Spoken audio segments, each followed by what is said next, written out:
hard, they hate it, they never believe me. Yeah, I would never drop the ball, I know I make it look easy. Yeah, Mayweather with the defense. I don't care what a critic gotta say, I got them picking up the pieces. That me, you really playing with your life, I'm about to come and run it all back. I'm the new era, about to stand back. Hold up, I shoot my shot, wait, hold up. I'm really about to run this go up. You know it's all net when it go up. Ain't got no other plans, you don't need to understand, ayy. We on overtime, you don't need to understand, ayy. You just show them how to do it when you don't know what to say. Tell me how you plan to win if you plan to play it safe. Moving fast, already gone, yeah, but you bringing me back. Try to double cross me, dog, just let me relax. Stop assuming what we doing. Keep it moving, what we doing. Cause it can get dangerous. Cause it can get dangerous. Cause it can get dangerous. Hey, please don't play no games with me, I promise I'm too much. Ay, I can never let up even if you had enough. Ay, this ain't for the faint of heart, we always playing rough. I had enough, it ain't luck. I needed a vision, I needed ambition, I needed a mission to beat this submission with no intermission. I see the collision, the crash in the distance ain't coming off track, no. Now when they ask what's the motive, don't talk, I just show them. They all about to see what I mean in the moment. I gotta keep going, I'm shaking the dice and I'm keeping it rolling. They already know. Ain't got no other plans, you don't need to understand, ayy. We on overtime, you don't need to understand, ayy. You just show them how to do it when you don't know what to say. Tell me how you plan to win if you plan to play it safe. Moving fast, already gone, yeah, but you bringing me back. Try to double cross me, dog, just let me relax. Stop assuming what we doing. Keep it moving, what we doing. Cause it can get dangerous. Cause it can get dangerous.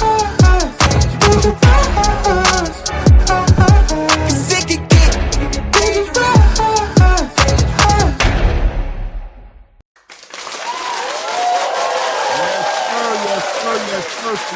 Salute, everybody in the building. We about to pop it off one more time. Excuse me,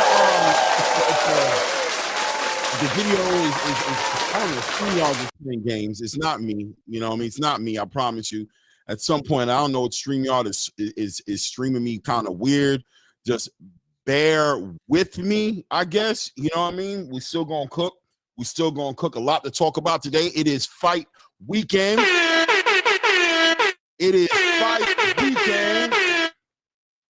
I said it is definitely fight weekend. 100% fight weekend. And we definitely have to kick it off properly.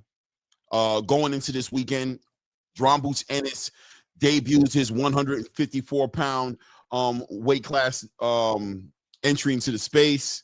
Hold on one second here. Let me go ahead and do this. I want to make sure I got this together.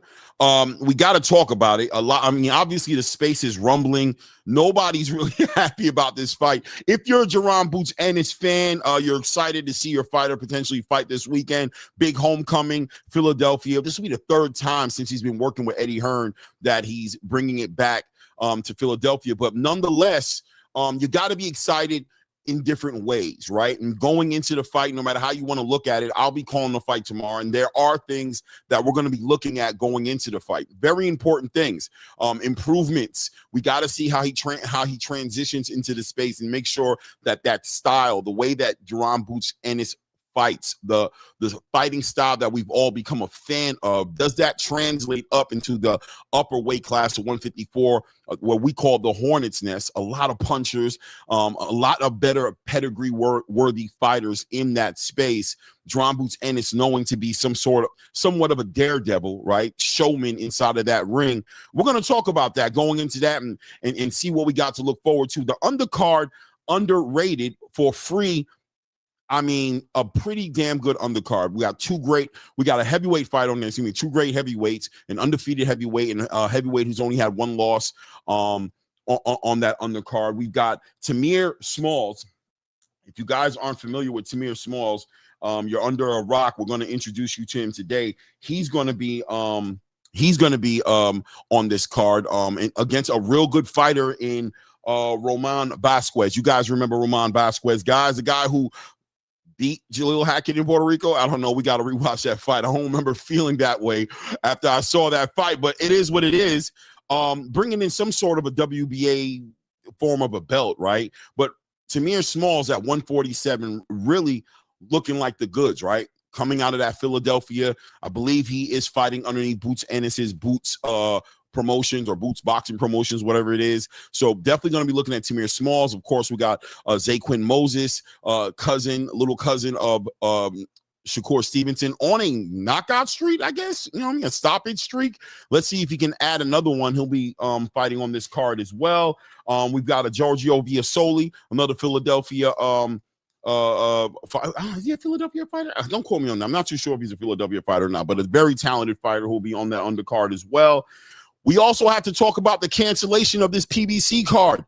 The whole card, right? Sebastian Fondura, Keith Thurman, not happening. Sebastian Fondura has a contusion to his hand, some sort of an injury, not broken, right? But he has to pull out of the fight, right? Which is one thing. We can all resonate with that. An injury is an injury. He pulls out of the fight, but the whole entire card gets canceled. We'll talk about it, right? We'll talk about it. PBC kind of under the magnifying glass with this one here, starting to build up a reputation that is consistently inconsistent. I mean, they've canceled multiple cards, or at least gaslighted you guys into believing there's multiple cards that are going to be kicked off, gaslighting the space. And, we don't get anything too much to show for it. PBC did this last year when we had Tank Davis versus Lamont Roach. I was supposed to be in Houston. You guys remember how toxic the space was around that time, trying to figure out exactly why this card wasn't going to happen in Houston. It got pushed out later that year into March for that fight to happen. And then we just recently saw Lamont Roach and Javante Tank Davis's rematch just canceled, right? That's not happening. And I mean, to be honest with you, there's been a couple of times. I remember the Caleb Plant card that was canceled and they transferred everything over to Edgar Berlanga, Canelo Alvarez card. But this one right here, just another one on the list. Sebastian Fondura gets injured, and I guess he's a big superstar, and the whole entire card has to suffer. Now, rumors are circulating through the space that a large portion of that card will be popping up underneath the Isak Cruz Lamont Roach card, and then another portion of that card may be popping up on the January 24th card of Manny Pacquiao versus a fighter who has still not been announced yet. We're assuming Rolly Romero, whatever, right? It is what it is. We'll talk about that as well. I don't know, man. We'll talk about whatever else comes up, right? Whatever else comes up. Eddie Hearn, Matchroom, Rock Nation. This is the Matchroom weekend, right? 2 events. We've got heavyweight fighters and Dave Allen and Arlen Makhmadov, who will be squaring off in decent undercards on both those cards, and we'll talk about it all in the building. Salute to everybody who is in the building right now. I appreciate you guys. I'll do a roll call. We got AK Crowder in the building. Salute to AK Crowder with the blessings, brother Claymore. Always like a super chat, man. Always embrace those blessings. Shout out to my brother BVO Sports TV in the building. Solitude in the building says intro song is fire. Appreciate you. Thank you. I appreciate you. Tank Bugs in the building. Claymore, what's up, my guy? How you feeling? I'm feeling good, man. I'm feeling good. Thank you for asking, man. Mine, yours in the building. Salute, Clay. Been a few. Yeah, man. It's been hard for me to kind of, be consistent with these lives. The weekends, Saturdays is going to be my day for sure. I know that. Maybe even Sundays as well, or maybe on Fridays too. You know what I'm saying? I don't know. Probably have a pop-up one every now and then in the middle of the week, but we're trying to figure it out, man. But I'm trying to drop these videos. If you guys have been watching the videos, make sure you get to my videos, put the like button next to my videos. You know what I'm saying? Help that out. That's me trying to communicate and keep y'all up to speed with the way I'm seeing things in the boxing space. So, that's one way to find me, definitely. Chris Legg in the building says, Mr. Rain, what it do to the chat? Salute, Chris Legg. Salute. My guy Teach says PBC, Manny PBC. Yeah, brother Teach. We're going to talk about it. They're not going to like us talking about it, but they don't like too much of what we do when it comes to this part of the conversation. So we can't help it. But we still got to sit here and build on this boxing, with the direction of boxing. We're getting ready to go into 2026. Great things are coming along, but there's some bad habits that boxing has to break, and I think it's going to be up to the fan base to break these bad habits. Gaslighting the fans, putting us in the position you're putting us in. This pay-per-view model is a model that is just completely out of its element. It's getting drowned out by the amount of free cards getting put on every other week. This pay-per-view model is beat to death. Pay-per-view used to be reserved for the biggest epic events. That's what it was reserved for.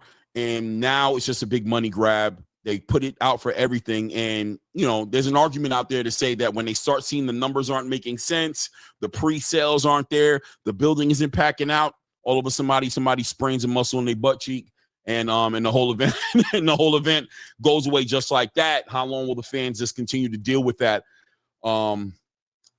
Nonsense, in my opinion, but we'll talk about it, right? Shout out to Woo in the building. Peace, Queen. How you doing, girl? Salute, Woo. Good to see you in the building. Woo, woo, woo. And you woo, woo, woo. And you woo, woo, woo. Yeah, Woo. Love it. I love it. Shout out to RC in the building. Say, yeah, it's some hitters at 54 for sure, man. For sure. Virgil Wimberly in the building said, what's good, Claymore and chat heads? Salute, Virgil. What's good? Bradley, 68. What is good? My God, says Fondura got off the hook. Did he? Or did Thurman get off the hook?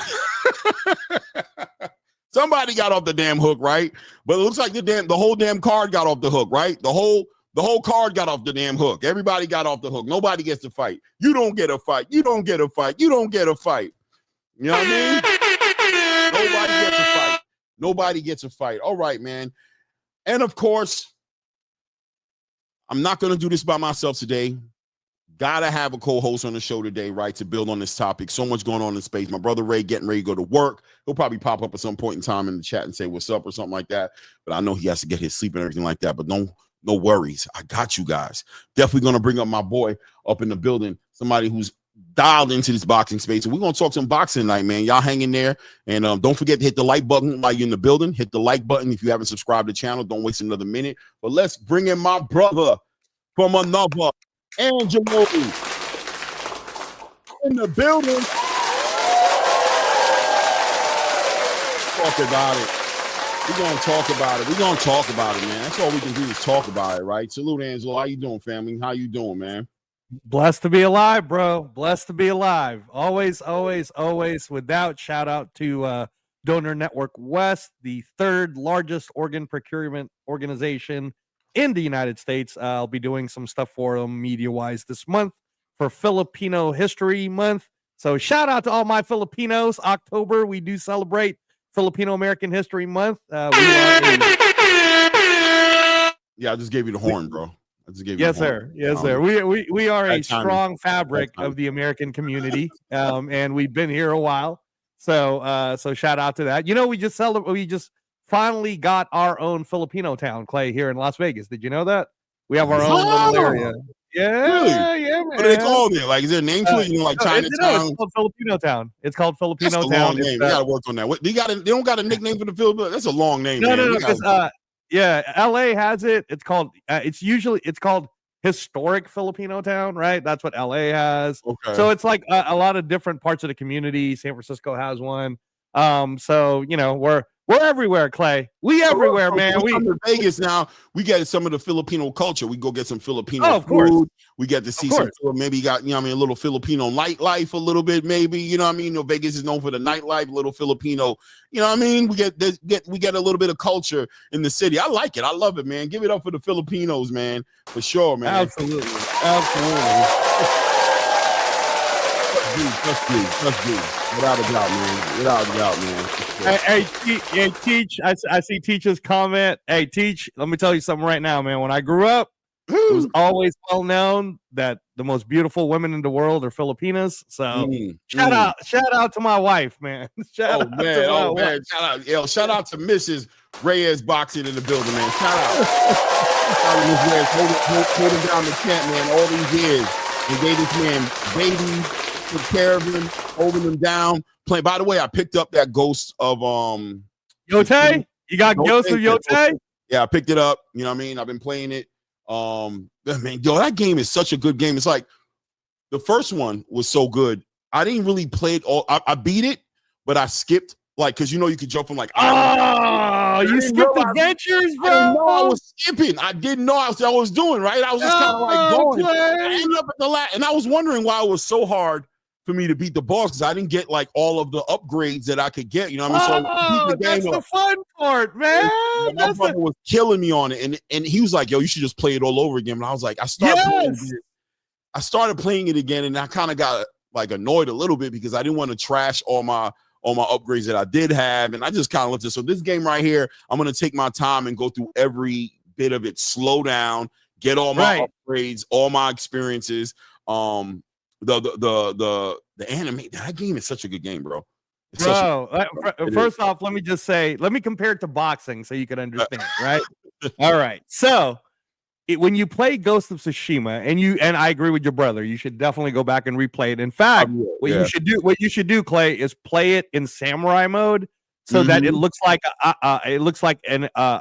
Kurosawa movie.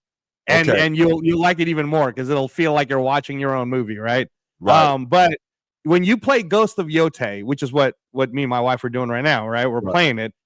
You have to do all the little adventures, all the little altar, find an altar, get the charms, get all the extra little swords, right? Because it's just like in boxing, like you can't just go from waking up one morning like a Jake Paul and then going, you know what I'm gonna do, man? I'm gonna go box, right?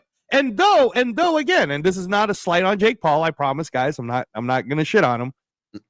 Although he did get to the end goal, right? He got to the goal, which is he's making money, he's headlining main events, right? He's getting millions of viewership, right? Yep. He doesn't have the same kind of like respect from the people who are in boxing because he didn't go through the right. Yeah, he didn't go through the little adventures, and that's what your brother's telling you. What they call it, right? Rites of passage. Yeah. Like, the rites of passage. So it's kind of like you're in here, but it's like everybody knows you stick out like a sore thumb because you didn't earn it. You know what I mean? Yes. Like, just kind of knew somebody, and he put you in the building. Everybody in here got scars and bruises, and they have war experience, and you're just like so shiny and clean, but getting all the money, getting all the accolades, and we have to stand next to you and act like you're one of us. And how could you be one of us when you didn't pay you didn't pay right. And by the way, Clay, that's the fun part of it, right? Like, I think if you get into boxing, there's a purity in you as a kid wanting to be the best in the world or wanting to have your name mentioned to the likes of Terrence Crawford, 100%. Floyd Mayweather, Manny Pacquiao, right? So it's the same thing, bro. Like when you're playing Yote, you know what it is. Time. I came into the game. The last game I got it. I just got it. To be honest with you, I had the PS5, and PS5 just doesn't have a lot of games, in my opinion.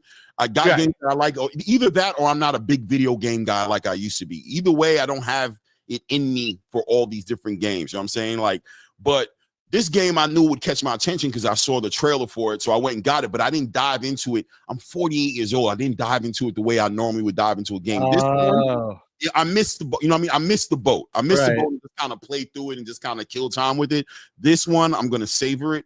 I'm going to take my time and I'm going to play this game because now I have a reference of I know what I missed in the last one. This one's going to be a total different experience. 100%. I'm definitely going to take my time with this one. Take my time, bro. Yes, sir. I'm playing this with the super surround sound headphones. I got these like $250 headphones. You know what I'm saying? I'm not even playing it. I'm not even playing it like with my regular TV speakers. I'm like in the dark in my man cave, lights off with the surround sound, and I'm like eating this shit up right now. You know what I mean, look, salute to my guy Warrior Class 3 with the $10 super chat in the building. I appreciate you, Warrior Class, always supporting the channel. And guys, of course, I ain't shy to tell you, the color in the chat helps support the channel. Feel free to show some love. Hit the like button. Subscribe if you haven't subscribed yet. Warrior Class 3 says, moment of silence for Gotti Jr. Was only 17 years old. TMZ Sports reported that Gotti Jr. was found hanging in his home, which was the same way his father was tragically found in Brazil 16 years ago, man. God bless the dead, man. Salute to the Gotti family, and definitely, man, that was crazy that ended up happening. You know, it's weird. I'm not sure how close. I mean, his name is Gotti Jr. for the love of God, right? This is John. Right. Arturo Gotti Jr.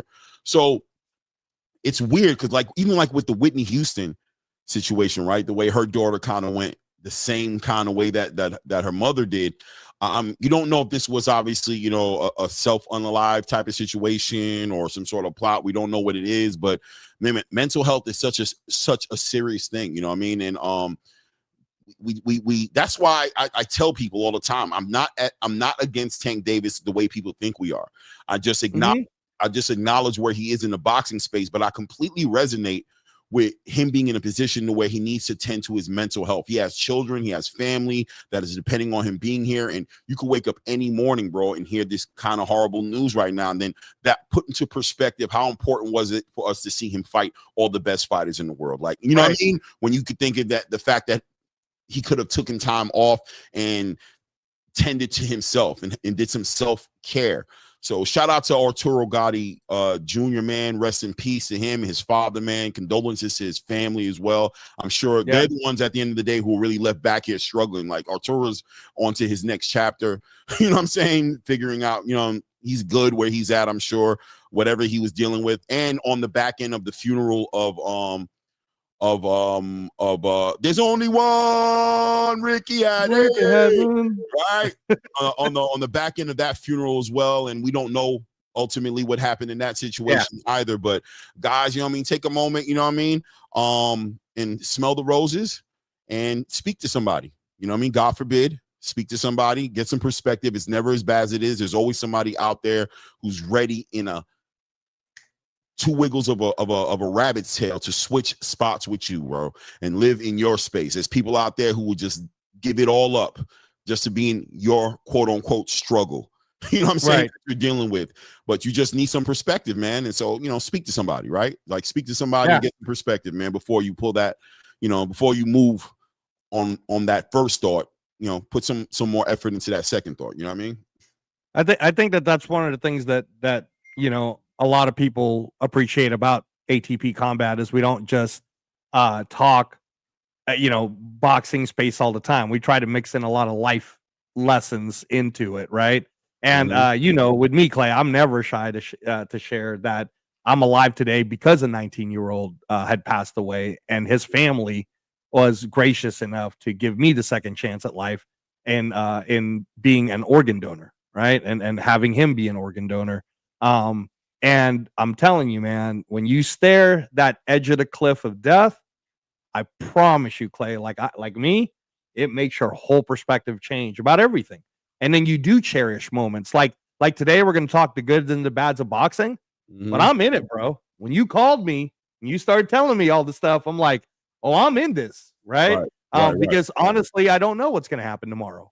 Next week, I'll be going to Comprehensive Cancer Center. I don't know how all of that's going to be going down for me, right? Like, so guys, again, just like Clay's talking about, if you're dealing with things, and we do deal with things every day. Clay deals with stuff every day, right? Ray deals with stuff every day.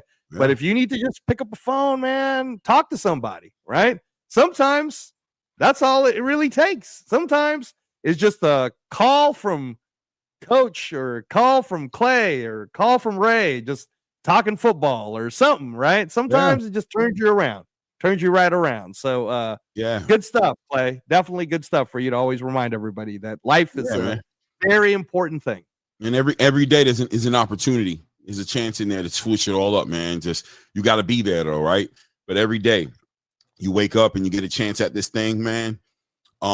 It's an opportunity.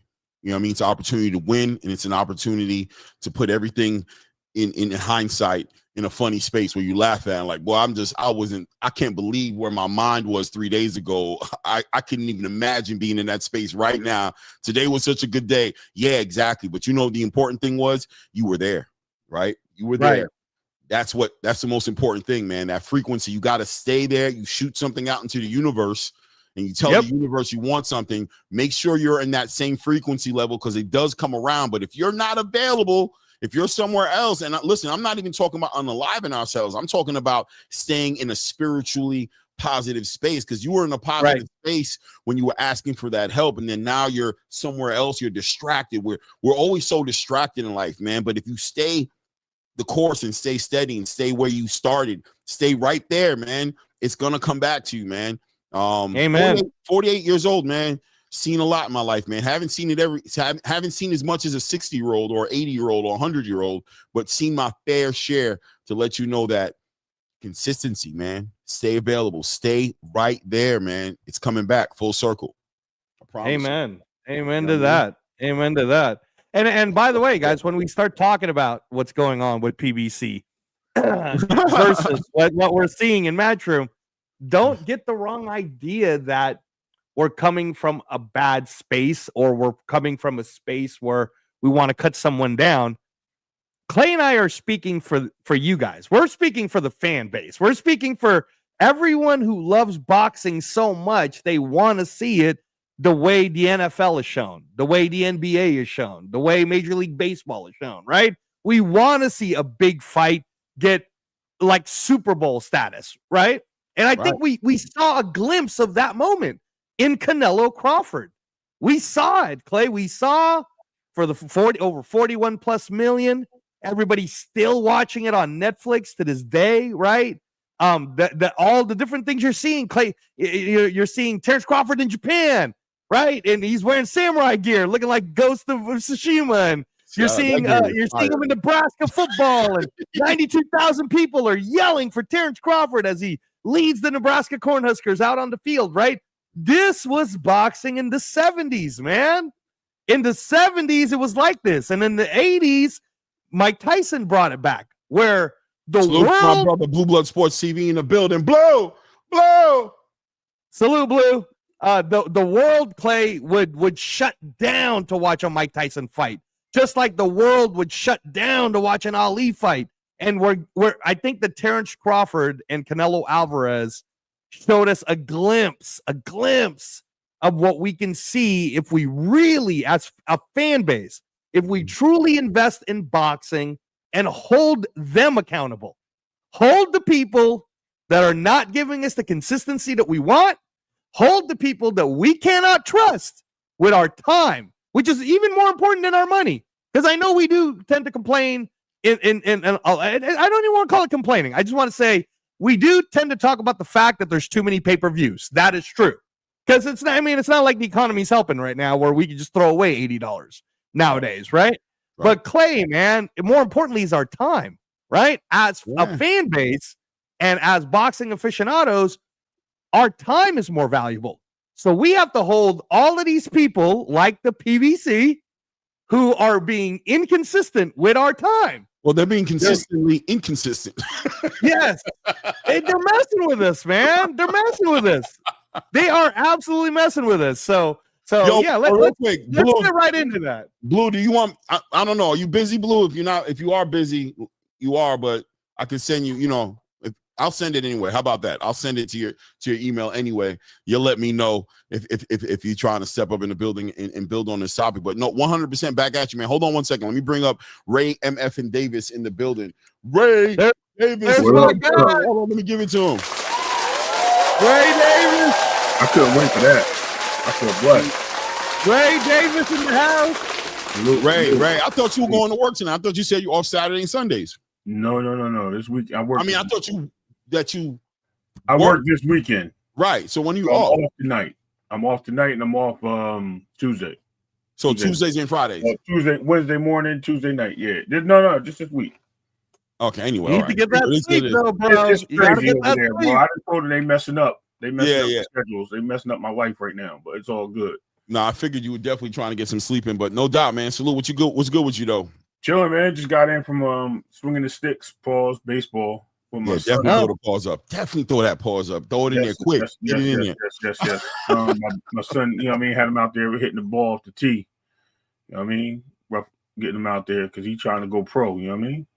Yeah, hey, hell yeah, Ray. Hell yeah. I won't be out there in Vegas with you, Angelo. You know what I mean? Hell yeah, you will. Hell yeah, you will. I feel you. This is when you start building them up. You know what I'm saying? You start building them down. You know what I mean? Yeah. You know what I mean? I want to retire out there on the island somewhere. Maybe Albuquerque. Somewhere. Albuquerque's a nice place, man. I know. Albuquerque. Yeah. That's why I said it. Shout out to Albuquerque, y'all. Yo, shout out to Albuquerque. Albuquerque is a nice place. I've been to Albuquerque. I ain't gonna lie. That's one of them places that you never thought you'd ever. Paradise. A hidden paradise. Yeah. But you go up in there and you like, hey, what the hidden gems in America, bro. Mm-hmm. It's so amazing how many of us, because I'm definitely in the same group, we live in America and probably have not been to more than like 5-6 states, right? I did my fair share of traveling between the military a little bit, you know what I'm saying, and also making friends in different places. and also truck driving, right? I've been through some places as well. Right. But and that's where you get to see now. I'm truck driving. I'm driving through New Mexico, and I'm like, damn, it's nice out here. Like, we stop here, the truck stop, go out and hit the Walmart up. You know what I'm saying? Vibe out, see what the people are doing. Beautiful place, man. Beautiful place. Albuquerque is, man. You know a place I want to visit? I want to visit Montana.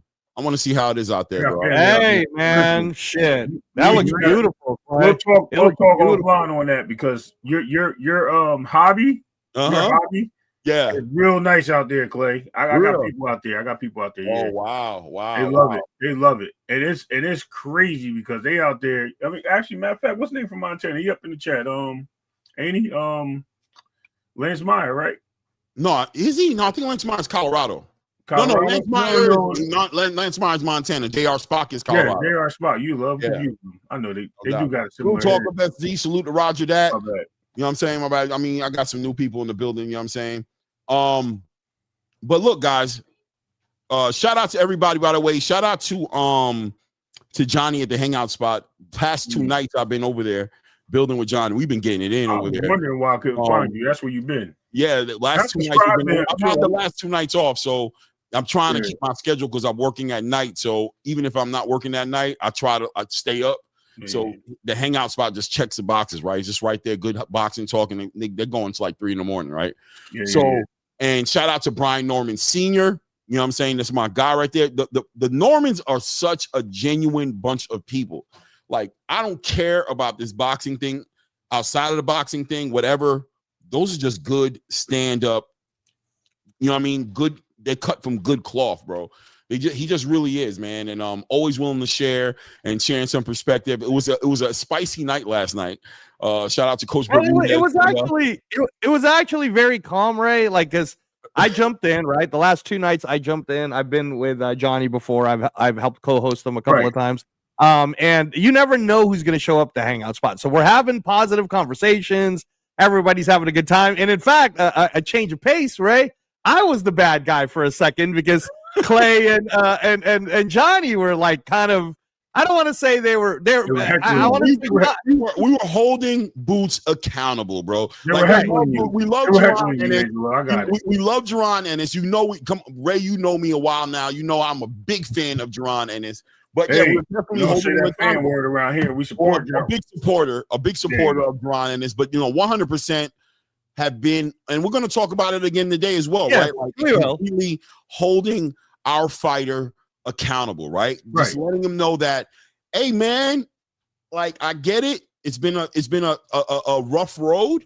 147's been rough with you. Not very cooperative. We can use that word as far as making these bigger fights. We were right there with you. We watched it. We watched fighters play that game with you. We get it. We're totally here with you. But at 154, with Eddie Hearns, with Riyadh season, with Rock Nation, we're expecting a little bit more from you, bro. You've re-signed with Eddie Hearns, and yeah, man, this Usman Lima fight, we're here. We're going to watch it. It's going to be your debut, but we're going to be very critical, you know what I'm saying, of this next fight and the fight we're expecting. Why? Because you get up on stage, you get up in front of these microphones. We talk about it. Undisputed at 154. You say you want to be undisputed at 160. You say you want to be undisputed at 168. So we're loving it. We're boxing fans. We're eating that shit up, right? Like, we're like, yeah, yo, damn, oh man, let's get it. And then you get in the ring with Usman Lima, and it is kind of a little bit of. But listen, I'm not trying to judge you. This is the first fight at 154. You're allowed to get that tune-up, but just to give you a heads up, a lot of fans in the space are already doing it. I'm letting you know here at ATP, we're not doing it yet, but heads up. We're looking at we're looking for you to make these moves. Heads up. And now check this out, Ray. So then I came on to defend Boots. If I'm sure you're listening, or at some point you'll be listening. I was defending Eddie Hearn. I was defending the plan. I was saying, just like what Boots is saying, stay patient. And I started talking about how Eddie Hearn already had a meeting with Eric Gomez and Oscar De La Hoya and the DAZN group, who's actually going to be funding the Virgil Ortiz versus Boots fight, and how Boots already signed an agreement that was talked about, and how Eric Gomez even called Eddie Hearn 2 days ago just to let Eddie know that they got to deal with the Erickson Lubinson fight, but he promises as soon as that's over, they're gonna go get right into the nitty-gritty meat of Ortiz versus Boots, assuming, of course, that Lubin doesn't, upset the apple cart, which we'll also talk about a little bit, right? Yeah. So I get on and I'm explaining all of these things, and guess who wanted to show up, Ray? Oh, he called for him. He called for him. He called for me, bro. He summoned him. Brian Norman Sr. on his way to the gym. He's like, I want to get on with the guy, right? I want to get Reyes. I want to talk to Reyes. Somebody else. We thought it was somebody else. But as he started to get into the topic, we were like, right. Senior, you want to, he's right here. He's actually going to go anywhere. I'm right here. I'm here for it, too. He's actually right here. He's actually right here. He's like, and what was great, Ray, is this isn't. I've been with Brian Norman Sr. on a panel 3 times, and in all 3 times, what I like about talking with Brian Norman Sr. and you have to understand this, right? When you're in the space of boxing, your mentality is very different, okay? Because you're in the battlefield, right? So I don't take anything that they ever say, and this is what I try to let Clay know, let you know, Ray. You can't take what they say personally because they're coming from a standpoint of I'm defending what's mine while I'm in this business, right? Absolutely. Okay.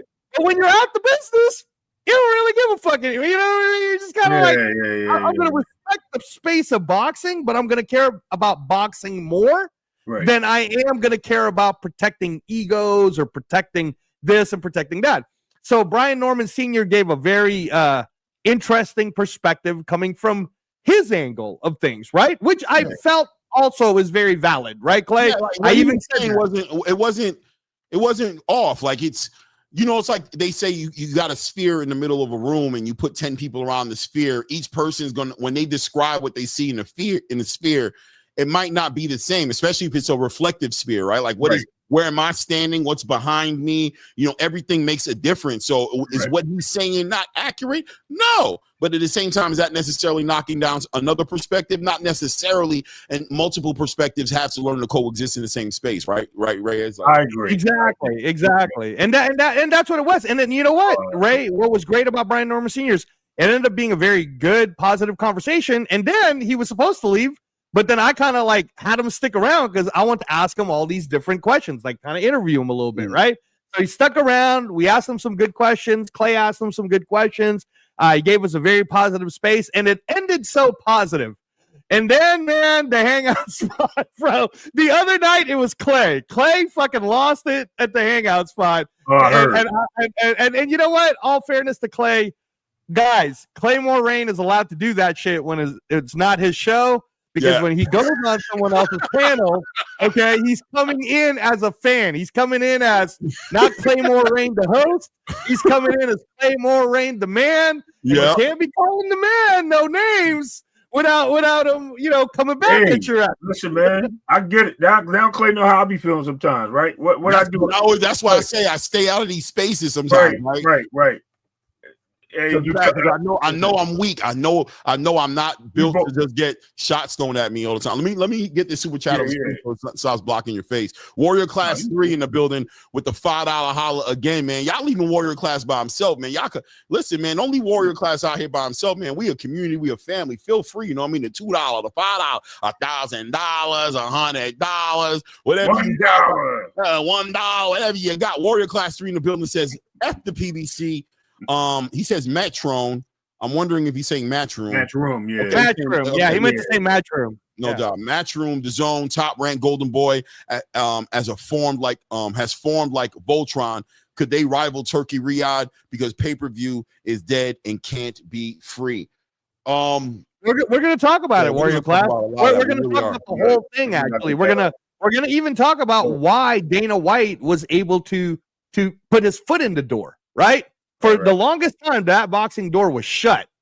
And and you have to remember, again, Zuffa boxing was created when McGregor-Mayweather happened.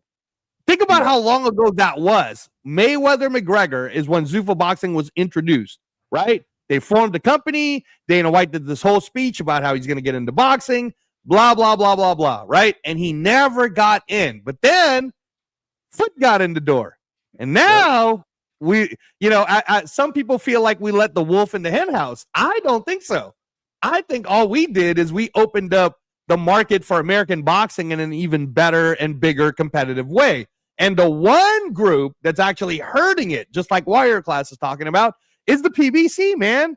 You guys are just hurting them. You're hurting us. You're hurting the American fan base, because this is the bullshit that when I walk into a coffee shop, Clay, and somebody finally starts talking about boxing because they're starting to feel like they just got off of Crawford Canelo and they're like, oh my God, that was great. It was free and this and that. And then they got to go, man, I was looking forward to that old Fondura Thurman fight, and I was already upset that it was going to be $80. But now they got to cancel the whole thing. I had a couple of fighters I want to see on that fight.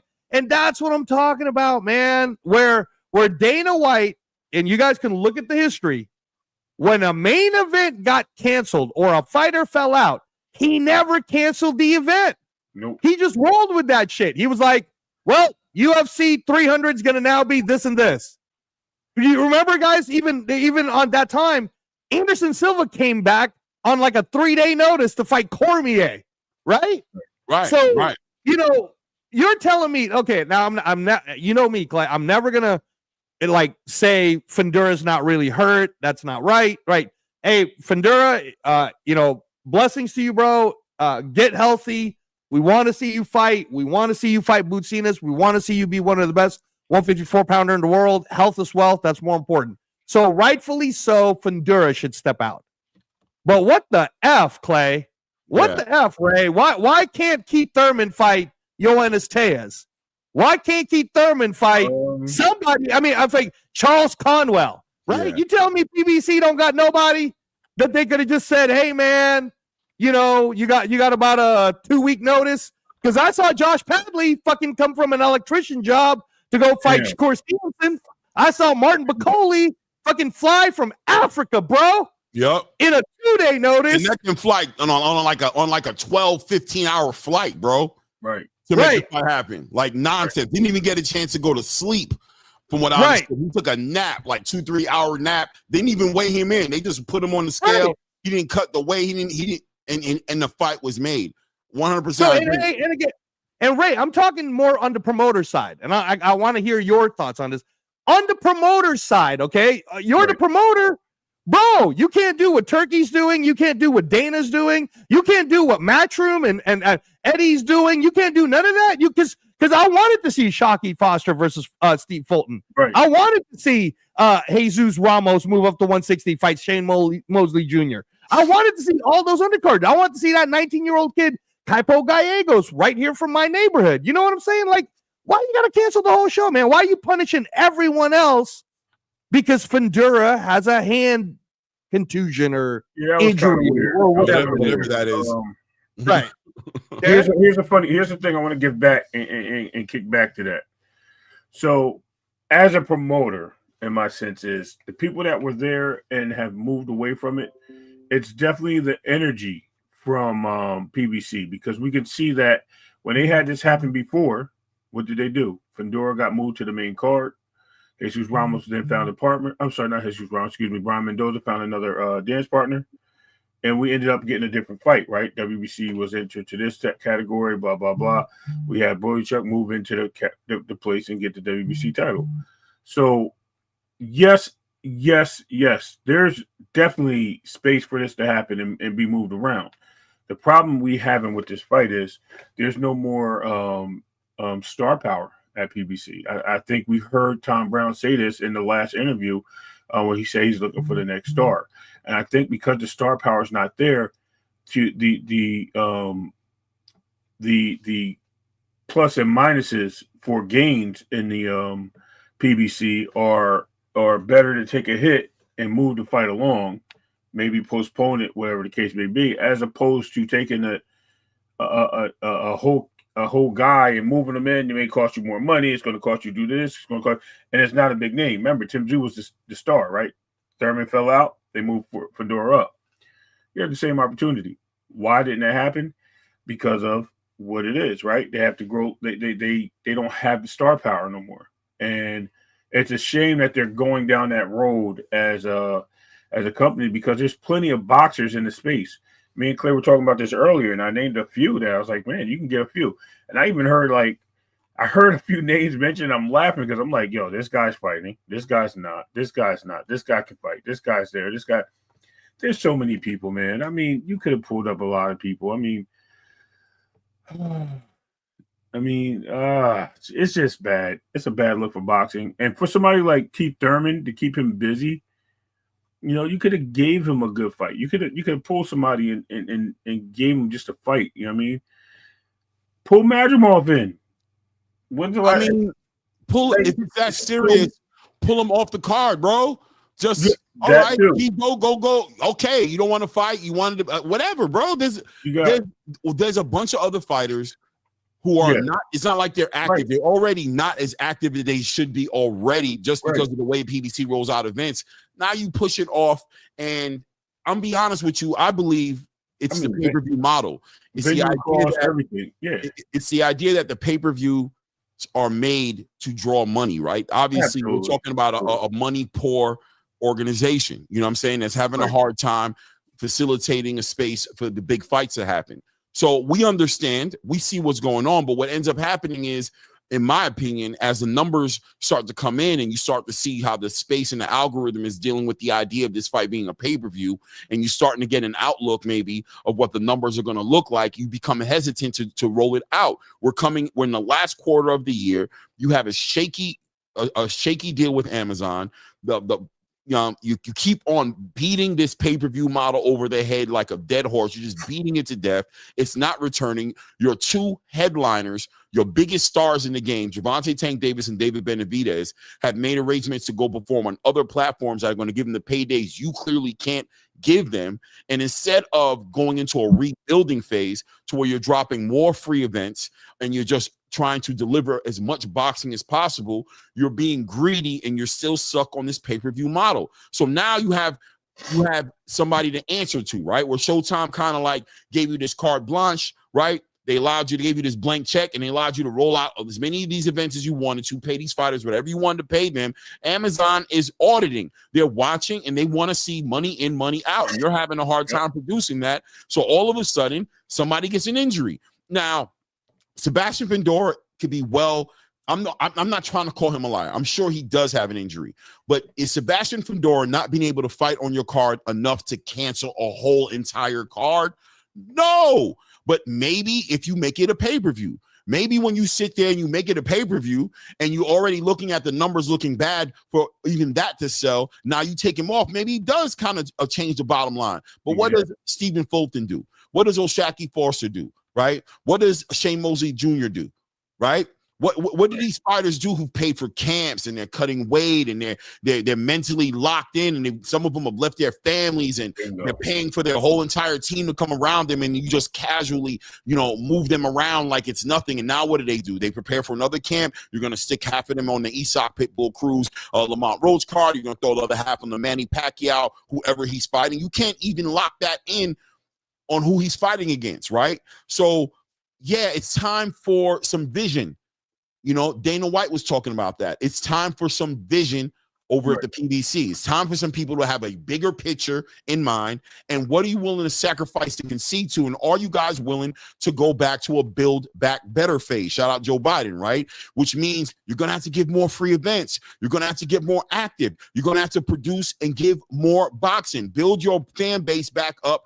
Build up your credibility back up, because your credibility is going down every single time you have one of these little missteps in the way you're rolling out a fight. You try to roll out the Lamont Roach Tank Davis fight, all of a sudden Houston doesn't want to do it. You check on the Toyota Center, it's available on that day. The fans are going crazy trying to figure out why does this event get canceled. Then you roll it out in the Barclays Center with Lamont Roach and Tank Davis, a whole big fiasco. This dude's taking knees, sticking his head out the side of the ring, all types of nonsense. But at least the event was big, right? But you promised David Benavidez, Callum Smith, you don't follow through. It doesn't come together. You try to put Caleb Plant on his own free card, you snatch it down, you put him on the undercard of Canelo Alvarez and Edgar Berlanga, and you make us pay for it. We watch Danny Garcia walk off in the middle of the fight like I'm straight, right? Just a Danny Garcia who's just not active and not really interested in being boxing at that time. Shout out to Danny Garcia. He has an event he's getting ready to pop off as well, right? but we can go over and over this being one of them at the inconsistencies of the PBC. And to me, the consistent common denominator in all these conversations is this damn pay-per-view model. This can, even your own fans now are screaming back at you saying, is Aesop Cruz and Lamont Roach a pay-per-view card? No, it's not. And you guys know it isn't. Neither is Sebastian Fondura, Tim Tszyu. So what are we doing out here? When you put that much pressure on the card, of course, if the numbers aren't coming back, you guys are putting between a rock and a hard place. But meanwhile, you got a bunch of fighters who are just sitting on the sideline right now, not active. You got to assume that a large portion of them are ready to move on to the next best thing. Right. And you figure with Lamont Roach and Pitbull Cruz, at least you have two things going for them. One, they both have a common opponent. And two, you had the demographic of a guy who just gave Gervonta Davis the toughest fight ever, and a guy that has a demographic following him and a big fan base. So at least you're getting, and fighting in the right area, you're getting the support. With Fondura, that fight should have been somewhere literally where, you know, you had the support of the Fondura or Keith Thurman, either Florida, where is he? Sarasota, right? Sarasota, Florida area, Orlando, somewhere, Tampa, have him fight there. Or fight down in Dallas or Houston, you know, in Texas, somewhere, El Paso, where Fondura is located. Bring the fan base there. Excuse me for a second. There's so many opportunities. And then if something like this happens, you have Tim Tszyu, who's literally fed up probably with the PBC. Excuse me for 1 second again.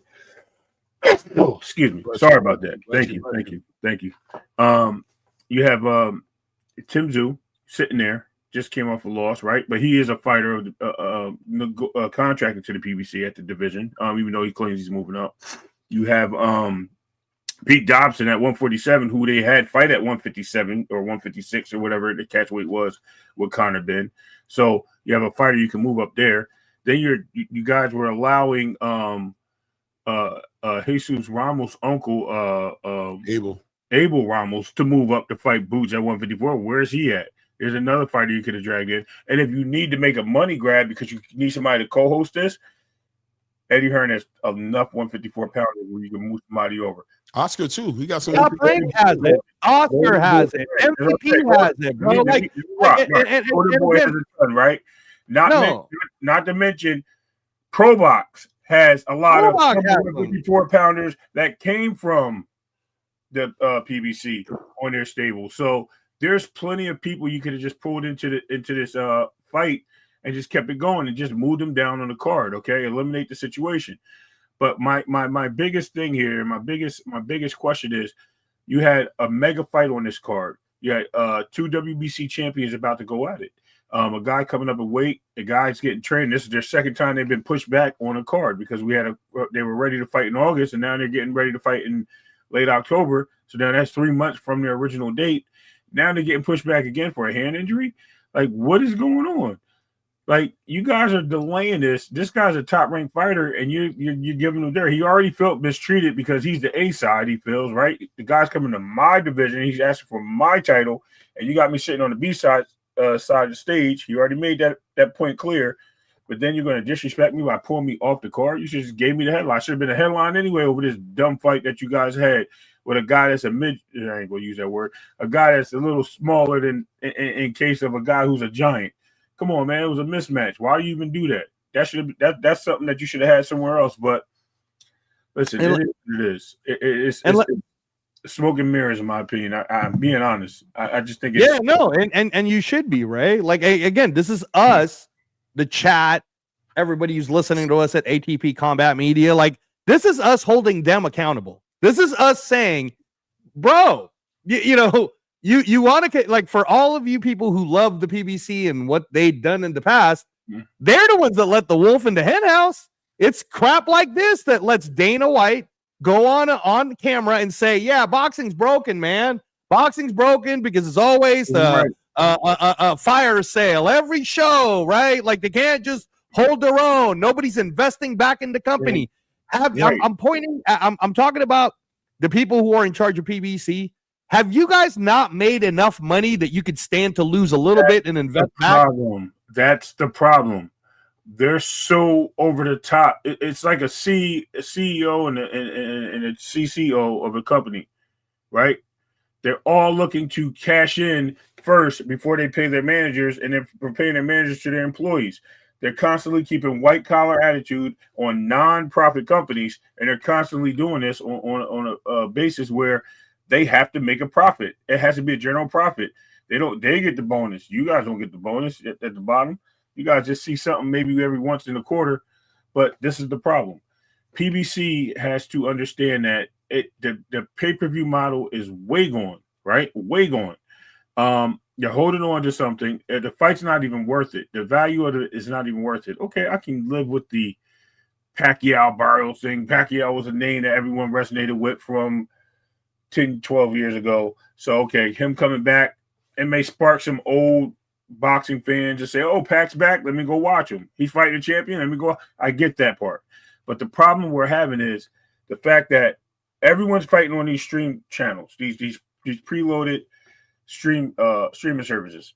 Then you're going to put a pay-per-view on top of that. So now I got to pay for Amazon Prime. And then I'm on top of the Prime, I got to pay for your event. Or I got to pay pay-per-view.com and pay an extra $5 because I don't have Prime.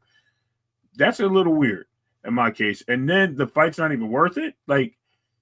It's getting ugly, man. It's getting ugly out here. And all the people that defend it, shame on you. But you know what? You can do what you want to do, man. Your prerogative, right? Bobby Brown said it the best. Let's keep it real. But you know what? It's also a thing that Janet Jackson said in the same era. What have you done for me lately? And pay-per-view ain't it. Sorry. Shout out to Warrior Class 3 with the $5 in the building. Says to save boxing space, they need to bring back all of free fights. Bring back Friday Night Lights. Bring back Contender Series. Let's see Golden Gloves. Yeah, 100%. And it does seem like the space in general is embracing that, but you know, you can't help but acknowledge and notice that the PBC is having a hard time transitioning into this space. And you know, you can tell it's a money grab. It's a money grab thing that's getting in the way. And sometimes, you know, if you don't really have the staying power, not only are you hurting your brand as far as constantly now force feeding us these pay-per-views, but you're also hurting the fighters because they're not getting the audiences. You're not going to build stars out of here with a limited audience, a red line audience who's just only your diehard, loyal, grassroots fans who are going to continue to shoot you this $80. Where are the new fans going to come from? The new fans that are watching, you know, those 70,100 people that were inside of Allegiant Stadium, the 41 million people that watched Terrence Crawford fight Canelo Alvarez. Those guys are not paying a pay-per-view to see Sebastian Fondura fight Keith Thurman. It's not working anymore. So if the money is that much of an issue to where you can't afford to give free fights, then you guys are in a bad situation. Right? Like, this is a bad situation you've put yourself into. If it's a fact that, because it's starting to feel that way, right? It's starting to feel like the only way you can afford to put a Gervonta Tank, well, I won't even say Gervonta Tank Davis. I'm saying, okay, put him on pay-per-view. He's a big star. Fine, right? But even he's getting ready to fight for free on Netflix against Jake Paul, right? Make more money. And make more money, right? But if you can't afford to put Sebastian Fondura versus Keith Thurman on a free card, if you can't afford to give Isak Cruz and Lamont Roach on a free card, if that's the only way you can pay them, then there's a problem.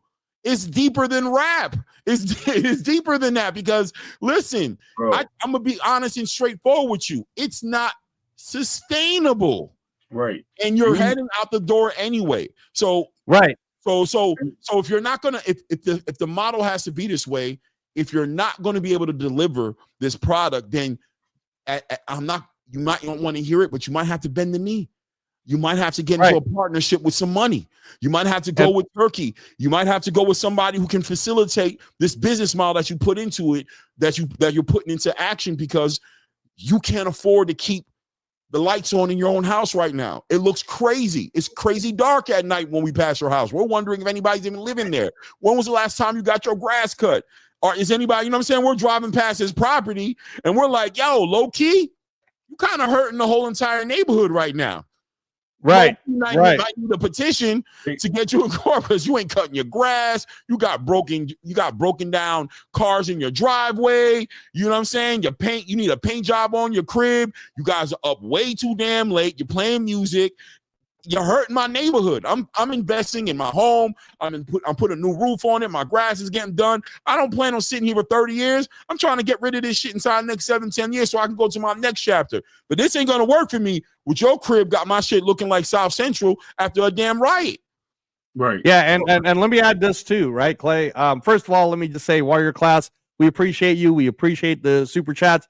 Hey guys, there's about 50 people watching it, man. I'm not seeing enough likes. You guys are being diabolical right now. Hey, if you want to see this channel open up on the second show, man, you better get everybody to press them like buttons. You know, we're trying to get up to 100 likes here, so we're giving you some good content. And speaking of what Warrior Class is talking about, that is what's happening. We literally last week did an entire 2-part show on Dana White's giving free boxing starting January 26, 2026. In fact, he's giving away free UFC starting January 2026. Turkey's giving away free boxing starting November, right? Free boxing's happening on DAZN now. The only ones that's not doing it yet is Queensberry, so they got to figure their shit out. Too many pay-per-views again. But like this weekend is an example, and again, I want to flip on the positive. The best boxing promoter out there right now on a global boxing platform is Eddie Hearn. Like him or hate him, he's the best, man. He the best, as they say, right? But shout out to my guy DJ Khaled. You know what I'm saying? DJ Khaled. So check this out. If you guys got to see the weigh-ins today, he did one in Sheffield in the UK. Right. He did one in Philadelphia. Both were top class. I love that they showed both fighters jumping in that little fake weight scale at the same time. And then they showed the number of the weight on the background. It looks good visually, right? The weigh-ins didn't seem boring at all. And then the way they did the interviews were not boring at all. And then they even brought out like Shakur Stevenson and Danny Garcia to talk after. Like they're making it an entire show because Eddie Hearn, the reason why at the end of the day, and you know this, Clay, I keep showing you and Ray all these Eddie Hearn interviews is if you listen to that man, and if we break down the interviews I keep sending you guys and you really listen, he's fucking coming for it all. He's about to prove to everyone why boxing should be in America a top 5 sport. He is coming for all of it. He's coming for all the belts. He's doubling down on every. Look. Why is Shakur Stevenson? Why is Shakur Stevenson in Philly right now? Because we know Shakur Stevenson rocks with Terrence Crawford. We know that, right? What's Shakur doing in Philly? It's because Eddie's already telling him, like, "Hey, baby, I got Rock Nation, Shakur. I got all these things happening, man. I'm one of the biggest shows on Netflix right now. I'm sure you already saw it, right? The Greatest Showman." Starring Eddie Hearn and my dad, Barry Hearn, right? He is basically saying, Shakur, I'm going to show you the money too. The same way I'm showing the money to Ben Whitaker. The same way I'm showing the money to Boots Ennis. Come join me. Right. Can you imagine if every American fighter starts to see this shit? And the two ways they go, Clay, is I'm either going to sign with Eddie because he knows what the fuck he's doing, and I'm going to eventually get a chance at one of the big 4 world titles, or I'm going to go sign with Dana because Dana's going to show me on free CBS TV, and he's going to pay me, and he's not going to do this bullshit where a show is going to get canceled, and I'm not going to get paid. So if that starts to happen, and everybody starts to go that way, it's kind of a parting of the sea, bro. So all we're looking at is sand and desert for PBC, man. It's time for you guys to bend the knee. And what is really crazy is I'm still laughing at the fact that this guy ain't got an opponent. It was so many opponents. And if they wanted to keep a pay-per-view, I mean, you could have just paid the fighters that you have sitting on ice that are the stars of yesteryears and put them on this card, right?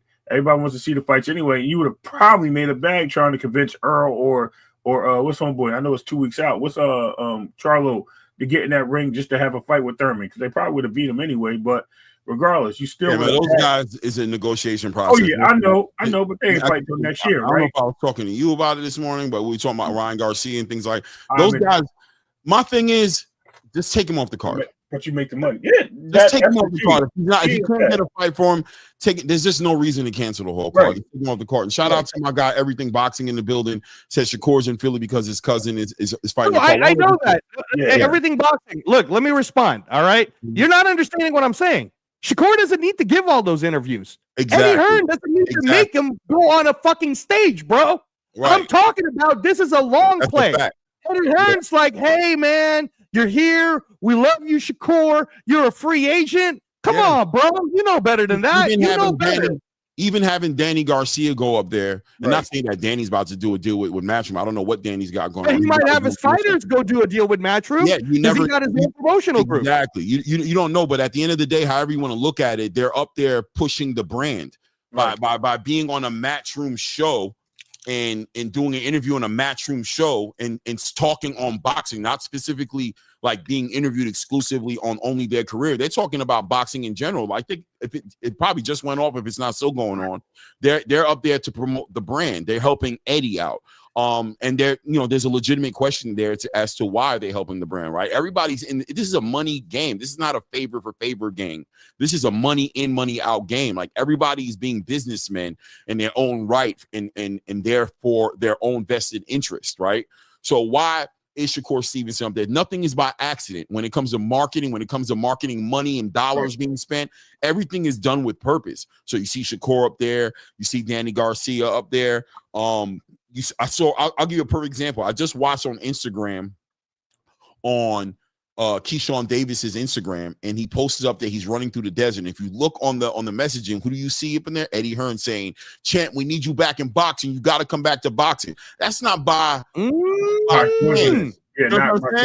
then you see Keyshawn Davis go up on his gram like, "Yeah, I'm retired, man." You know what I mean? What does he let you know? He's letting you know that Top Rank ain't rocking with him right now, right? He's letting you know that if you really want me to fight, go holler at Top Rank. They're not messing with me. Then you see Eddie Hearn talking about, "We need you back in boxing." Am I saying that he's getting ready to go sign Keyshawn? I don't know, but I'm letting you know that there's motion for a reason. That motion isn't for nothing is done just to be done. Eddie Hearn was celebrating Jerome Boots Ennis for like a year and a half before he signed him. You saw it coming. You saw what he was trying to do and that Jerome was getting ready to go over there. Same thing with Shakur. He was like, "Yo, I had Shakur here. I would do." He was putting the writing on the wall for everybody to see. So when Shakur went over there, you could act surprised, like, "Oh my God, I didn't see it coming." But if you were honest with yourself, you seen that shit coming. You know what I'm saying? Right. Yeah. So you see Shakur back up there. He just closed out his 2-3 fight deal with Eddie Hearn. He's a quote unquote free agent, right? He's marketing himself right now to be in a fight with Teofimo Lopez. He's moving real intelligently, following the footsteps of his big brother Terrence Crawford. He's being independent, right? But at the end of the day, you see him up on that stage. He could have been, if he was there just to support Zaquin, guess where he's going to be? In Zaquin's locker room.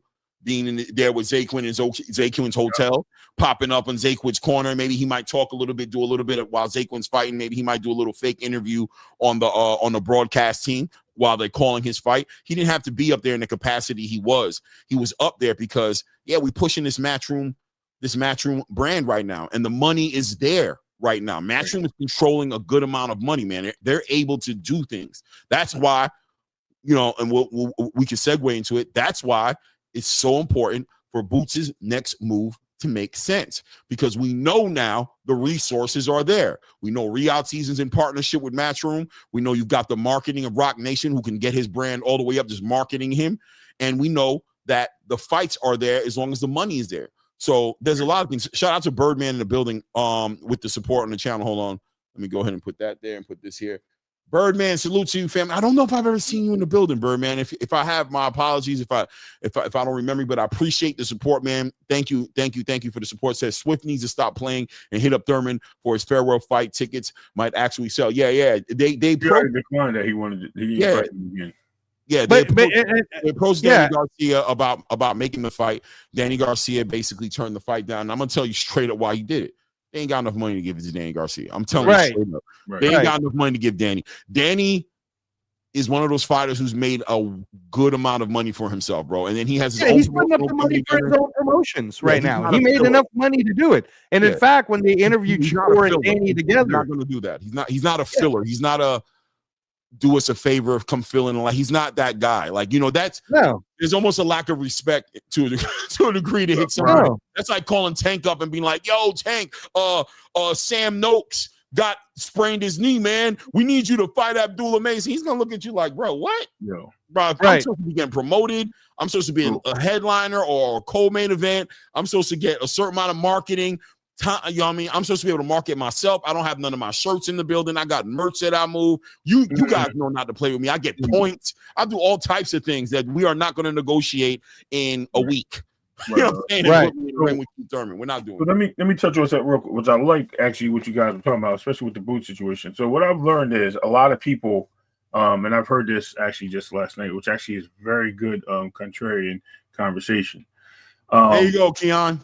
So everyone's out there talking about how Boots is fighting. That's not for everybody. But I mean, you can hit it if you want. You're not going to get pulled up. And we're trying to hit a certain time limit here. So exactly. So the whole Lima thing, and everybody's like, "Well, who's Lima? Who's this? Who's that?" Man, let me ask you something. There he is. The fan base was out there clamoring that Lamont Roach was somebody when we said he ain't nobody, right?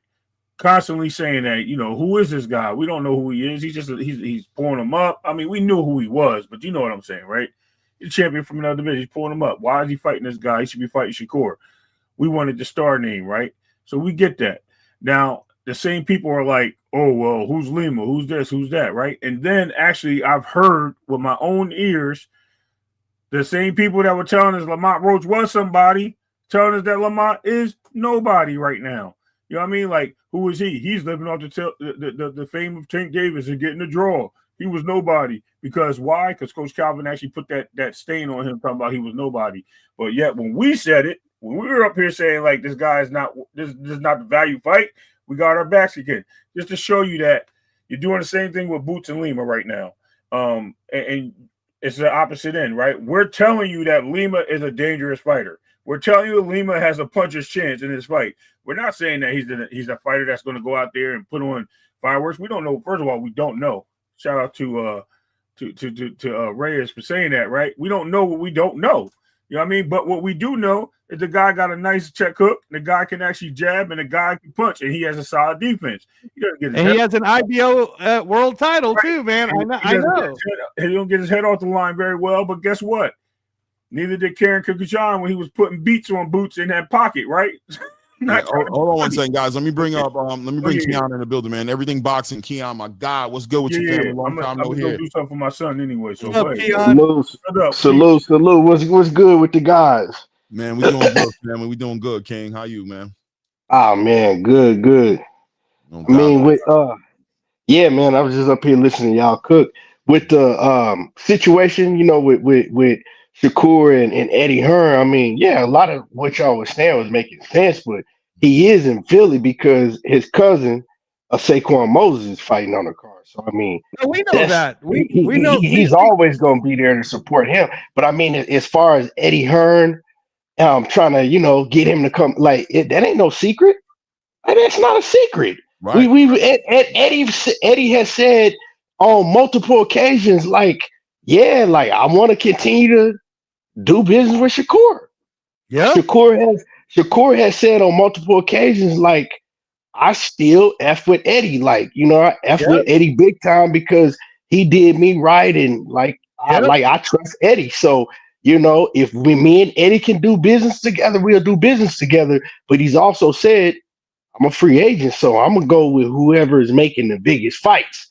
Exactly. When you look at Eddie Hearn right now, I don't think Eddie Hearn can outbid Turkey Al-Sheikh with no fight. But it's not happening. Here's the key thing about that, and I love everything that you said is 100% true, brother. So what we're trying to say is when Shakur does sign that Riyadh season contract to fight Teofimo Lopez, what Turkey does not do is promote fights. He's not a promoter. He is a investment funder. That's what he does. He will fund a fight. But he needs a Dana. He needs a Matchroom. He needs a Frank Warren. And all I'm trying to say is, why wouldn't Eddie Hearn be the promoter for the Teofimo Lopez versus Shakur Stevenson fight? Oh no, I agree. I agree with that. I agree. I came in kind of on the back end. So I Yes, didn't hear everything y'all was saying. So I came in on the back end. So yeah, if he gets that fight, the best thing for him to do would be to make the fight bigger, would be pay Eddie his exactly. percentage and let Eddie do the promotion, because I think that right now, if you look at the landscape, I think Eddie is probably the best promoter out there. There you go, Keon. Speak the truth. And He's that's the probably thing. the best promoter out there. A lot Yeah. of people hate me for saying the shit that's true. All right. Here's the thing. I want you to understand. Go look it up in the definition chat for you guys who are attacking me about backing Eddie so much. All right. What's the word promoter mean? It means your ability to promote, correct? All right. Eddie Hearn is basically on everyone's tip, man. He's going up after Keyshawn. He's going after Ben Whitaker. He's going after Shakur. He's going after everyone. I don't see PBC doing that shit. And they're supposed to be promoters. I see them canceling a show. That's what I see them doing. I see them doing anti-promoting. So if you Another like thing about Eddie, anti-promoters, another thing about Eddie though is those names that you name. Eddie knows the talent. He's going after all the best talent, and Eddie gonna keep it real. Eddie will tell you if you a shit fighter, and he don't want to like he was talking about. I don't know if y'all seen it. I was cracking up. He was talking about Mario Barrios. He was like, he's just a shit fighter. He was like, I thought he was a shit fighter when I saw him fight Ramos, but God, he's even more shit fighter than I thought he was when I saw him fight Ramos. And so it's not like he's just going after guys just because they got names. He's going after the guys that he know they got like the talent that he could carry, and make money with for years to come in the sport. So man, you got to respect it. And like you said, PBC, they ain't promoting. Like the only promotion that PBC really do is fucking Leonard Ellaby jumping on X and lying, trying to, what I'm saying, cuddle Tank. Right. Oh, Tank want to fight all these and take this and take that. Leonard Ellaby don't even try to promote none of the other fighters. All he do is try to back up his lies that he told the boxing world about Tank for years. That's his promotion. Yeah, I mean, Right. and you know what he do that people never peep game on, but I picked up very early. He'll walk in on a David Benavidez fight, right, at the event, and he'll walk around the backstage area, and they'll put a mic in his face. They're like, Eddie, Leonard, what are you doing here? You know what I'm saying? Oh, I'm here to support. And all of a sudden, everybody's saying, yeah, you see Leonard working? He ain't working, bro. He's just trying to he's just walking around. He is that used car.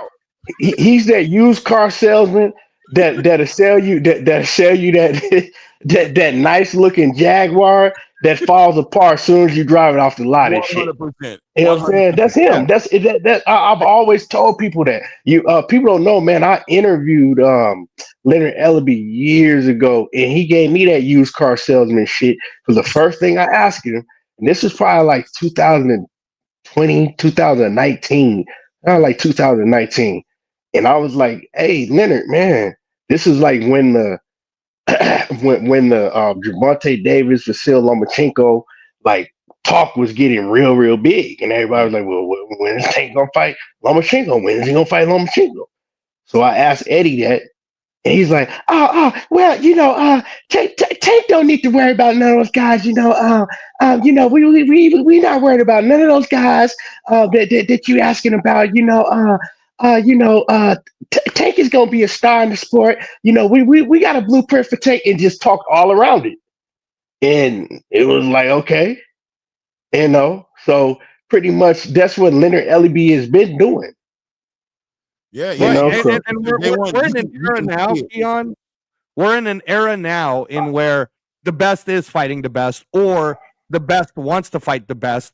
And when you have someone like Eddie Hearn, who I keep sending it to you, Clay, like all these interviews that he's doing, man, right now it's fucking gold, because it's all responses to Dana White from last week. But a lot of it is him giving us the master plan, the blueprint. That's why I'm so in defense of Boots Ennis, is because Eddie is telling us everything. He's saying, Look, I had this meeting with DAZN. I had it with Oscar De La Hoya. I had it with Eric Gomez. Eric Gomez called me. Now, as a fan base, I understand, chat. I understand. To all of you guys who are listening who maybe aren't talking on the chat, I get it. You may not like Eddie Hearn for whatever reason. You don't like him. I'm just telling you, for me, that motherfucker's doing a show in Sheffield this week that's free to me. Then right after that, I'm going to switch it right over to Boots Ennis in Philly. That's free to me. PBC can't even do that for me. PBC can't even say, hey, you know what?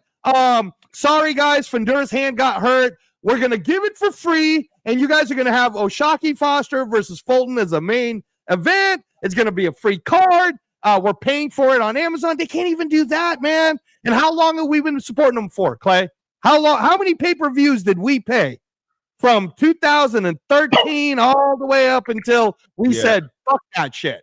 I'm tired of that. Well, hold on one second, right? Mick Doonan, I know you're in the background, right? I'm not opening up the panel for a bunch of people. That's what I'm doing. I brought up Keon because Keon this is high level boxing talk happening. You know what I'm saying? But Mick Doonan, I remember you from last night, and I know that you're on your issue as well. But he's talking a lot in here about you're giving cash. And you know what, Mick? We'll get a chance to talk and the hangout spot. That's not free. What does he mean? Yeah, no. Okay, look, first of all, listen, guys, if you live in the U.S., okay, and I know you don't, Mick, but if you live in the U.S., nothing here is free because everything is subscription-based anyways. It's all in streaming, right? So if you think you're fucking turning on your antenna TV and you're watching something, that shit is not true. So, yes, we understand that, Mick, but everything in America is a subscription-based. All right? Fucking Spotify subscription. All right, everything we do. Amazon Prime is subscription. It's not free. But how fucked up is it, Mick, that I got to pay for my Amazon Prime and then I got to pay them $80 to fucking watch Lamont Roach versus Isaac Pitbull Cruz? I'm not hating on the fight. I'm just saying Eddie Hearn is giving that shit for me for free. I want to see David Allen versus Makhmudov because if Makhmudov wins, now I might see Makhmudov Joshua. If David Allen wins, I might see David Allen versus Derek Chisora. I might see David Allen versus Deontay Wilder. I'm just giving out facts, brother. I'm just giving out facts. Like, in what world, Mick, in what world in the United States will you have a promoter let someone like Dave Allen be a headline? That would be zero, bro. But Eddie Hearn saw the value in Dave Allen. And he said, this fucking guy's a superstar, even though he has all these losses. And he fucking deserves to get a payday, right? I'm going to rock with that guy. I'm going to rock with Eddie Hearn because at the end of the day, like him or hate him, he at least does try to make his fighters money.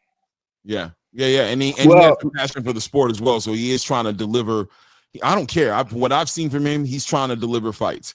That's what I see. He's trying to deliver them now with the Boots Ennis with his and we're gonna segue right into that. Matter of fact, a little bit jumping into the. I want to jump on that real quick too. After definitely want to. I want to segue into that because this is Eddie Hearn's weekend, right? Oh wait, you still want to talk on the PBC, or you want to? Well, I just want to say something real quick because I mean, you can look at the situation, right?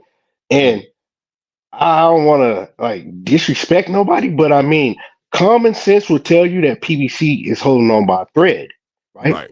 They don't have no choice but to put on these pay-per-views, right? Because these other companies are looking into them and they're not giving them all that money. Like, okay, we're gonna give you $1 billion to, help start a PBC on whatever network this is. They're not giving them that upfront money, right?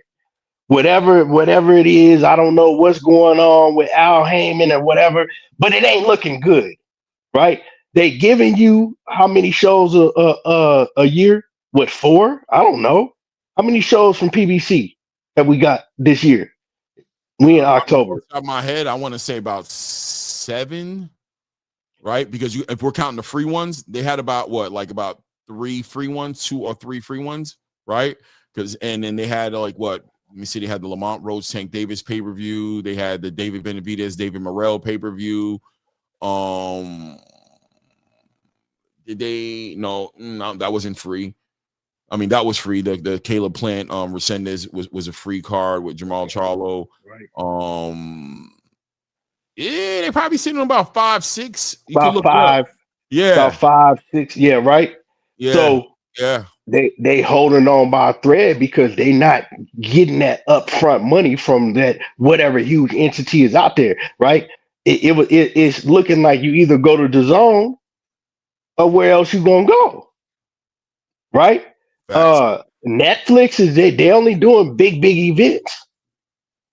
Right. Amazon Prime already showed them, like, we'll give you a platform, but we're not putting all this money in your hand, right? So they are holding on by a thread. And when you tell these, I don't know what some of these dudes got with these promotional companies. I don't give a damn about a promotional company. It's about whoever's giving us the best fights. But some of these dudes, they like banging promotional companies. That's weird to me. Um, like, just it's easy to just to keep it real. They holding on by a thread. I don't Yeah. know if the truth make you mad. It is what it is, but we seeing it in writing, and hopefully they do get it together. Hopefully that they do, sign with one of these big entities, and we can get more PBC events without having to pay per view. Because right now it looks like that any kind of big fights they put on, they have to put them on pay per view, because if they don't, they're not going to be able to pay the fighters the purses because they're not getting that backing, Which and which they which, hold which they holding on by a thread. which with the competition that they're currently the competition they currently have with Turk Al-Sheikh and what he's doing with the zone, and with Dana getting ready to come in the game in 2026, Paramount now involved in the conversation and all these different aspects. I don't think the model is sustainable. I just don't think it is. Shout out to the Warrior Class 3 with the $10 in the building, man, showing love. Shout out to Warrior Class, man, always holding the channel down. Guys, don't leave Warrior Class alone. I'll keep on saying it, man. Warrior Class saying that's why Hearn been pushing boots and scrambling to get the best boxers, because he missed the opportunity to scoop Crawford after leaving Top Rank. Bob Arum soiled his pants seeing what Crawford became. Yeah,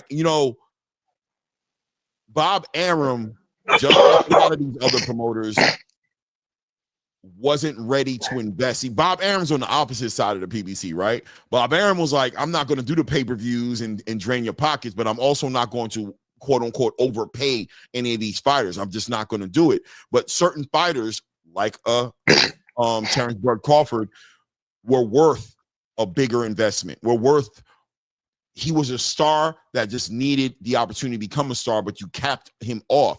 Once it got time to him to make the big fights, you let Errol Spence slip through your fingers, because not slip through your fingers, but you didn't want to play ball. You didn't want to concede and do across the street politics, and the PDC didn't want to do it, and you guys kept doing this thing, this war, and you end up missing out on it. So Terrence went independent and realized that I don't want to be on any side of the street. He said, I want to be independent because I'm tired of getting caught up in your fake ass beefs. I don't want to be with PBC because then there'll be a fighter at Top Rank I need to fight and I can't get that fight. I don't want to be over at Golden Boy because then there'll be a fighter I need to make a fight with at PBC and you won't give me that fight. I'm not going to be nowhere. I'm going to be independent.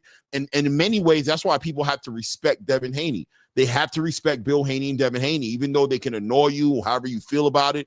The way they moved through the game, they never allowed themselves to get pinned down in one promotional company. They always made themselves available and made it to where I'll give you a 2-fight deal, a 3-fight deal. I'll do a one-off here, a one-off there, but I'm not signing to none of you guys, because you guys, with your politics and your greedy business tactics, will screw a fighter out of his whole damn legacy, period. You'll screw him out his whole damn legacy. I'm telling you, I'm watching Sebastian Fondura be moved right now by Samson in the PBC. I'm telling you, it's diabolical. I told you guys earlier about the way they were doing Tim Tszyu. I told you when Tim Tszyu came in into the beginning of 2024 or 2024, right? Yeah. When he opened up that first fight on Amazon Prime for the PBC, and they were playing with him. First, it was going to be Terrence Crawford. He was supposed to be negotiating with. Then they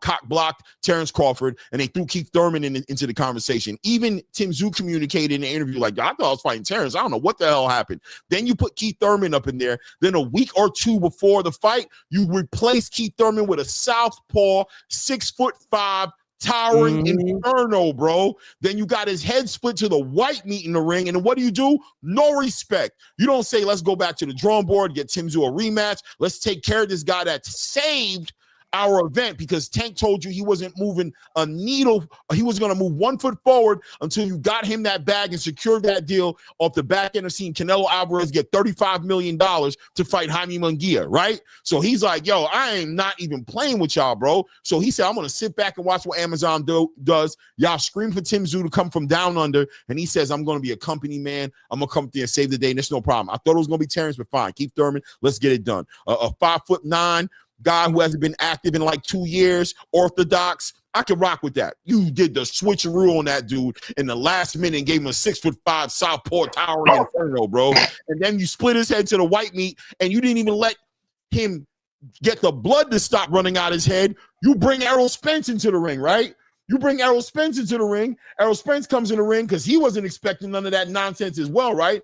Errol's not expecting none of that nonsense as well. Errol, come and join us right here. Hey, what's going on? You said you would like to fight the winner of this fight. Well, here he is. What do you have to say? I was trying to get it on. He got the beat dog now. Let's go. Yeah, so Errol thinking he's getting ready to fight Tim Tszyu comes up down there to cut Terrence Crawford, and he's sitting there staring at this dude like, yeah, I'm going to go ahead and fulfill my obligation and hook Al up and walk into this ring, but y'all got me fucked up. I ain't fighting this 6'5" dude. So he drags Fondura for a damn year, right? With fake dates to come out, never comes out and makes a fight. You take Sebastian Fondura, who you already jipped because the WBO already said straight up, if you get in the ring with Errol, we're taking your title. Sebastian Fondura sitting at the press conference like, yo, I just got these motherfuckers. I ain't give it. Well, who told you what? The reporter's letting him know, like, yeah, bro, they told us you going with Errol. And the WBO said they're taking that belt from you if you jump in the ring with him. He's like looking at Sanford like, what? Hey, bro, I ain't giving up no belts, bro. I'm a champion, bro. I'm over here trying to unify, become undisputed. I was having dreams when I was like 10 years old of being the champion of the world. I came into boxing with all these. He's this young, wet behind me. Poor Sebastian Fondura for thinking that the space would celebrate a unified champion and want to champion him. They didn't give a damn about it. PBC was concerned about their bottom line. So he's sitting there trying to figure life out. They talking to him. They finally convinced that dude to give up his WBO title, bro, to go fight Tim Tszyu again, bro. Right? Now he gives up his title to go fight Tim Tszyu. Xander fights for the vacant title, right? Xander's now the WBO champion. And instead of pushing him forward to do what he wants to do, which is probably fight Xander for that WBO title back or fight another champion because he wants to become undisputed. The dude already look like too damn big for the division. What do? You throw him in there with Keith Thurman, who just knocked some dude out in Australia we never even heard of. Now he's not fighting at all because he has a contusion to his hand, bro. Yeah, bro. They will trick you out your whole damn legacy, bro. They will trick you clean out your legacy if you don't do like David Benavidez did. Shout out to David Benavidez, the monster, who was like, Jesse, who? Hey, bro, I just left 168 dealing with that bullshit. We ain't moving that way this time around, bro. Nah, bro. Reach out to David Morrell. If I can't get a championship fight, I'm going to give these fans something. I'm trying to shake the space up, man. I'm tired of all this talk, bro. Bring out David Morrell. Then he flew to Saudi Arabia and you try to trick him out his bag again. You told the man to fly back and told him you're going to get Caleb Smith to fight him. What happened? Nothing. Finally, shout out to David Benavidez, a real boxing traditional champion who sat there and said, yeah, Al, I appreciate everything you've done for me. Samson, shut up because you ain't really got to be here, but I'm willing to let you sit next to me on the stage, but you need to shut your mouth. Yeah, bro, I'm walking in the path of the greats, bro. So, Turkey, yeah, we need to meet up. Yeah, I want to meet up, man. Let's build on this a little bit real quick. Yeah, what? You got Anthony Yardy for me? Yeah, man, Caleb fell through, man. What? Better be next? The win, okay. What? Dimitri Bivol after that? Oh shit! Undisputed light heavyweight champion of the world. Crazy, man. But I also wanted to go up to. You can get me Zerto? Oh shit! Wait. All right. I mean, yeah. Shit. Click. That's the way you do it. Shout out to Errol Spence, Benavidez, Terrence Crawford, the needle movers in this game that don't just take the company man role. But Sebastian Fondura, watch him close. I called it for Tim Tszyu because now Tim Tszyu's a has-been, right? Now he doesn't even do. He's had to fire his whole damn team. Now he's probably going to go up to 160, have to build from the ground up again. Why? When a year and a half, 2 years ago, that man was the best thing since sliced bread at 154. He was legitimately the number one guy at 154. From that falling all the way down to getting his head split to the white meat, to getting knocked out by Murder Zaliev, to getting knocked out again by Sebastian Fondura. You think his career got mishandled a little bit? I think Tim Tszyu thinks that. I think that's why Tim Tszyu got rid of his team, who handled him like trash. And the same thing happened with Edwin De Los Santos, who got handled by trash by Samson. And now you see David Benavidez about to go in a separate direction away from Samson Leakowicz as well. They need to upgrade. They need to catch up with the times, and they need to build up their organization again. And if they can't afford to do it, if it's I have to do pay-per-view in order to sustain the business, then you need to get into a partnership that makes sense. Right. Whether it's Turkey or whether it's some Russians out there that's working with people out there right now. I don't know who it's going to be, but figure it out. And supposedly, Clay, and I told you, like, I got a chance to go see Underdog. Supposedly, some of the PBC fighters are supposed to be on that Dana White Zuffa boxing type series. Supposedly. Again, we don't know what we don't know. So you're going to hear a rumor here, you're going to hear a rumor there, but until Dana White, who does do this for the UFC, sits down in front of an Instagram camera or however he does the promotion, and he goes, welcome everybody, and we're going to bring you Zuffa boxing, and here's the first thing. Until I hear that it's PBC fighters going on that, I don't know what I don't know. I don't know if Tom Brown and Louis DeCubia is working with Dana on it. I have to wait for an actual for real press release. But you're absolutely right, Clay. All these different fighters, if they move just like David Benavidez, and the one guy, by the way, you didn't mention in the very good soliloquy that you gave, is Boots Ennis, who got done dirty by PBC, which is why he eventually did go to Eddie Hearn. He wasn't with PBC. I keep telling you, he wasn't. Oh, that's true. Showtime. He was with Showtime and Steven Espinosa. He just was getting put on PBC cards because of the relationship Steven Espinosa had with the PBC. But PBC never had no responsibility or accountability to him. It was Steven Espinosa who was supposed to do what he was supposed to do. Him and Cameron Duncan. My bad. Go ahead. Right. No problem. And Mick, I hear you, bro. I'm talking about Dana White physically saying with his own fucking mouth in a live. That's the announcement I want to hear. So until I hear that, I'm just going to hold it off and wait to see what happens in January on CBS and what fighters are going to be on Zuffa Boxing. Until I actually hear Dana White, who I actually do know, Mick, I want to know. I want to know. And Dana's very good with keeping cards close to his chest before it becomes real. Yeah, it is. So, it is. And this is shout out to Mick, man. Mick is. I talked to Mick yesterday. I know. You know what I mean? Yeah, Mick's a good dude, dude. Mick is a good dude. We're definitely on the opposite side of the conversation here. This right here, viewing figures in the bin, they dump pay-per-view because they can't sell it. Nobody's selling pay-per-view, bro. It's over for the whole space. Do you think pay-per-view sales are in the bin because the fights ain't worth it, or because I can go and steal it? I can go and stream it anywhere. This is a problem for the whole space. Pirates Life. Yeah, nobody is delivering a message to say that the reason the pay-per-view that the PBC is not selling pay-per-views is because of the fighters necessarily. Because I'm gonna be real with you, Sebastian Fondura versus Keith Thurman, even in the best pay-per-view days, ain't selling. Neither is Esau Cruz versus Lamont Roach. But the pay-per-view model in general is losing all across the board. Even right now, me watching a movie, I remember when I used to watch a movie 1999. Them things are $5.99 now, $6.99 now. People are I can steal it. I can go to a site and stream it and watch it for free. You're watching movies come from the movie theater and end up right on HBO Max like 3 weeks after it came out.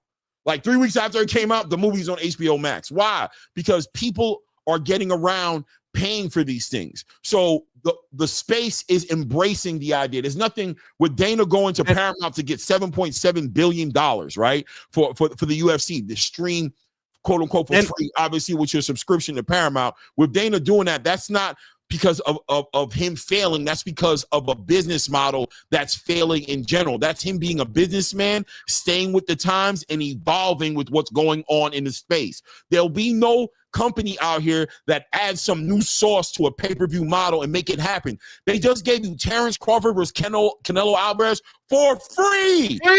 They just free. You know what I'm saying? They're about to give you David Benavidez versus Anthony Yardy in that whole undercard. Haney, Norman, Bam Rodriguez, Martinez. Yeah. Come on. Everybody. And by the way, Clay, it needs to be a misconception. Like, the UFC didn't fucking fail under pay-per-view model. What happened, Mick, was simple. CBS said we will give you $7.7 billion.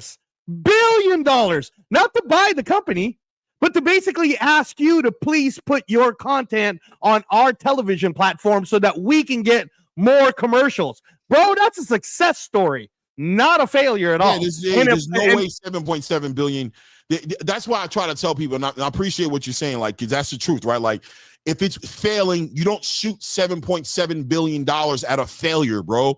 You don't just think about it. Like, we sit in our houses, we watch television, and all of a sudden we're these big businessmen. Where's your multi-million-dollar corporation that you're headlining, and where's your Maybach? Where's this green business you having that you can discount $7.7 billion? That's like me building a restaurant here at the corner, and then some company comes at me and offers me $1.2 billion or $500 million for my restaurant, and you're going around the neighborhood telling people that I failed. Yo, that dude, yo, you know why he sold it for $500 million, though? Because he was having a hard time selling sandwiches. What? What are you talking about? I went and made $500 million because my sandwiches suck. They went and bought my sucky, trash-ass sandwich for $500 million? Hell no, bro. It's a complete opposite. I did such a good job. I made such great sandwiches. The community loved my restaurant so much. $1 billion company came at me and offered me $500 million for my restaurant. I sold it, got me $500 million richer. I'll open up something smaller somewhere else. And guess what? How about this? Not only did they buy my restaurant for $500 million, but they said, yo, Claymore, do me a favor. I want you to hang back and run it for me, bro. Because not only is your sandwiches so good, you're so good, we're going to include, we want you to be part of the package. Am I failing? Am I failing? On what world am I failing? Am I not up like a motherfucker? How do you look like telling people my sandwiches suck? That's why they paid me that's why I sold my company for $500 million. Think. Like, it don't make no sense to put an argument out like, oh, the reason the reason the UFC moved the way they did is because they were failing. What? What are you talking about, bro? So I guess the reason why the PBC can't get a distribution deal is because they're so successful, right? The reason they can't get that distribution deal they had with Showtime is because they winning so much that Amazon's scared to throw them a bag, right? And get them together because they're just winning so much. Come on, bro. Yeah. And plus, too, let's not forget, there was a time when we saw New York Times and all these big news media talk about how PBC is doing this big thing for boxing. This was about 10 years ago. And then they talked about how they signed 300 fighters and the whole bit. And remember, Clay, there was even some rumors that PBC was going to get rid of the belts and there was going to be a PBC belt. The same shit was sold to us. The only difference is they were not a success story. Dana White and the UFC, on the other hand, is a success story. So I'm going to rock with that, too. Yeah, Thank you for giving us free content. The idea. They didn't invest in the idea. That's what it came down to. Like Dana said, they didn't put no money. They made billions and billions and billions of dollars off of boxing. And that's why I call all those promotional companies, all those new promoters, including the Oscar De La Hoyas, all these guys, the Floyd Mayweathers, the Al Heyman, shout out to all those guys, right? I don't know you on a personal level, but you guys came in on the back end of a lot of hard work that was done. And what you guys did is you took advantage of the hard work. You ate and you ate and you ate until the land ran barren, bro, until nothing could be grown out of the soil. You took, you put nothing back, and now boxing is suffering off the back end of it, bro. It's just like crack, bro. They came out, the neighborhoods were doing well, people were living well, they sold crack, everybody was doing their thing, and then what happened? Now your neighbor the girl that you had a crush on is on the corner with white foam coming out the side of her mouth, trying to give you some fellatio for $5. And you like, what happened to my neighborhood? What happened to your neighborhood is nobody invested in it. They took the money, they took everything out of it, and they drained the neighborhood of every kind of bit of life it had in them. That's all they did. They took advantage of a model based off Floyd Mayweather, making a bunch of money, bringing a lot of attention to boxing, making pay-per-view a big deal. And instead of being like, let's invest, let's build superstars, let's build back boxing, they just ate off of Deontay. They ate off of Javante. They ate off knockouts. They stopped building up fights. They stopped building up fighters. And this is where boxing is at because of it. And people who have vision, who can see what it's going to take, know what's going to take. It's going to take, let's build a farm system called Zuffa.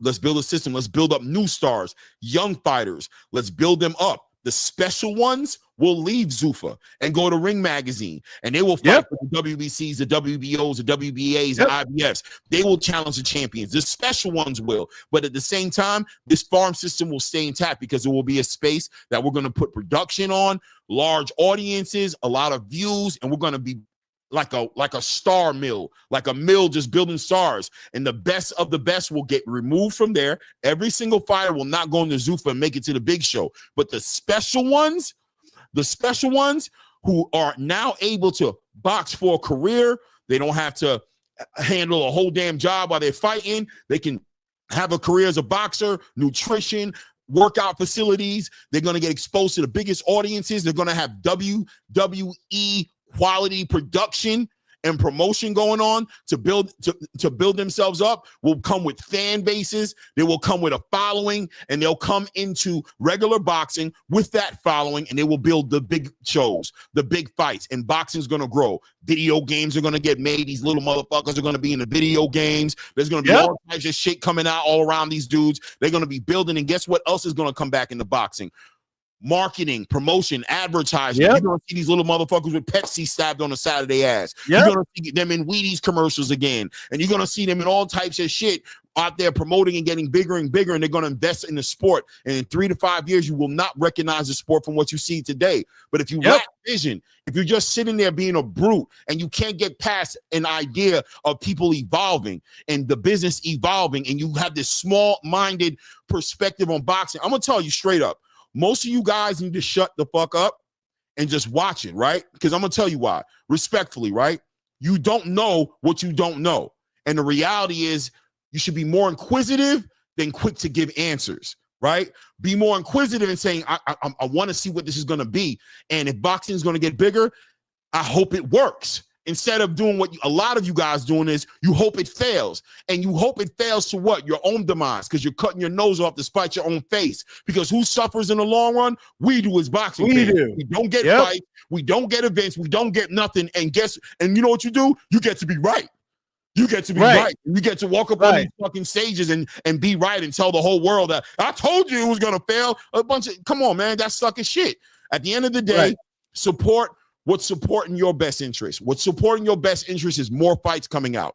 If you're so indifferent so much with what Turkey and Dana and all those guys do, then petition to Al Heyman, petition to Oscar De La Hoya, and demand that they do better. Demand that they do better. Because if they don't do better, then where are we at? Be honest with yourself. If you're not going to push them to give you what they're trying to give you, then shut the fuck up and let the other guy come in and take care of the job. That's it.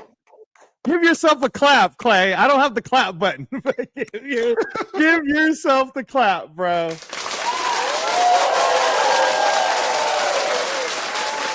That's what it comes down to. And I got to be honest with you guys. Like, salute to everybody in the building. I know everybody has their opinions. I'm not tripping as bad as it looks like I am, but it does get frustrating. No. This is the way our show is. Yeah, our show is naysaying. I hear so much naysaying, and it's just like, where's the solution then? I don't hear enough like, yo, what needs to be done is, all I hear is that shit ain't gonna work. That's hype, and they're taking this away from us. They're taking away zero from you. I would rather have 10% of all of the money in the world than 100% of $100. You know what I'm saying? Right. Like, I'd rather, where's the vision to understand this is not yours? None of you guys own this shit. Hey, bro. Boxing is the only sport to where you'll get a stacked card with fights that we've been asking for, and then you'll get a certain group of fans. Oh, they're losing money. How much money are they making? He's losing out. I'm like, what the fuck do you care? Exactly. Like, does your bank account still look the same or not? And they'll argue about this shit every day for months. Oh, he's losing money. Like, that's where I was like, I can't do it no more. We actually getting these fights. We actually getting the fights that we want, and you motherfuckers are crying, talking about what a trillionaire is losing. Right. Yep. Let me tell Like, you. who gives a fuck? I don't give a fuck what money they losing. Give me the fights I want to see. You know why? because Exactly. it's what they call follow the leader. ETB. They hear one person say it, and another person say it, another person. They all repeat what the other person saying. It's rinse, wash, repeat. They just want to go out there and start saying stuff they have no clue to what they're talking about, none. And all they want to do is just say it because they hate that person that they enjoy listening to, or they follow, or they appreciate. Hates the person that's doing better than the person and showing more success. It's like the people that they're here. Check it out, right? It's like the people that drive Mustangs. And then this Kia came out, and they're like, I don't want no Kia. I don't want no Kia. What's that? The Kia Stinger or whatever they got now? Yeah. Oh, what's this? Oh, I don't want that. They just chopping in our market. They just trying to steal our kids' enthusiasm. Why can't they go buy a Ford Focus SVT? What's going on? They can stay with the family. Why they got to do all that? Because it's getting crazy up here. Yo, y'all just sound like whining bitches. I'm going to say it. I'm going to take bitches off. I'm going to say Mitches, man-ass bitches, straight up. Because all y'all do is just talk crazy about other people's fucking pockets. I don't care about their pockets. I just want to see the best fight the best. I just want to see the sport live. Let me build on this real quick because I heard y'all cooking. I was here. You know what I mean? But all you want to do is just talk about what everybody else is doing. Who cares? At the end of the day, are you receiving anything besides a good fight? What are you grabbing from this? What are you doing with this? Absolutely nothing. All you're doing is sitting there complaining like a little baby or a baby mama who ain't getting that check on time. Shut your ass up and enjoy the damn sight. That's it. Keep it real. You know what I mean? Salute to Just Do. Preach Just Do. Yeah, no, Just Do, salute. The point is, Just Do, salute, bro. Just Do. But I think again, the whole point, guys, is that we got to see a Super Bowl of boxing. I mean, I was there for it. Canelo Crawford, and that was on Netflix, and that was accessible to everyone, right? Everyone could have watched that. And when I say everyone, by the way, I'm talking about there was not a place, whether it was a restaurant or a bar or a pizza shop, that you couldn't have gone to and watched Canelo Crawford. They were literally showing it everywhere, man. Everybody has it because for the most part, there are 300 million global subscribers to Netflix. Mm-hmm. So if you didn't know nobody that had Netflix, then I don't know what rock you living under, man. Everybody got to see it. Wait. Before we get any deeper in this, shout out to Just Do Boxing. Shout out to my guy, Literary Pharaoh, Roger that. I'm just trying to catch some new guys. Alberto in the building. Salute to you, family. Salute to Sonny Augustine in the building. A lot of new guys. I don't want to hang on this topic that long, right? We gotta move on. I don't want to rinse and repeat and consistently shooting out this whole entire pay-per-view is dead thing, right? Like that's what it is. There's a new thing coming into the space, and the only answer to it that makes sense from a boxing fan's point of view is something better or shut up.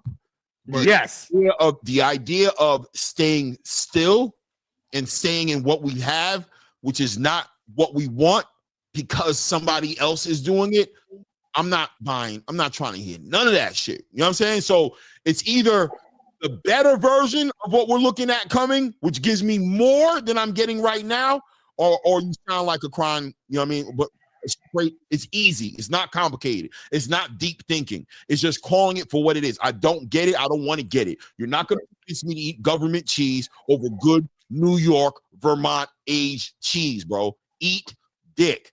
Pause. You know what I'm saying? And let me say this real quick. Right? So all the motherfuckers that's complaining and saying PBC this and we'll buy PBC pay. Hey, if y'all were buying all those PBC pay-per-views, they would still be thriving now. Yeah, so obviously, y'all lying. Somebody lying. Somebody lying. Really good though. Yeah, that's a fact. I mean, it is what it is, man. We are where we are, bro. Now, that being said, moving forward and segueing into a big matchroom weekend here. Jerome Ennis getting ready to go ahead and debut at 154 pounds. The boxing space is upside down about it, right? They're upside down about it because who he's fighting, right? Usman Lima. Everybody wants everybody at this point being on this journey with Jerron Boots Ennis, cheering for him to win, knowing the battles he went through at 147. We saw him draining himself at 147. At one point, it got uncomfortable to watch Jerron Boots Ennis in between that fight week. You started to see him walk around. He was looking diabolical. But you had grace for him, and you cheered him on because he wanted to actually be the champion. He didn't just want to be emailed the championship. He wanted to do something for his legacy. He wanted to unify. He became a lineal champion. Eddie Hearn facilitated that. Became the Ring Magazine champion. Yep. A lineal Ring Magazine champion. And he became a star in his city. He was already a star, but Eddie Hearn facilitated him 2 events inside of Philadelphia. The other one at Atlantic City, provided his community an opportunity to see him perform over and over again. They've supported him. He's had a lot of support from his community and a lot of support from the boxing space. But now, this 3rd event getting ready to pop up right now, he's fighting somebody who a lot of people are just like, okay, we didn't want this, right? They're complaining. We didn't want this. We wanted to see you get directly in there with Virgil, with a Bakram, get a belt. We want to see you just be in the big conversation. And now people are starting to feel like Jerron Boots Ennis is being moved around in a way that kind of made us hate boxing on the low key, right? Like, we all love boxing, but we just coming off seeing what's happening with Tank, and we don't want to see that happen with Jerron Ennis. I'm not ready to say that's what Jerron Ennis is doing. No, not even close. Yeah, but what I will say is that the boxing space is definitely rumbling. The algorithm is rumbling about what he's doing, and about there. You got some people who've already threw him to the side, right? But this fight coming up right now with Usman Lima is a fight now, because this guy's a no-name, because a lot of people believe he's not even on the level of Jerron Boots Ennis. They're expecting a level of performance for Jerron Boots Ennis, to where if this fight becomes a little too competitive, if it goes to 12 rounds, goes to a decision, they're probably gonna, they're probably gonna throw shots at him and be like, you see, he's digressing. I'm interested on the panel's opinion as far as, since he's fought David Avenesian, Karen, Emaniana Stanionis, who was undefeated, right? Who was undefeated. Right. Is it fair for a fan today to look at the way Jerron Boots Ennis is moving and do 2 things, not one of 2, both things? A, say that he's digressed as far as a boxer is concerned, that he's getting hit too much and that he's built up some bad habits from not having the right kind of competition. And B, is it fair for them to hold him accountable for this fight with Lima? Could he have done better? Could Eddie Hearn have done better? Should they have done better? Should they have worked harder to get a better fight? Or is this the fight? Is this just the fight it is, and we're just making too much about nothing? What do you guys think? Yeah, no, I think that oh, you want to go first, Ray? You can go first if you want. Okay. No, and you know how I feel about this. And Boots, if you're listening, I know it sounds like I'm always, repping you and backing you, but this is just my truthful feelings about this, right? First of all, if you understand the boxing business, and Brian Norman Sr. kind of talked to us about it last week, there's always a master plan, right? There's always a master plan on how you go ahead and get to the most money you can make, right? And we even saw this play out with Pacquiao versus Mayweather, in that if Pacquiao and Mayweather would have fought in 2010, can we honestly say that they could have sold $100 pay-per-views at that time? But by the time they did fight, like the fight or not, right, as a fan, they sold, I believe it's still the highest. It's still the highest pay-per-view sold. Definitely the highest at $100. Yeah, like 4 million.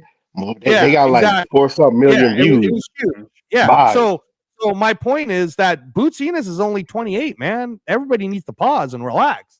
Okay. Secondly, he unless we see something different, let's just put your imagination caps on.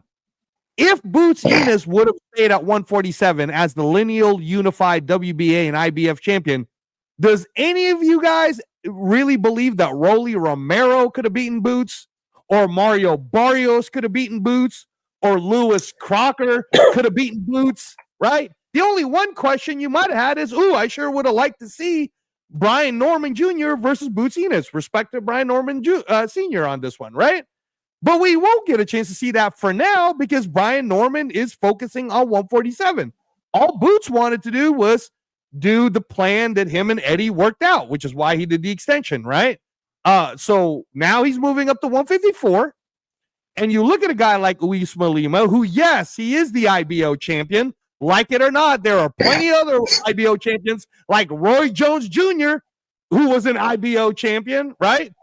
Look, the Mountain West Division, Ray, is still the Mountain West Division, brother. Whether UNLV wins it or not, I get it. It's not the Big Ten. It's not the SEC, but it's still a championship, and we will take that shit. So, Luis Lima, he hits hard. He's fucking built. Like, he's definitely in shape. That guy was in shape today, the way he looked. He and you can see that there isn't like a size, like it's not like Boots is towering over this guy. If anything, it looks like Lima might be a little bit bigger, right? So I am interested in seeing this, Clay, to your question. I am interested in seeing, well, how does Boots move in this space at 154? But if he knocks him out, okay, then this is where I disagree with a lot of the different takes. If he knocks Lima out like clean or stops him, bro, I'm gonna be that much more high on Boots will knock out Fondura. Boots will fucking destroy Virgil Ortiz. Boots will hurt Abbas Baru worse than he's ever been hurt, bro, because that's what I'm waiting to see. I'm waiting to see that. If this ends up being it goes to decision, Boots look good, it was a tough fight, now we're gonna know, okay, this is Boots' first campaign at 154. Maybe the Virgil Ortiz fight will look closer than what it is.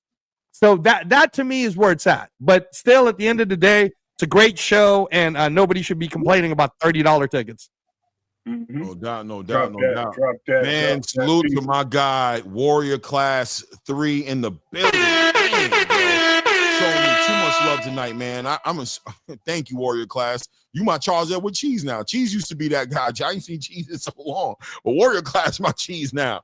You know what I'm saying? He said Crawford Canelo, the Super Bowl of boxing. Noon. No one realizes. No one realizes all the other pro sports, NBA, NFL, NHL, and MLB, all have all-star weeks to showcase their athletes. We need to create boxing all-star week for the top boxers in different skills. That'd be all over the world. Yo, that'd be diabolical. That is a good. And I said something like that too before. That's dope. I like that. Yeah, little. And I'm gonna be real with you, right?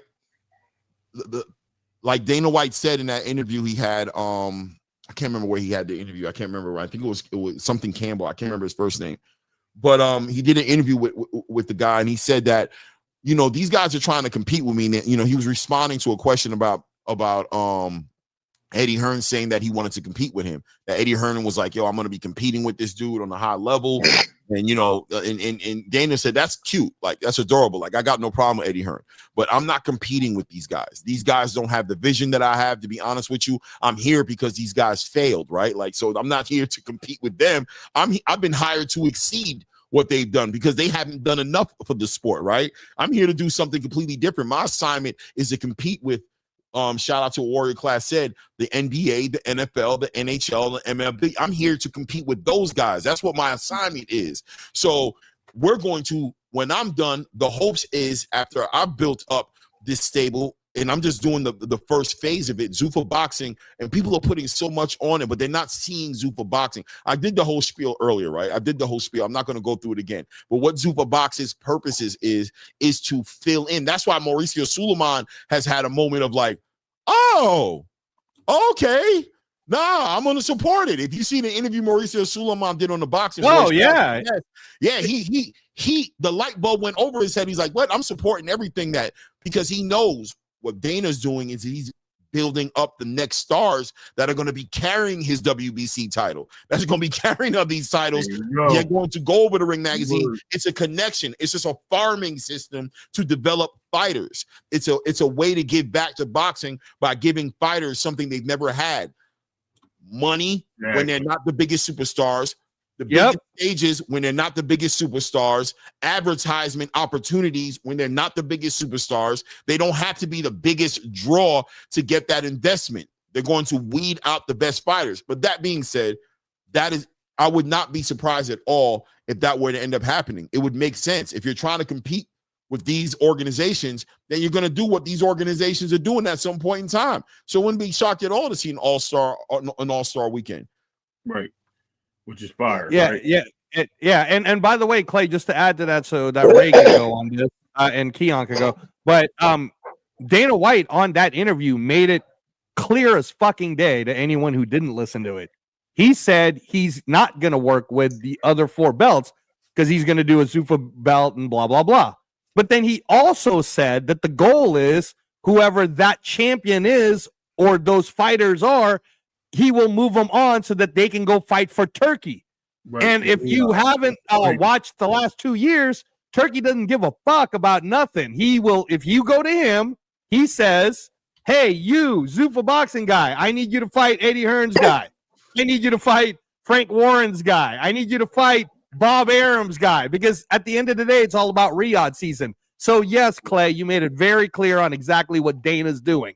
A Zuffa boxing champion isn't just going to sit there and defend his championships. If Turkey Al-Sheikh, who's funding the shit, says, oh, hey, Dana, that guy that you just got won the championship, I'd like to have him on Riyadh season.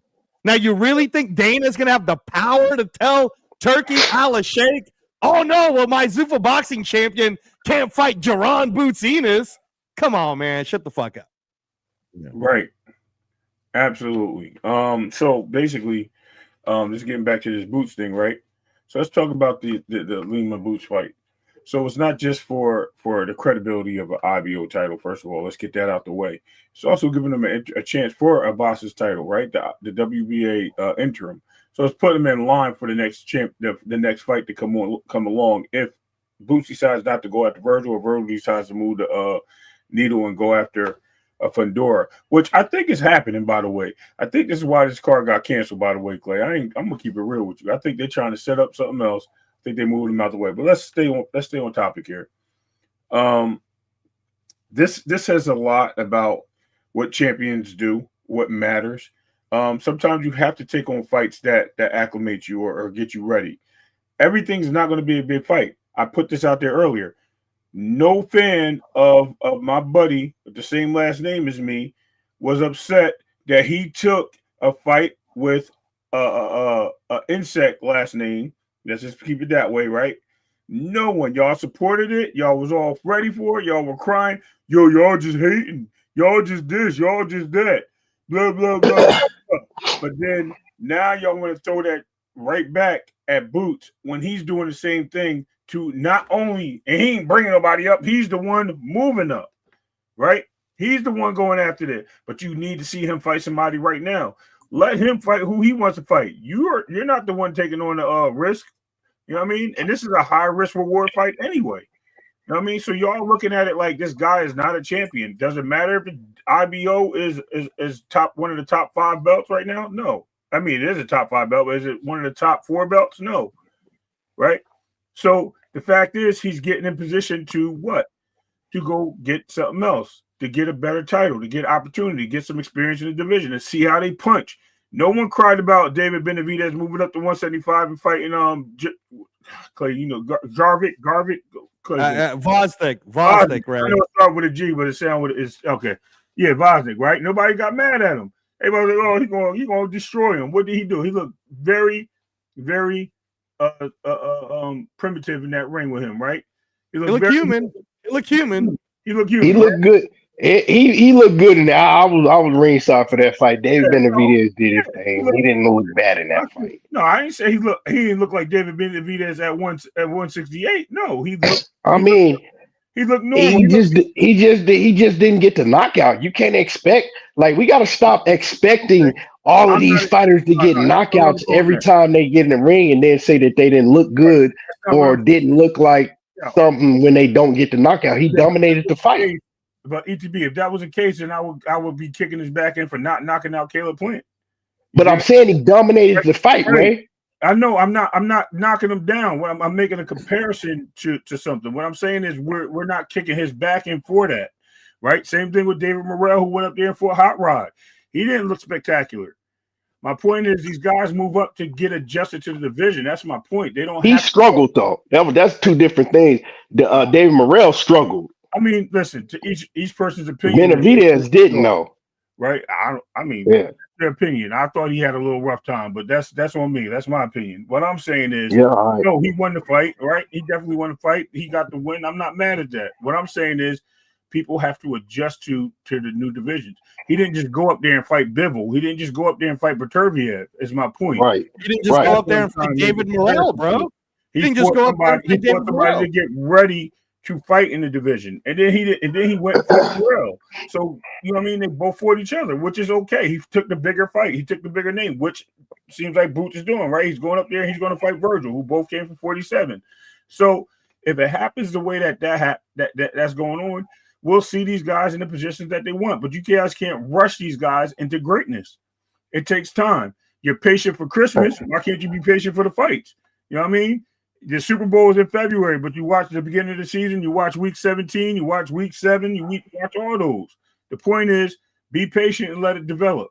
It's not going to develop because you want to rush it or you want to get there. That's why y'all have accidents when y'all drive to the grocery store, because y'all always rushing. Slow down. Let it develop. I'm good. To me, it's about the after plan, right? If you going up to 154 and you fighting this dude Limos, and then you're like, okay, well, you don't have no plan afterwards, then it's like, okay, well, what you doing? But according to Eddie, according to Boost's team, they already signed their part of the Ortiz fight, right? Right. That was already in place. So the people that's complaining, we can't act like, okay, Ortiz wasn't ready to fight Boots coming off like right now. Like they both had certain things going on, right?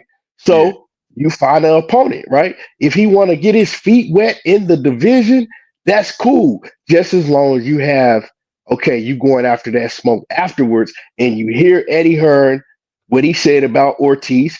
He called out Murder Tayev, right? He called out Fondura. They going after all those guys. So I don't know what the hell the complaint is about. Like, you know, who you want them to fight after, like right off the rip. ATB is because they don't watch boxing and they don't know all these fighters. They don't go do their research. Listen, I didn't know who Lima was either, but I went and watched some of his highlights, and I watched two of his fights.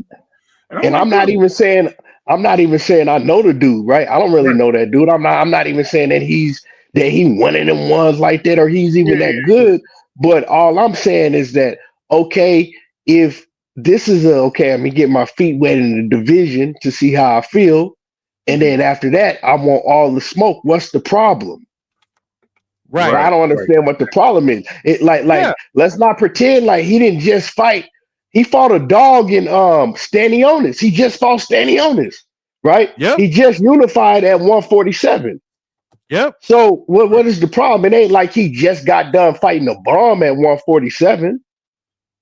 Yep. Like it's crazy because the same people you hear complain will sit there and watch a fighter like Canelo fight 5 fights back to back with fighters that we didn't call for, right? Until he really fights somebody.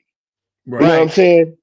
But then to complain when somebody like Boots say, okay, I'm moving up to a division, I'm gonna go ahead and, you know, fight this guy, get my feet wet, and then I want everybody after that.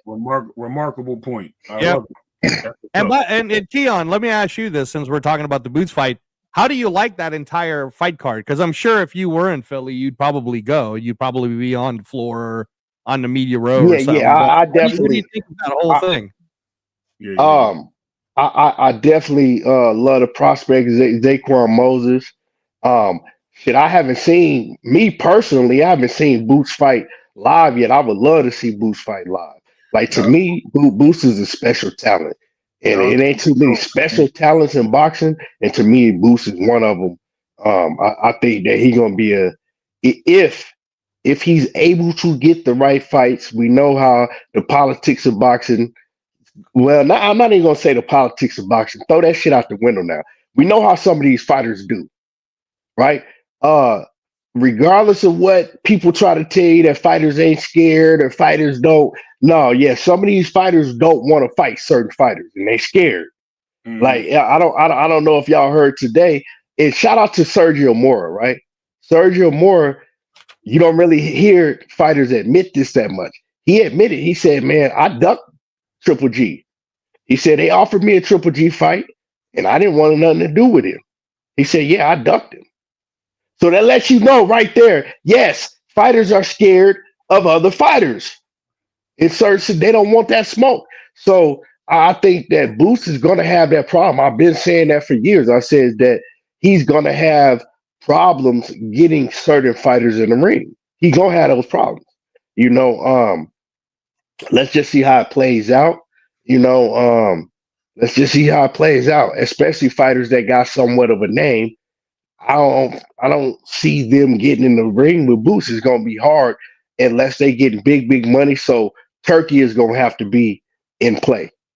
You know what I'm Yeah. saying? Turkey is the only one that's gonna really say, okay, I want this fight. I'm gonna overpay for it or whatever, or I'm gonna pay y'all what y'all think y'all deserve for it.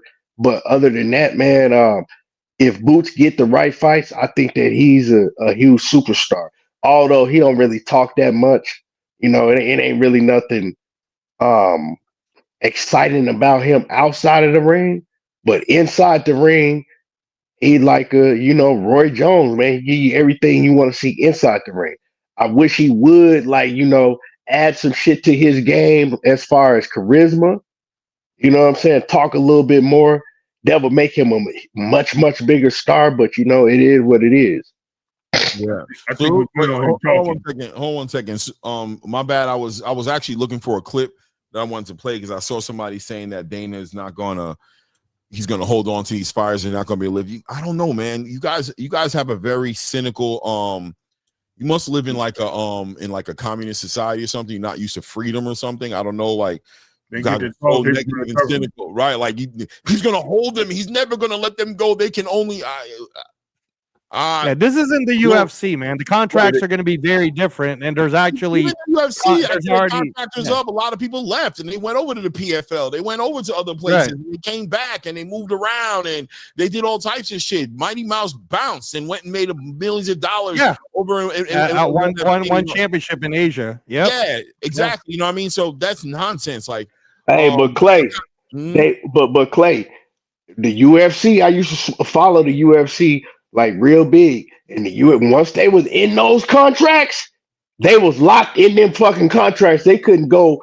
fight with nobody else. They couldn't talk to nobody else or nothing. So people do got a point when they say if Dana White got you in the contract, you locked in that shit, and you're gonna do exactly what Dana White say because he will sue you. You're not getting none of those contracts. Now those people that you named, they were able to move on. Those people that you named, they were able to move on once their contracts were up. So once their contracts were up, they was able to move on. But what world are we in? What are we talking about? Is Teofimo Lopez not in a contract with Top Rank and then have to go through hell and campaign on social media to get out of a contract with Top Rank and not be active and refuse to fight? Wasn't it an uphill battle for him to break out of those contracts? Is it Ryan Garcia daily going back with Oscar De La Hoya? Didn't he try to make a fight while he was suspended? And Oscar De La Hoya shot it down and said, "Not without me, bro. We have a contract." This is not a new concept. Of course, if you are inside of a contract that you've signed, right, a contract that you've agreed to, that says you're going to give me X amount of fights, X amount of years of whatever have you, of course you're going to be held to that contract. Brian Norman Sr. said once Junior went and won that WBO title, boom, an extra 2 years was added to their contract. They weren't able to make the moves they're making with Turki Al-Sheikh without Bob Arum being right there, being like, I'm okay with it. And that's what's going to happen with Dana. He's going to have contracts with fighters. Turki Al-Sheikh, the man who's paying him, is going to see a fighter who's probably won a tournament in there, become a champion. He's got a huge following. That fighter is going to want to go ahead and fight a bigger champion. He's going to want to become undisputed. He's going to want to become a lineal champion. He's going to be allowed to go over to Ring Magazine, to the Ring, or to Riyadh Season. He's going to be able to compete for these cards. This isn't nobody rewriting the rules. This is how it works. What fighters you see, I mean, it's across the board. So, I mean, I'm just confused as to why people are speaking about this like this is a new concept. Like, yo, Dana about to bring over contracts, bro. Y'all don't know about contracts. Contracts is about to change the whole game. He about to bring in some contracts into the game. You guys ain't used to contracts. All that willy-nilly do what you feel like doing. You ain't gonna be able to. What fighters were doing that? What was the across the street contract any damn way? What was the across the street politics about anyway? If we're going to act like this is a new thing, what was the problem then? Why wasn't Errol Spence just able to go ahead and negotiate a fight with Terrence Crawford? Why was it such a big deal for Terrence Crawford to independently fight Errol Spence? Why did he have to sign a fight deal with the PBC to fight Errol Spence? What's this whole entire Dana's going to come in and do something that ain't been getting done for years? But we're talking about the same business that had Don King in it, where Mike Tyson had to beat that dude's ass inside of a limousine because of contract. I mean, what are we talking about? Where's this new contract that we're scared of, that Dana's doing, that nobody in boxing has been doing? I'm confused. And the other thing too, Clay, and again, I want to transition back to the matchroom fights, but that's also why in a free market like boxing, you have Eddie Hearn, who is sitting there going, I'm doubling down on the WBA, the WBC, the IBF, the WBO. I'm going to make sure that my fighters get the fight for money and legacy. So boxing's better than it's ever been because there's so many different ways for a fighter who wants to make it as a living for themselves to have a choice. Right. They can go on all, you can go to pro box. You could be Albert Bell, right? And you can just go ahead and be 28-0 and go do your thing, right, Clay? 100%. Or you could be Vito Melnicki, who's like, fuck Top Rank. I'm going with Dana White, right? You could also be Shakur Stevenson and be like, hey, man, Eddie's great. I'm going to be a free agent now, right? Like, there's so many different ways, which wasn't that way in boxing's past. So boxing's never been better for fighters now, and it's never been better for the fans. You're making more money now than you're more visible now than you've ever been. And going right back into Matchroom. Matchroom's Philly card is pretty cool because they have Giorgio Vicioli, who's one of the Manchester stars that's coming up at 135, and he's fighting in America for the first time. I'm excited to see that kid. I want to watch him. You mentioned Keon. You guys already mentioned Zaquan Moses. This Thompson Diaz fight, undefeated versus undefeated, 7-0. Giorgio Vicioli? What's that? Giorgio Vicioli, you talking about? Yeah, he's from Manchester. Oh, I didn't know that. Hold on, you sure? Yeah, he's from Manchester. Okay. Yeah, he's somewhere in England. He definitely rocks the English flag. So, and then I'm excited over that. The two undefeated young prospects who's not afraid to let one of them, I was thinking about somebody else, Giorgio Vicioli. Yeah, you're thinking about someone else. You're thinking about that. And then, the Thompson Diaz is 122 pounds, both undefeated. Yeah. And again, that's the type of fight you're going to see at the Dana White fights, the Zuffa fights. Undefeated versus undefeated, both young prospects. Justin Palmieri coming up. Oh right. God, bro. That was the guy I was thinking about. Yeah, and then there's the Tamir Smalls, which is part of Boots Enos's whole like little stable with Bozy against Jose Roman. Bro, that fight's gonna be a banger at 147 pounds. They both look good in shape. They both look like they're coming for it.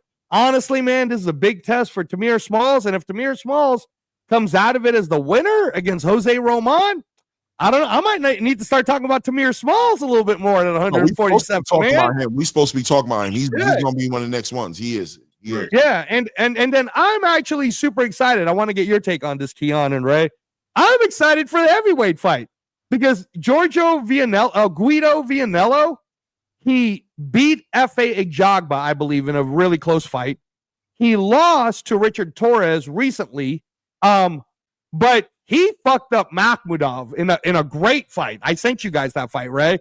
I mean, he blew up his eye and everything, right? So this is a great renaissance of heavyweight boxing, like it was in the 70s. You got a guy who's like 6'5", 6'6", 247 pounds against Alexis Barriere, who's being coached by Sugar Hill, and Alexis Barriere is undefeated, 12-0, 10 knockouts. His last fight was the co-main event to Giron versus I'm forgetting the name. Giron against Hernandez, I think. It was in February. And if you guys watch that heavyweight fight, this guy, Alexis Barriere, who's a southpaw, was fighting a 290-pound knockout guy in Igor. And he busted this dude up with the jab, bro, just like moving and jabbing and looking good. And he had Sugar Hill, like kind of talking to him boxing-wise, right? So I'm excited. I think that Guido Vianello versus Alexis Barriere fight is going to be a really great tactical jabbing. It's like watching a Chris Bird versus a Lennox Lewis type of a fight almost. It's going to be very fun. Two tall guys, one guy 6'4", 237, one guy 6'5", 6'6", 247. So I love that fight, man. But what do you think, Ray? What do you think, Keon, of the heavyweight match? Well, I'm just going through this first before Keon can go, but I just wanted to mention when it comes to heavyweight boxing, I just want to thank Turkey Al-Sheet and the Day of Reckoning. I think the Day of Reckoning was a set off, the show off, and what brought heavyweight boxing of today into the eyesight of us as boxing fans, because heavyweights were not getting acknowledgement as the smaller fighters were, because we thought heavyweight boxing was dead. And you know what boxing goes is the heavyweight boxing field goals. And as these heavyweights are getting more exposure and they're becoming better and better to the viewership of our consuming eyes, we sit there and we're like, yo, this right here, this Fabulous Worley, oh, this guy over here.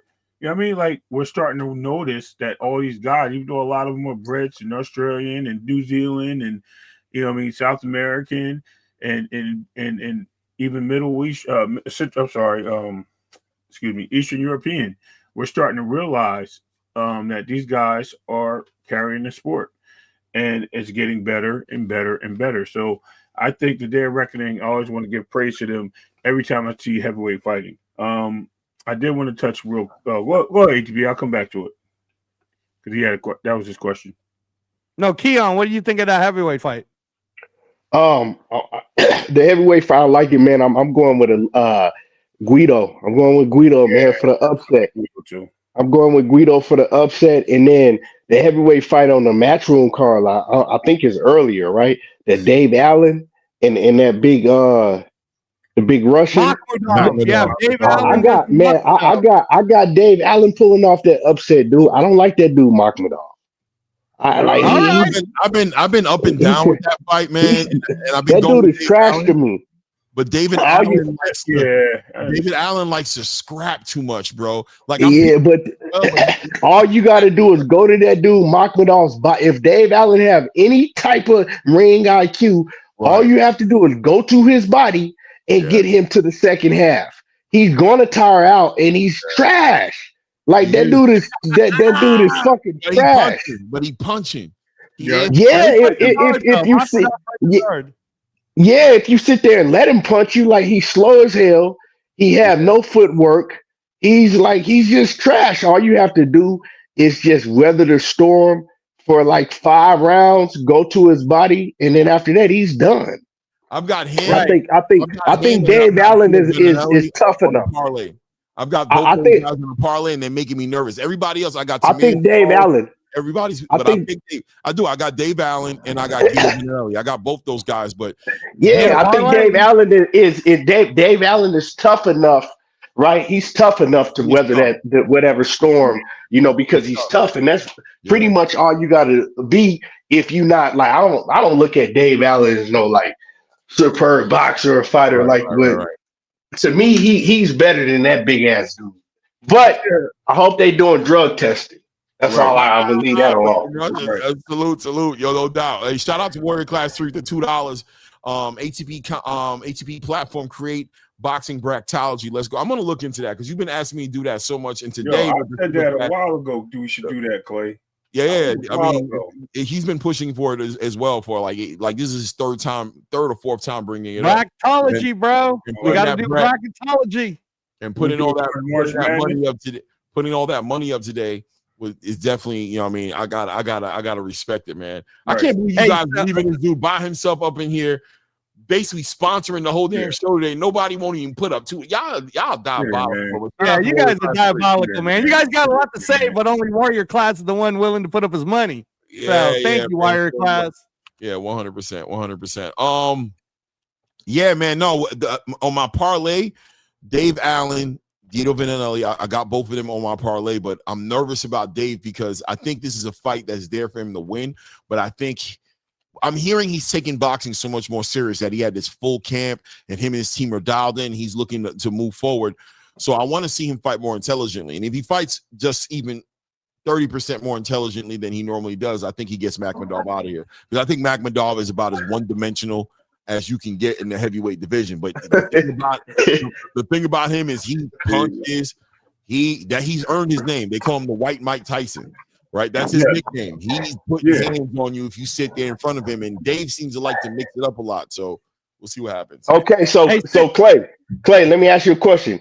Right. Do you usually win your parlay, your boxing parlays? We ain't talking about football and all the other stuff. When your boxing parlays, do you usually win them? Yeah, I usually win them.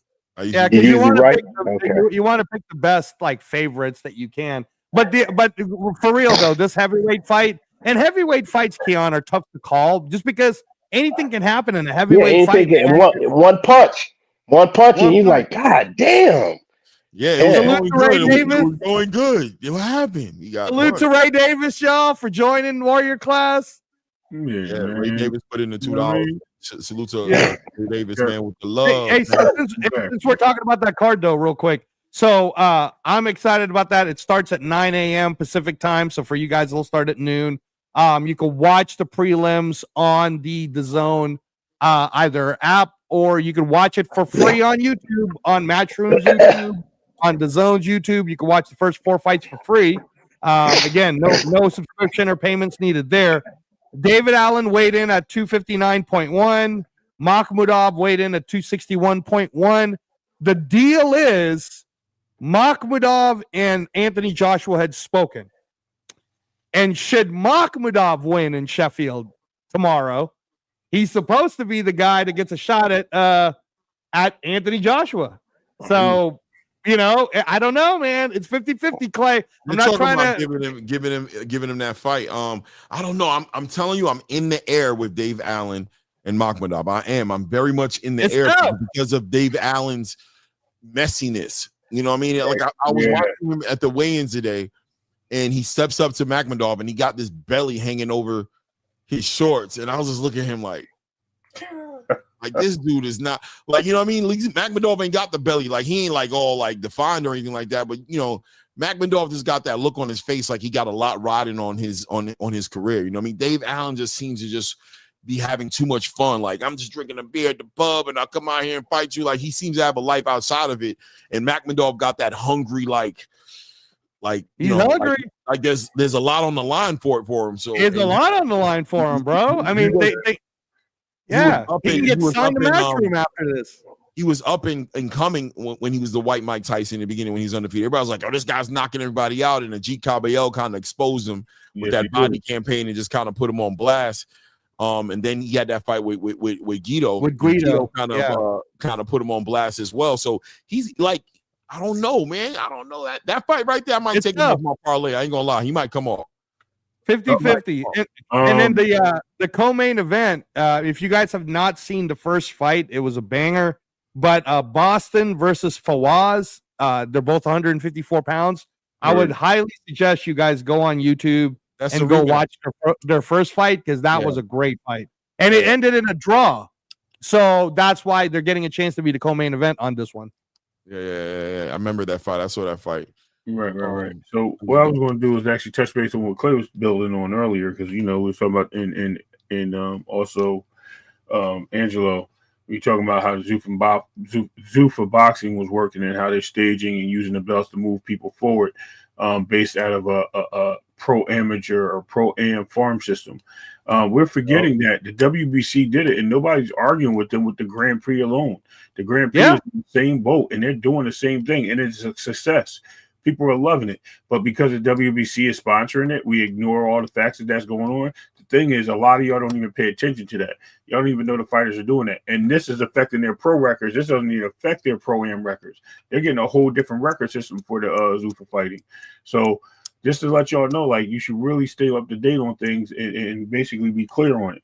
Another thing I want to say is, you guys even heard what Benavidez said also about the fights and how he's moving a certain way and how he was giving and blessed to move over to fight for Turki Al-Sheikh because it was nothing going on over there for him. a lot of y'all got to understand that this man put that out there himself.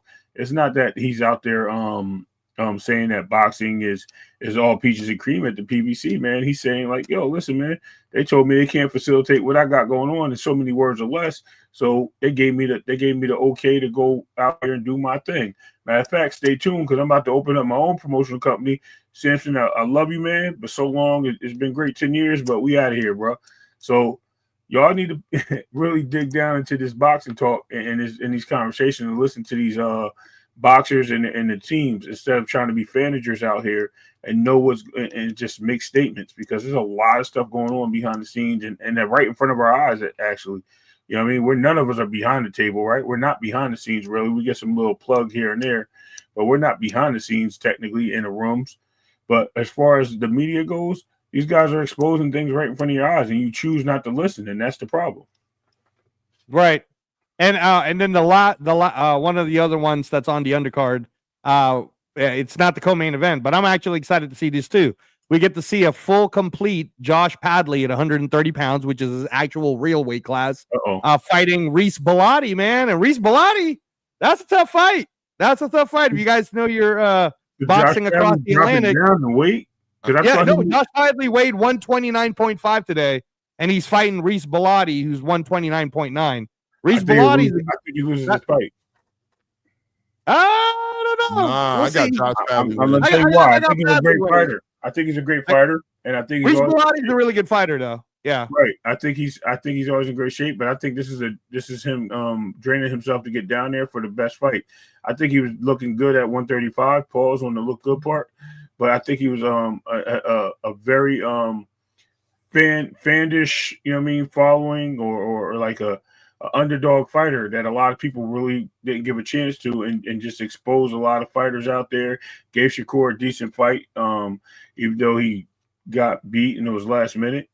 I think this guy turned around and won a fight right after by stoppage, so that gives him credit to who he is.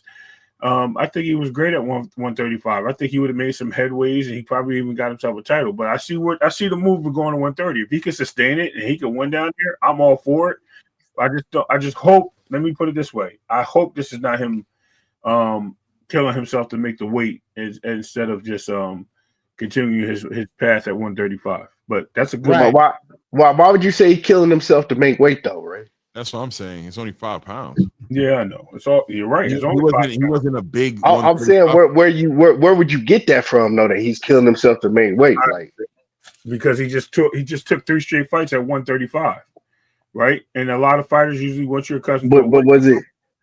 What I mean? Did you hear that he was struggling to make weight at 135? I mean, he came up 2 days with 2 days notice and made 135 with no problem for Shakur. Right. Yeah, and the thing is too, Ray, is that Padley. I got him winning. Yeah, I got him winning hard. Yeah, I got him winning again. And although Reese Bellotti is a good fighter, a really good fighter. But Ray, just because I keep up with all of that across the Atlantic. So Josh Padley, he was then well known last year when he beat Mark Chamberlain, who was undefeated at the time, and Mark Chamberlain was Turki Al-Sheikh's favorite fighter, right? Yeah. Then that's how he got the shot on like 1 week notice to fight Shakur, right? And he got knocked out. You understand that? But then everybody liked Josh Padley so much that Matchroom signs him. And he just fought on the Dalton Smith card at 135. Yeah. He won it, right? So this is his first time, to your point, right? Of coming down to 130. That's but he looked good. I didn't see it. I'm asking because I didn't see it. And I just here's my point, though, right? My point is, for the longest time, Josh Padley never really got enough money as a fighter that he could live as a fighter, where he could train full time. And this is the first time that he's finally gotten to do that. So I think this is why, just like what Keon's saying and Clay saying, 130 I think will be fine for him because he's actually a full-time fighter now with a nutritionist and the whole bit. So but Reese Bellotti's no joke, bro. Reese Bellotti, he's very good. He can fight. It's a good fight. Okay. It's a good fight. Listen, I'll take your word for it. That's the remix, by the way. Yo, shout out to Chris Legg, man.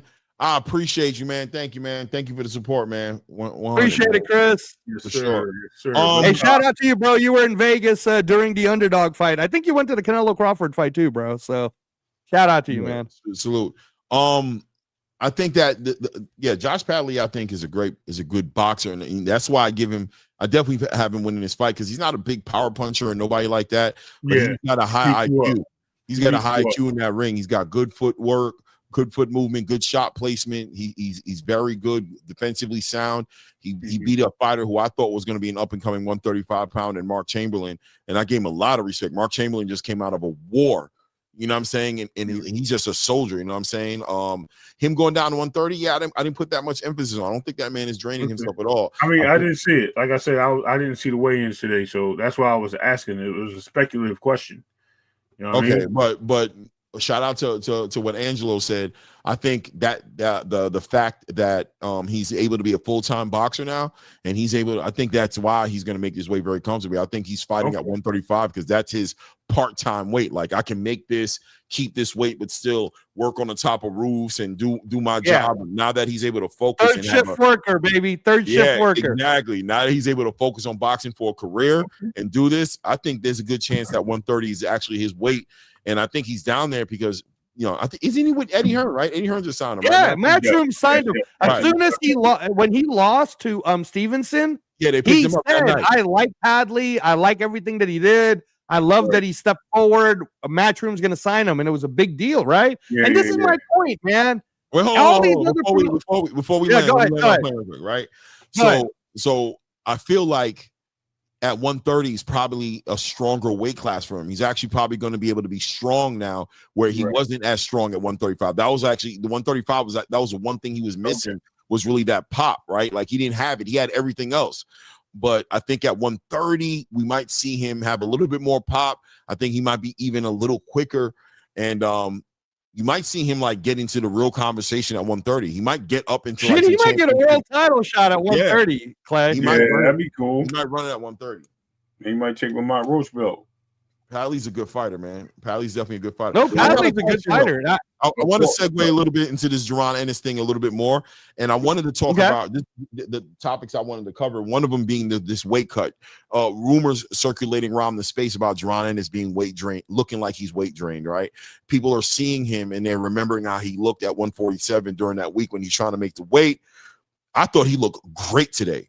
Like, I thought he looked fantastic, bro. Yeah, but I ain't gonna lie to you. At the same time, 3 days ago, he was looking kind of old school Jaron to me. He's looking like that Jaron that I was worried about a little bit. You know what I mean? Like 3 days ago, if you pull up a picture, it was like, I ain't gonna lie. I was, but I'm starting to believe that that's his look when he's cutting weight, when he's not drinking. He just has this look about him. I noticed, for me personally, today, he looked great. I mean, he looked better than he normally does. So I'm willing to say he had a great. Yeah, he looked like he had a great weight cut. Like, if you look at the way he looked like he had a great weight cut. But I was wondering if any of you guys saw him during the week, and how do you feel about that? And the reason I say that is because I'm wondering if 154 is a temporary thing for him. Like, is he going to be able to make it through 154 and become undisputed, or is he really just trying to do the same thing at 147, collect 1 or 2 belts, maybe 3, unify, and is he going to try to move up to 160? Do you think he's having like a crazy growth spurt to where he might have stayed at 147 so long that 154 is kind of too small for him now too? You know what I'm trying to say? Like, did he hang out 154? No. Evan Haney situation is what you're saying. Exactly. Hold on. Yeah, that's what. Shout out to Mick. Hey, shout out to our guy Mick with the $4.99 to $5 pound. Yeah, shout out to Mick Doonan saying Bilatti's a good fighter, sending this same price as Amazon Prime. We get pay-per-views for no fights. You're an asshole. Where's Echo at, man? Salute. That is Amazon Prime. I think is like $7.99, and $4.99 in a pound is I think $7. So yeah. Salute, that's funny. Mick Doonan. My Amazon Prime this week. What's up, Keon? Yeah, I was listening to Eddie Hearn. He said that Boots moving up to 154 is kind of like the same thing with Devin Haney. He was like Boots can go to 160 now. He's like right now he can go to one. He should be like he go to 160. So as far as How long Boots is gonna stay at 154? I think it all depends on what I was talking about earlier. How soon do he get these other guys in the ring? Yeah. If Well, I these think other so. dudes are lingering and he's not able to get these fights within the next year and a half, I think he's gonna have to move up, right? But if if he's able to get these fights, he can get a lot accomplished, within the next year and a half. But I don't want to see Boots do what he did at 147, right? Yeah. Wait around until it No, gets we too long, understand. and now Yeah, and now we looking 2 years from now, and we like, man, we still want to see Boots fight such and such, and right, we still want to see him unify. So now right. he should have learned from all of that shit that he's went through, because I don't think that he's made the best business moves in his career so far. So he should have been learned from that now. And now it's like, hey, it's either y'all gonna wreck or I'm gonna move on. Right. So Yeah, Right. man. No, No, you're right. I'm 100% on board with you. That's how I felt. I didn't even know Eddie Hearn commented on that. But when I saw him earlier this week, I definitely saw remnants of 147 Boots making weight. And I was like, damn, bro, for real. And shout out to my brother Ray Davis, who said that. I did think about the Devin Haney, situation. I thought about it, and I was like, damn, man, did he stay at 147 so long that he even outgrew 154 a little bit? Like, is 154 is he in danger of the same thing at 154? Does he have to go up to 160? But then I saw him today, and I was like, okay. I mean, he looked so good that I was like, all right, maybe that's just his look. Maybe that's just how he looks. You know what I mean? Now, I was gonna say, to answer your question, Clay. I do believe that they have a master plan at 154, in where after. So let's say the Virgil Ortiz fight falls apart, even though he already signed an agreement, and for whatever reason, Virgil Ortiz or whatnot, it doesn't matter anyways, because the Virgil Ortiz fight is a commercial fight. It's not a Virgil's world also title down fight. there long. He's also cutting the way. I'm hearing he needs to think about Yeah, moving. So Virgil Ortiz, that would be a commercial fight, which would be a great commercial fight, but it's not a world title fight anyways. So I think their backup plan is this is for the interim WBA. Abbas Baru is going to have to fight him. So unless Xander Zayas and Bad Bunny and his investment group can somehow outbid Matchroom Sports investments groups, I think that you're going to see the next fight, if it's not Ortiz versus Boots, is going to be Boots versus Abbas Baru. Now, Boots beats Abbas Baru, becomes the legit 154 WBA champion. I think the next fight you see after that, while they're trying to figure out what's going on with Fondura and Virgil Ortiz, I think the next fight you'll see after that is Bakram. And I think Boots Bakram, that'll shut a lot of people up, Clay. That'll shut a lot of people up. Yeah. As far as that Boz Baru fight, I think that Boots, bruh, ain't nobody trying to see that. Yeah, he's a good fighter, but at this point in Boots' career, nobody want to see that shit. He's at the point to where he has to have these names. That dude is Boots is like 34-0. Right? Oh, he's only 28 years old. But the thing is, at this point, it's shit to get off the pot. He's at the stage of his career where he don't have that time to be fighting a Boz Baru and all of that. He's at the stage of his career where he's right on that line of getting these certain big names to become the next superstar. No, you're right though. He don't have the time. Yeah, he don't have the time to continue to be fighting these no-name fights, bro. It's that go time for Boots. Before you answer what Keon saying, everybody talking on Warrior Class 3 with the love again, with the $2 saying thanks, chat, for accepting the challenge to support the live. Thank you, Warrior Class, for dialing in and supporting the live. But yeah, man, thank you for McDoonan and everybody else who supported, man. I appreciate you, man. You guys are awesome. Y'all can all answer this one though. Let me ask you a question. So, what Abbas Baru? He's a champion, right? So should it matter? Undefeated. Because again, this is where I get boxing, where we're so naive to the sport globally in the United States that we just because we don't know someone's name doesn't mean that that person's not relevant. He's a champion. You're not understand what I'm saying though. I know. You're I not hear understand what what I'm saying. I know I'm saying that they're trying to build him as the next big superstar. So he's at that point in his career to where he don't really have time for those type of fights no more. He's had too much of that throughout his career. I understand. The reality is this, right? Here's the reality, right? I get everybody trying to pump value into a championship is a championship, right? Like he's a champion, isn't he? He's undefeated, isn't he? I get that, right? And to a point, it's like you don't want to take away from a Boss Baharu, right?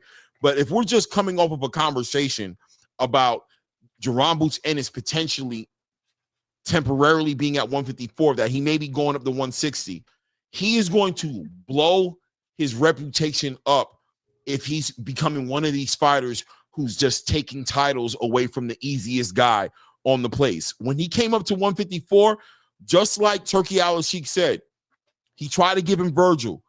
He might have tried to give him Bakram. I'm going to be real with you, and I have a reason for believing that. He tried, but we don't know, right? We don't know. I have a feeling I got a reason for it, but I'm not saying he did.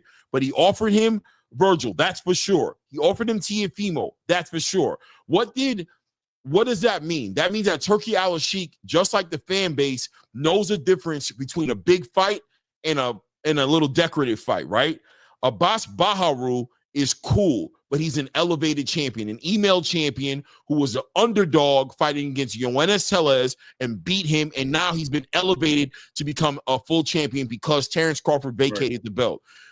At the end of the day, however people want to look at it, the boxing space will not respect Jaron Boots Ennis for beating Abbas Baharu. Now, what we're going to end up doing if he beats Abbas Baharu is we're going to come up here and we're going to try to dismiss and discount the consensus of the whole boxing space and turn it into a people ain't really know boxing, they're being casual. But I'm telling you, it won't matter. At the end of the day, he still will be held accountable for not making the biggest fights. It's the truth. Now, I'm going to tell you what I think. I'm going to land my plane here and tell you what I think is going to happen. He is going to fight Abbas Baharu. That's exactly who Eddie Hearn's going to put him with, because Eddie Hearn is trying to decorate Boots right now, and he's trying to get him a belt, and he's looking at the bigger picture, that to say that if Abbas Baharu, if he takes that belt from Abbas Baharu, now all these fights are going to become bigger fights, right? He fights Virgil, now it's a unification. He fights Xander, and now it's a unification. He fights Sebastian Fondura, now it's a unification. That's why the name of this whole entire event is called the Master Plan. I'm completely on board, and I understand that Eddie Hearn is playing chess, not checkers, but he's also playing chess. The kind of chess he's playing is not regular chess like me and you would play in your house where I could sit there. He's playing that time shit. And shout out to Samuel Jackson, who went in that movie Fresh, who said, all these motherfuckers is nice until I put that clock on their ass. You feel me? Yep. I remember that movie. I remember that movie. He said, I don't care who you put in front of me. You put that clock on the ass, I'll burn his little ass up too. And I'm telling you, there's a clock on Jaron Boots Ennis. There's a clock because we're watching him make these weight cuts and we're sitting here questioning, and then we're hearing Eddie saying, yo, this dude can fight 160 right now. So the fights have to count. They have to count. So and let me hold on, Ray. Let me just add this real quick, and I'm gonna let you go. So Clay, yeah. So here's the thing, right? I remember I said this, Clay, and Johnny didn't believe me, right? First of all, Jaron already signed the agreement, so I'm backing you up again, Boots. You signed an agreement. If the Virgil Ortiz fight does not happen, I'm gonna blame it on the Virgil side. I'm not gonna blame it on your side. You guys spoke to the Zone. You guys spoke to Eric Gomez. You guys spoke to Oscar De La Hoya. I believe everything Eddie Hearn's saying. You signed an agreement. Done. If Virgil Ortiz doesn't happen, I don't hold Boots accountable for that. Now, because Boots is the interim WBA, it's his right. It's his right, Clay, to fight for the Weir World title. And that just happens to be Abbas Baharu because Yoenis Tellez lost, bro. So if he beats Abbas Baharu, whether people like it or not, whether people attack him, just like you said, when you landed your plane, people are going to attack him. I'm not going to attack him because he's the WBA champ for real. And now you can make a unification with Bakram for a Ring Magazine title. You can make a unification with Xander for a Ring Magazine title. You can make a unification with Fondura. So he essentially skipped the line. And this is where I land my plane. Eddie Hearn prefers that he fights Virgil Ortiz because when he beats Virgil Ortiz, he will now become the mandatory interim world champion for both the WBA and the WBC. And now, how are you going to run from it, Fondura? How are you going to run from it? And now people are going to stop blaming Boots, and they're going to start putting that on Fondura. They're going to say, hey, Fondura, you ran away from Virgil. Are you going to run away from Boots also? Right? So, no, I think Boots will be the king at 154. Right. And Xander Zayas, Clay, will be his biggest challenge. Go ahead, Ray. So to my point was basically you both said the same thing. Wait, hold on one second. Let me just get this. Let me get this super. Hey man, the business of content creation is here, bro. It has to happen. And Conquest, $2 holla, man. I appreciate you, man. Thank you for the support to the channel, man. Thank you. All right, go ahead. So anyway, what I was getting at is that was a question I was going to ask, and actually you both just answered it. So before I was interrupted on my point I was trying to make first, but it's cool. You both just answered the question. My point was making a move to either take the bias, what's their fight for the championship would have been the great feat. That's probably the most logical way to go. We don't even know what Virgil's plan is because he didn't sign the contract.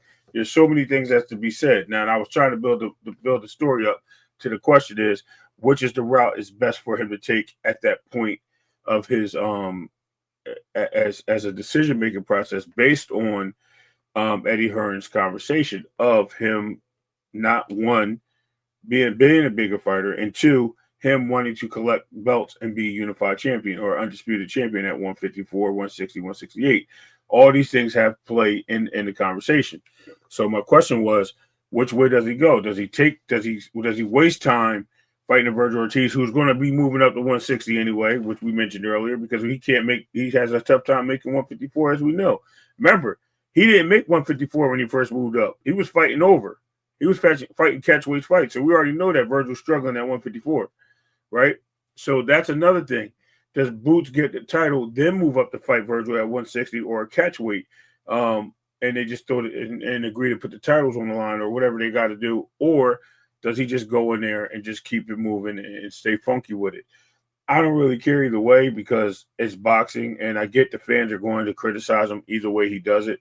If he goes and fights Virgil and it makes it look easy, he's still going to get criticized. I'm telling you, Boots has no way of winning in this space because of the fact that, as ETB alluded earlier, he's not a talker. And we just seen him talking crap the other day, and it didn't make no sense what he was saying and why he was talking crap.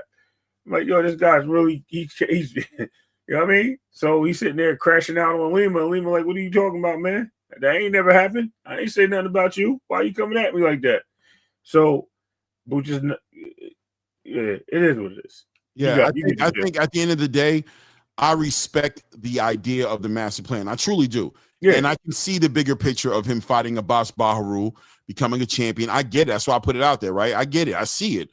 Get it. He wants to become undisputed, collect that belt because it's there for you to collect, then unify, and all these fights become bigger. Like, I totally get it. I saw this a while ago. I was the one before he even came to 154 to say that he should go against Ennis Tellez as his debut fight. I said he should fight him first, get that interim title, and I said that's either going to A, put him in a position to be elevated if Terrence doesn't come back, or B, put him as a mandatory for Terrence if he did come back. You know what I'm saying? I thought that was a good move for him. But I'm just also just being honest to say that, and once again, here it is. Heavy is the head. If you go and you fight a boss, they're going to throw rocks at you. Now, you can be built to catch the rocks. You can be built. Eddie can have prepared Jaron Ennis to get rocks thrown at him, get tomatoes, and boo, and accept it, and know that the bigger picture, when it's all said and done, I'm going to be at the top of the hill like this. I'm okay with that as well, but I'm just being honest as well to acknowledge what my brother Keon was saying, to say that at this point, he's going to catch hell. Yes, he's going to catch hell. And what does that turn into? I don't know all the way. The reality is, I don't know. That's not my expertise, right? But I understand and I get what I'm looking at. Shout out to the Warrior class in the building for putting another $5 in the super chat, man. I appreciate that. This is my guy. Warrior class is he's always been like this too. He's always been like this. I appreciate you supporting the channel the way you've always done it, man. Thank you, man. Says Big Facts. Boots. Warrior class, are you Charles with cheese? Anyway, Clay, I think, he Clay, might be putting another name. I just had like this brain, the thing going on in my head about it, but I'm just gonna leave it there. You're probably not cheese. You're not cheese. It was cheese. He'd be throwing 50s and 100s in there the whole time. Maybe. Like cheese, But it like could cheese, be. It could be. Like Cheese was always Cheese supported this channel crazy in the beginning, but it's like right when Cheese kind of faded away, I ain't seen no more this Warrior class. Like, I don't know. Anyway, big facts. Boots needs to make chess moves at this point. Every fight needs to count. Put the fights on in my Floyd Schofield senior voice. LOL. 100%, man. Put the fights. I got to get that. Showbiz, you can't take that. That's not your, you know what I mean? I'm going to have one too, bro. I'm going to have one too, because that's one thing Floyd Schofield Sr. did give to the space, because he gives a lot of bullshit sometimes. But that line right there was an official one. That straight look into the camera, put the fights on. I love that one. Shout out to Warrior Class for the love, man. Appreciate you, man. No, and then the other thing too.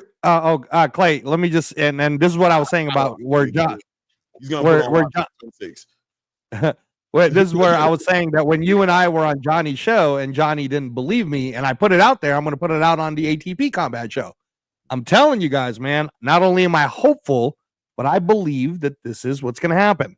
I believe that Crawford will get a shot at the undisputed 160 because if Janibek really does fight Lara, and Terrence Crawford's next fight is supposed to be in Nebraska Cornhusker Stadium against Carlos Adames for the WBC belt, you're going to see the fourth undisputed, the only person in the four-belt era to ever win 4 undisputed, 4 lineals, in 4 different weight classes in Terrence Bud Crawford. So there's only one fight left, Clay, only one that makes the most money for Terrence, that gives Terrence the $150 million for him to walk out into the sunset. And that is if Boots Ennis happens to be the unified 154-pound Ring Magazine champ, and Dan Turkey says, you want to move up and give it a shot? Bro, at 160-pound for legacy at undisputed, worst case scenario, that's Boots' first loss. It's O versus O. Somebody's O's got to go. Terrence Crawford, it's kind of like the passing of the torch type fight, right? And if he gets beat the same way Canelo got beat by Mayweather, who cares, man? Right? If Boots actually pulls it off, even though some people will say, we should have seen that sooner. Terrence Crawford's is 39. I wonder if it would have been different. Still, it's a gracious way for one of the greatest fighters of our generation, a Mount Rushmore type person, to hand the baton over to the next great pound-for-pound king, and that's Jaron Boots Ennis. Yeah. Salute to N Conquest says, Eddie got to let that partnership age first so he don't look like a fool like that 5v5. Yeah, bro. Yo, 5v5, bro.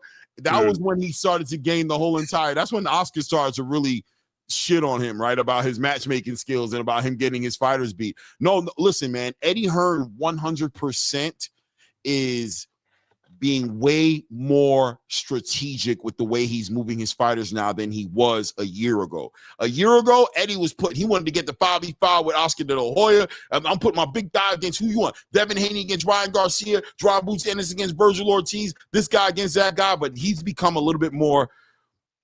Eddie Hearn is evolving, bro. He's evolving with the sport, and he has so many money machines interested in getting into business with him, not only because of boxing, the darts, everything, right? So he's becoming way more strategic, and because of that, he's becoming one of the biggest powerhouses as far as promoters are concerned. If he's not legitimately right now the biggest promoting powerhouse in the space, I think he may be legitimately. Queensberry definitely has the UK locked down to a large degree, but Eddie's just on a complete landscape of things, just touching everything. And now you're seeing with this Turkey Al Sheikh partnership that just been put in there with Riyadh Season and this Rock Nation, I'm really excited to see what this man does in 2026. I really want to see how many cards Eddie got on. McDoonan, you don't like Eddie Hearns. I get it. Like, you totally think Eddie Hearns is a hype job. I totally get it, bro. Like, I totally get it. But I'm sorry. Mine eyes have not failed me, bro. I've been watching him, and I'm telling you, he's moving like a G. He's moving accordingly, bro. I don't know about you. You're clearly in the background counting his pockets, counting his shows, counting this and that, and you got a UK perspective on it because you guys probably have more of a relationship with Eddie Hearns than we will because we're over here in America. But I can tell you right now where American boxing is right now with the PBC and this creepy, crawly, weird relationship they got going on with Amazon and Top Rank not even announcing their network deal yet. And Golden Boy, shout out to Golden Boy, but they've been putting on fights, and I'm a boxing fan, so I watch the fights. But ain't nothing special going on over there, bro. There's nothing special happening over there. Like I enjoy their fights. Like when they drop their cards, I watch them, but I don't see the building necessarily packed out in a certain way. I don't see the production necessarily in a certain way. I don't see nothing special about what they're doing. You don't see the investment. You don't see the investment that Eddie's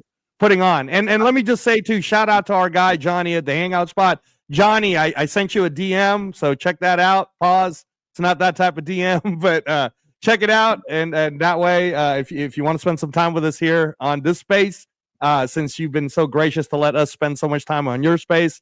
Yeah, man, everything that Eddie's doing, even today's weigh-ins, all that is investment. Eddie is doing doubling down on everything. And like I said before, man, I'm believing in the master plan. I believe in the master plan. And I don't know. It always sounds like this, Clay. Like I get attacked because it sounds like I love Boots Ennis so much. But I really think he's the guy. I really think he's the guy. By the way, it's okay, Angelo. You don't have to hide it. I'm telling you straight up. I'm gonna be real with you. Like I would never put this on you. I think you kind of love you Boots. I think you kind of love Boots, bro. I ain't gonna lie. Look, I don't know about anybody else, but I don't know, bro. You know what I mean? I like Boots too, man. I always feel like I have to defend him. I always feel like I have to defend him. You're right there for him. If we ever get an interview on this channel, it's going to be because of a fucking a soliloquy you put about Boots. He's gonna watch that. If he ever shows love here, it's gonna be because he's gonna come over here and be like, yo, I ain't gonna lie to you, I don't really fuck with channels like that. And Clay, you be here, but yo, that motherfucking Angelo Reyes, bro. I had to come over here and show some love, bro. This is definitely home over here. Hey, shout out to the Hangout also. Shout out to the Hangout. Great time building with that guy, man. I like building with you, Johnny. Dead ass, bro. You're my guy, bro. Yeah. Really my guy. And salute to Mrs. The Hangout Spot. Mr. DHS, man. You guys have a good time.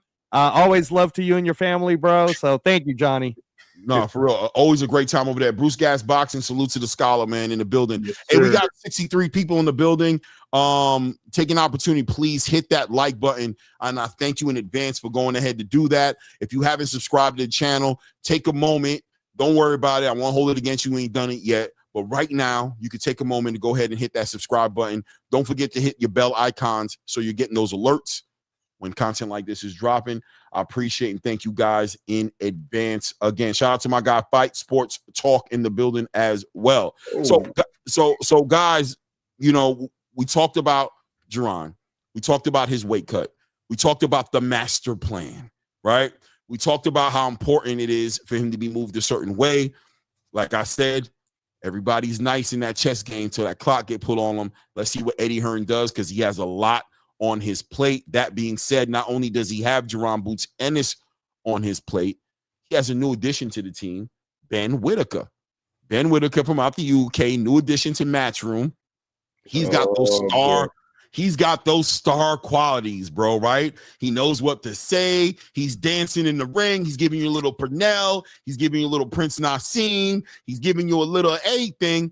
And the light heavyweight division is a division that is growing right now with the addition of David Benavidez to it. We just watched Najee Lopez have an excellent performance a couple nights ago. Light heavyweight division is bubbling. It's moving. And Ben Whitaker is one of those guys who wants to take advantage of it. And like he said, show me the money, Eddie. Show me the money. Say you love Ben. Say you love black people. Right? Shout out to Ben Whitaker. Shout out to Eddie Hearn with that hilarious little skit. But how are we feeling about Ben Whitaker? Ben Whitaker came in here dancing around a lot, right? He was dancing all over the place. And I'm gonna give my opinion real quick. And I'm gonna say that Ben, love you to death, but I ain't gonna lie, I didn't think it would last long. Because I said that dancing shit is cute, But once you get up into that top 10, I'm telling you, you're going to get clipped. You better keep that bit. But he always said, listen, I'm a Tommy Hearns, bro. I'm a combination of Tommy Hearns and Ray Leonard. Like, you guys don't know about this level. I'm an Olympian boxer. I'm just playing around with my food because I can. I've got another switch that I can hit. Well, he fought against Cameron. What's his name? What's his name? What's his name? What's that guy's name?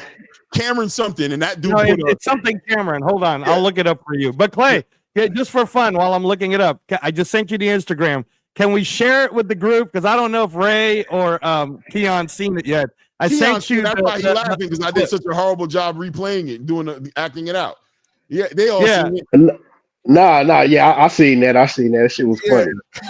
Ray, did you see it? Ray, did you see the Jerry Maguire? Money, Eddie, Liam Cameron. Oh, yeah, I seen it. Yeah, what you talking about? The Jerry Maguire charity?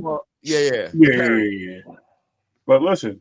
Wait. Before we cut it out, I want to land my plane and say that Liam Cameron gave him a reality check, right? And nobody was going for Liam. No, we all saw you get out of that fight. Like, respectfully, you got out straight up, like the direction the fight was going in. Something was off, and fair play to you, brother. It worked. You flipped out, you grabbed your ankle, they pulled you out, put you in the wheelchair. It was a no contest, and then you came back, more importantly, in the rematch, and you showed up. He has a new addition to his training camp with Andy Lee. Andy Lee, who I think is a legitimate trainer of the year candidate. I'm just going to be honest with you. I think he's in the conversation. You got to consider Robert Garcia. You got to look at Bozy Ennis. You got to look at Bomac for bringing a three-weight class undisputed champion into the game. But Andy Lee's doing great work with Joseph Parker. He brought Hamza Shirazad and knocked out Edgar Berlanga. He's working with Ben Whitaker. So he's got a good trainer in his corner right now, and he looks dialed in and focused. Like I always say, fighters need that fight that makes them red. So I even feel like Boots needs it. Like I think Boots needs that guy to punch him in his mouth, maybe sit him on his pockets and make him kind of like recalibrate. I need to kind of see that, right? We saw Shushu Carrington have that with Sagawa, right? Sagawa gave him that fight where it made him and he gives it. Shout out to Shushu, man. I can't wait to one day get him on this channel. But Shushu said that fight got him together. Liam Cameron gave Ben Whitaker that fight. Now this new Ben Whitaker supposedly is going to be on the space with this Matchroom, Turkey Al-Sheikh, Rock Nation. He seems like a prime candidate to take real full advantage of that type of situation. Now I'll give it back to you guys. What do you guys think about Ben Whitaker and this Matchroom coming together? So, what do you think is going to be? I think it's a. Okay, my bad. Yeah. I think that it's a good signing for Matchroom, but you have to groom him. You have to be very careful and matchmake him accordingly, because I don't think Ben Whitaker. Like, I'm gonna just say this, man. What would y'all say if you seen Keyshawn Davis coming up as a prospect, right? Well, at the same point Ben Whitaker was, or Shakur Stevenson, or Tank Davis, or any of them type of names, right? Fall out crying because they got a victory over an opponent. What's his name again? Well, Liam Cameron. What? Liam Cameron. Yeah. Fall out crying because they got a victory over a Liam Cameron, right? Mm-hmm. And before that, they was losing to a Liam Cameron. We saw a lot of holes in this game, right? He got a lot of flaws in this game, and he still got a lot of polishing, right? Mm-hmm. So he's the type of fighter of getting with Andy Lee. That's a great thing, right? Mm-hmm. But he's still going to need some more years to where he's going to be able to continue to build himself as a real threat at the light heavyweight division. Mm-hmm. You know what I'm saying? Like, to me, he has everything but the in-ring. Yeah, he has talent. He got raw skills, right? But that ain't gonna get it. That's not gonna get the job done at the top level. He's missing a lot of the fundamentals that he's gonna need, especially on defense and things like that, right? He's missing a lot of that. And once he gets polished And once they match make him the right way, I think 2 years from now he could be something. But if they throw him in there, they fuck around and slip up and Yeah. throw him in there, all that shit could end real quick. So it's a good signing, and I think Eddie Hearn kind of know that. So I think Eddie Hearn gonna move him accordingly and match make him accordingly because he knows that he actually got a star, right? Because a lot of these fighters can do that, right? Like an Adrian Brunner, you just have to match him accordingly the right way. You know what I'm saying? You put him in the ring with the right fighters and the right competition, you build yourself a star, right? Because they can talk, they give you that charisma that you want to, they know how to sell a fight and all of that. Just matchmake him properly because he don't have he got that, but the in ring, he's not fully polished. So I think if Eddie Hearn is gonna promote him right, matchmake him right, and just groom him right, he got a someone that can become a star, Mm-hmm. Yeah, I definitely think he can get thrown in the blender. Like I think you got to be careful with him. I think, but I think he has a pedigree because he's an Olympian, and I believe him when he says he has this other side of him that he is a great boxer. He's competed at a very high level as far as the Olympics and everything is concerned, and he's a good boxer. But I think he's gotten away from that, and I think you're only going to be able to get him back to that by matchmaking him. And I think if you F around and throw him in there with a Najee Lopez, I think he gets blended. You know what I'm saying? I ain't gonna lie. I think he goes right in the blender, so you gotta be careful with him. But a big superstar. Go ahead, my bad. They said he's 28 already. So hold on, Keon. Let me I give didn't you know some he was facts. 28 already.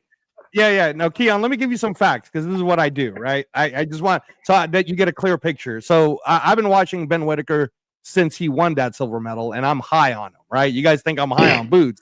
You're gonna really love it when I start talking about Ben Whitaker a lot more. Ben Whitaker, when he was coming up, was one of the most exciting prospects to come out going into the UK. A little bit, and I don't want to compare it in terms of boxing level. I want to compare it more in terms of popularity.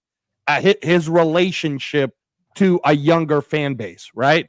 He's a little bit like a Ryan Garcia in that sense, that when he came out of that silver medal in the UK, everybody gravitated towards him. He's part Jamaican.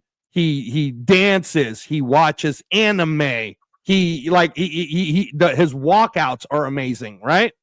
And boxer Ben Shalom had a certain way of moving him, right? So as they moved him, he was selling out the smaller venues in the UK, but he was putting on a show that Sky Sports, which is their main ESPN there, was showing. So if you look at Ben Whitaker highlights, you just see this guy like moving like a drunken master, like Warrior Class is saying, and he's your mixture of like Prince Nassim Hamed in some ways. But this guy is 6'3".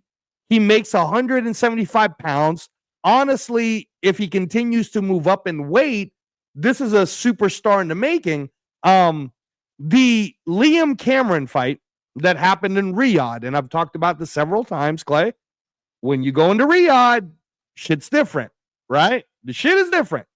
Yeah. But having said that, just like Devin Haney versus Ryan Garcia, it was a draw, bro. Like him or hate him, it was a draw. So he doesn't have a loss. This kid at 28 years old, who is a silver medalist, he had over 60 fights as an amateur. He won 55 of them really well. Again, Olympic representative for the UK. He knocked out Liam Cameron in the second round in April of this year, and now he's with Eddie Hearn. So you're going to see this train move pretty fast. This isn't going to be oh, man, Ben Whitaker's fighting this bum. You guys are going to see this kid move fast. Now, he will most likely be fighting level of opposition that's popular in the UK, like a Willie Hutchinson or things like of this sort. We'll see what happens there. But in terms of who he's already beaten, he knocked out Liam Cameron. He beat the hell out of Aaron Yeka. If you guys didn't watch that fight, that was fun. He filled out a soccer stadium for that and He came out to violins and everything. It was awesome. He beat Leon Willings. I mean, I get it. This is like a Bro, build these up, are right? UK dudes. Right. Yeah, Them are not like guys No, like that. let me finish, Keon, because I'm the one that always defends the UK dudes because America ain't like that anymore, brother. That's why Man, come on. You put him in the ring with one of them top light heavyweights, he gonna get blended. Let's stop the bullshit. You put him in the ring with one of them top light heavyweights, he gonna get smoked. Hold on a second. Let me land my plane. Wait, hold on. Wait. Now you want to build? Let me just get this super chat off the screen. I forgot to do it. Warrior Class 3, Ben Whitaker is the new drunken master. RP Emmanuel Augustus. Salute. Warrior Class 3. Yeah, man. That right up there. Augustus, Purnell, Prince Nassim. He doing a lot of stuff, but he need to chill. Right. So let me land my plane, Keon, and if you want to counter, that's fine. But I get the feeling that you haven't watched a lot of the amateur side of Ben Whitaker. I knew Ben Whitaker in the amateurs. I knew him in the amateurs. All right, cool. So check this out. I believe in this kid, and I believe that now he is with Andy Lee, and I believe that because Matchroom and Eddie Hearn will move him a certain way. I'm not saying, Keon, that you throw him in 2026 against Bivol, Benavidez, Baturbiev. I'm not saying that. What I'm saying, though, is that he should. What I'm saying, though, is he should be fighting your Willie Hutchinsons right now, right? We watched Willie Hutchinson fight. I think it was Buatsi, right? Or maybe it was Caleb Smith and Buatsi. But I think, yeah, Buatsi and Willie Hutchinson fought too. So I'm cool with, even if you push him hard enough, if by the end of 2026, I end up seeing Ben Whitaker versus Buatsi, Ben Whitaker versus Caleb Smith, Ben Whitaker versus William Hutchinson, that's the trajectory I'd like to see the kid move. What about David Morrell? Yeah. What about the guy that David Morrell just fought? Yeah. Katayev? That's a good fight. Yeah. That's a good fight. Come on, man. He gonna get killed. Well, I don't know, man. I believe in Andy Lee. I believe in Andy. It's going to be a great show. I think at the end of the day, worst case scenario, Ben Whitaker is at a minimum. Ben Whitaker is a great dance partner. He is a fighter who's going to bring that attention to the stage. He's going to bring that charisma.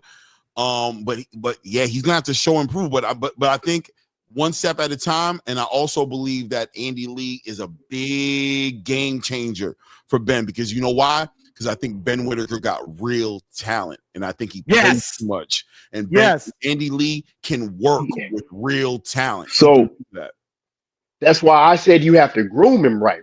Because when I look at him now, right, he has raw talent, like I said, right? He has raw talent, right? But what he doesn't have an all-around game in the ring. Yeah, that amateur shit is cool, but can he fight? Can he get gritty and fight on the inside? Can he catch and shoot and fight on the inside, right? Can he fight at mid-range? And so it's a lot of shit that I saw that he can't do yet. Now, him being groomed, right? Him being groomed with Andy Lee, and you have to move him right, because if you put him in there with the wrong type of opponent, with one of them rough, rugged opponents again, that's going to go straight to him, that's not going to let him breathe, that's not going to let him get on the outside and do all that other shit that he likes to do, he's going to get beat. So you got to move him right and give him time to get polished by Andy Lee, and to try to and basically get that pro style all the way. I understand. That's all Keon, I'm saying. All right, now Keon, just hear me out on this one, okay? So let me ask you this question. Currently, right now, in the IBF, Ben Whitaker is ranked number 13. In the WBC, he's ranked number 9. All right? In the WBA, he's ranked number 11. Let me ask you this question. They just pulled off Baturbiev. The rumor is it's because Baturbiev is going to be fighting Bivol in Russia, so they took Baturbiev off. It has nothing to do with injuries. And Dion Nicholson is still out there looking for an opponent for November 22nd. Dion Nicholson's 22-1. He's ranked number 8 by the WBA, so he's ranked higher than Ben Whitaker. So do you believe, based on what you've seen of Dion Nicholson, that Ben Whitaker could or could not beat him? If I'm Eddie Hearn, I'm not putting him in there with no Dion Nicholson right now. Nope. Right now. Okay. That's what I'm saying. I'm not moving him like that right now. I need to give him more time to get polished in a professional game. But the thing is another thing. He is 28 years old. I didn't know he was that old. You see what I'm saying? So it's kind of That like clock on him. he got time, but then he don't got a lot of time because So you don't want to be you don't want to be uh you know 31 and then like, okay, well, now it's time. It's time to see what he got. So it's kind of like he's kind of, and he just signed that contract. He talk a lot, so people going to demand a lot from him. But yeah, like you said, I agree with what you said. Put him in there with some of those UK guys. I think by like you know next year sometime, test him out with a what's the dude? What's the guy like that Khalil Go? Like you want to see him against Khalil No, no, Go? no, no, no, no, no. I'm saying Okay. the UK, the Oh, UK like level fighter. Craig Okay, Richards? okay. You want to see him with like Craig Yeah, Richards? like Craig Richards. That's Okay. exactly who I was gonna say. But by like mid next year, put him in there with like a Craig Richards. Okay. For somebody that's been in there with a lot of the top UK guys, somebody that's been in there with a Bivol, somebody that's battle tested. But you should be able to beat a Craig Richards, Or like a right? Lyndon If you go, if Arthur. You want to see him against like a Lyndon Arthur, the guy that Ah, it depends because he kind of rugged. Lyndon Arthur, he kind of rugged, like a rugged okay. type of fighter. I think of Craig Richards. If he could get past a Craig Richards, then put him in there with the other white guy you named, what the dude that beat Willie with Willie Hutchinson, right? Hutchinson, with a Willie Yeah. Hutchinson, right? Move Okay. him like that, right? Once he gets past those guys, we'll be in 2027, and then, right, then we'll know if he's getting Right. past those guys and he's getting past them like you think he should. Then okay, now then we gonna level it Now up. let me ask you this question, then, Hold on Keon. one second. Hold on 1 second. I agree, by the way, with that. I think he should operate down there and allow David Benavidez, Bivol, Beterbiev, allow David Morrell, allow Caleb Smith, allow all these fighters to kind of get situated and figure it out and probably go up the cruiserweight. And I think if Eddie Hearn plays this right, he's part of the next. He's gonna, but I'm gonna tell you who his biggest op is gonna be that he needs to be prepared for, because this is the guy who's gonna be standing there like, no, I'm the king of the hill. It's gonna be Najee, bro. Najee Lopez is gonna be right there waiting for him in 2027. Like, yeah, bro, that was cute. Now you about to get in the ring with some real smoke. That's what I believe. Yeah. Well, so let me ask you this then. This will go to you, Clay, and also Keon. Will you guys be surprised if last minute, let's say next week, you hear we're going to have Ben Whitaker and Riyadh against Dion Nicholson as a part of Norman Haney? I won't be surprised because Turkey. I would. I would. You know why I would? Because Eddie Hearn is a smart promoter. Eddie Hearn is a smart promoter. Eddie Hearn is not going to throw a guy that he looks at as being able to make a potential superstar in the UK. Because, like you said, this fighter, Ben Whitaker, he's already selling, right? People want to see him, right? He got that charisma. People love him in the UK. Eddie Hearn's not going to not derail his train, and he just signed him. Yeah, he fuck around and lose now. It's like, man, what the fuck do I do? I agree. You don't put him in a fight like that. Yeah, you don't put him in no 50-50 type fights for the next year. I don't think that if you Eddie Hearn, you don't put him in no 50-50 type fights. You scout these fights well. Now, if you scout those fighters that I named, the fighters that we named earlier, right? You scout those fights and you say, okay, yeah, he can beat those guys. He got too much for him. Put him in those fights. Don't put him in no 50-50 fights and you still trying to build him as a superstar. Yeah, I think because he is a superstar. He does have the characteristics of being a superstar. He has the raw talent to be a superstar, right? Yeah, he got all of that. I think if you move him correctly, you take 2026 and you allow him and Andy Lee to melt. You allow them to mesh with each other. You let them let them put the work in for 2026, because in 2027, I'm telling you, Hamza, Najee, You might even see Diego Pacheco go up there. You're gonna see another era of light heavyweight boxing, and I think that's where Eddie Hearn wants him in. He wants him in that conversation. I don't think he wants him to get anywhere near a Anthony Yardy or a Caleb Smith, or he doesn't want none of them dudes because they'll mess around and clip him, bro. And if he's really on that show me the money, Eddie, then it's that's not checkers, bro. It's not like you don't throw that into the pit with a bunch of pit vipers and you know what I'm saying, expect him to dodge everything. Nah, bro. You handle him with white gloves. And another thing, Clay. Oh my bad, Ray. I just want to say this real quick, and I'm gonna let you cook, good, right? Man, I'm good. No, I'm all I'm gonna say is you continue to promote him. You continue to promote him to the casuals because we got to understand us right here, the hardcores. We only a small percentage of the boxing world now.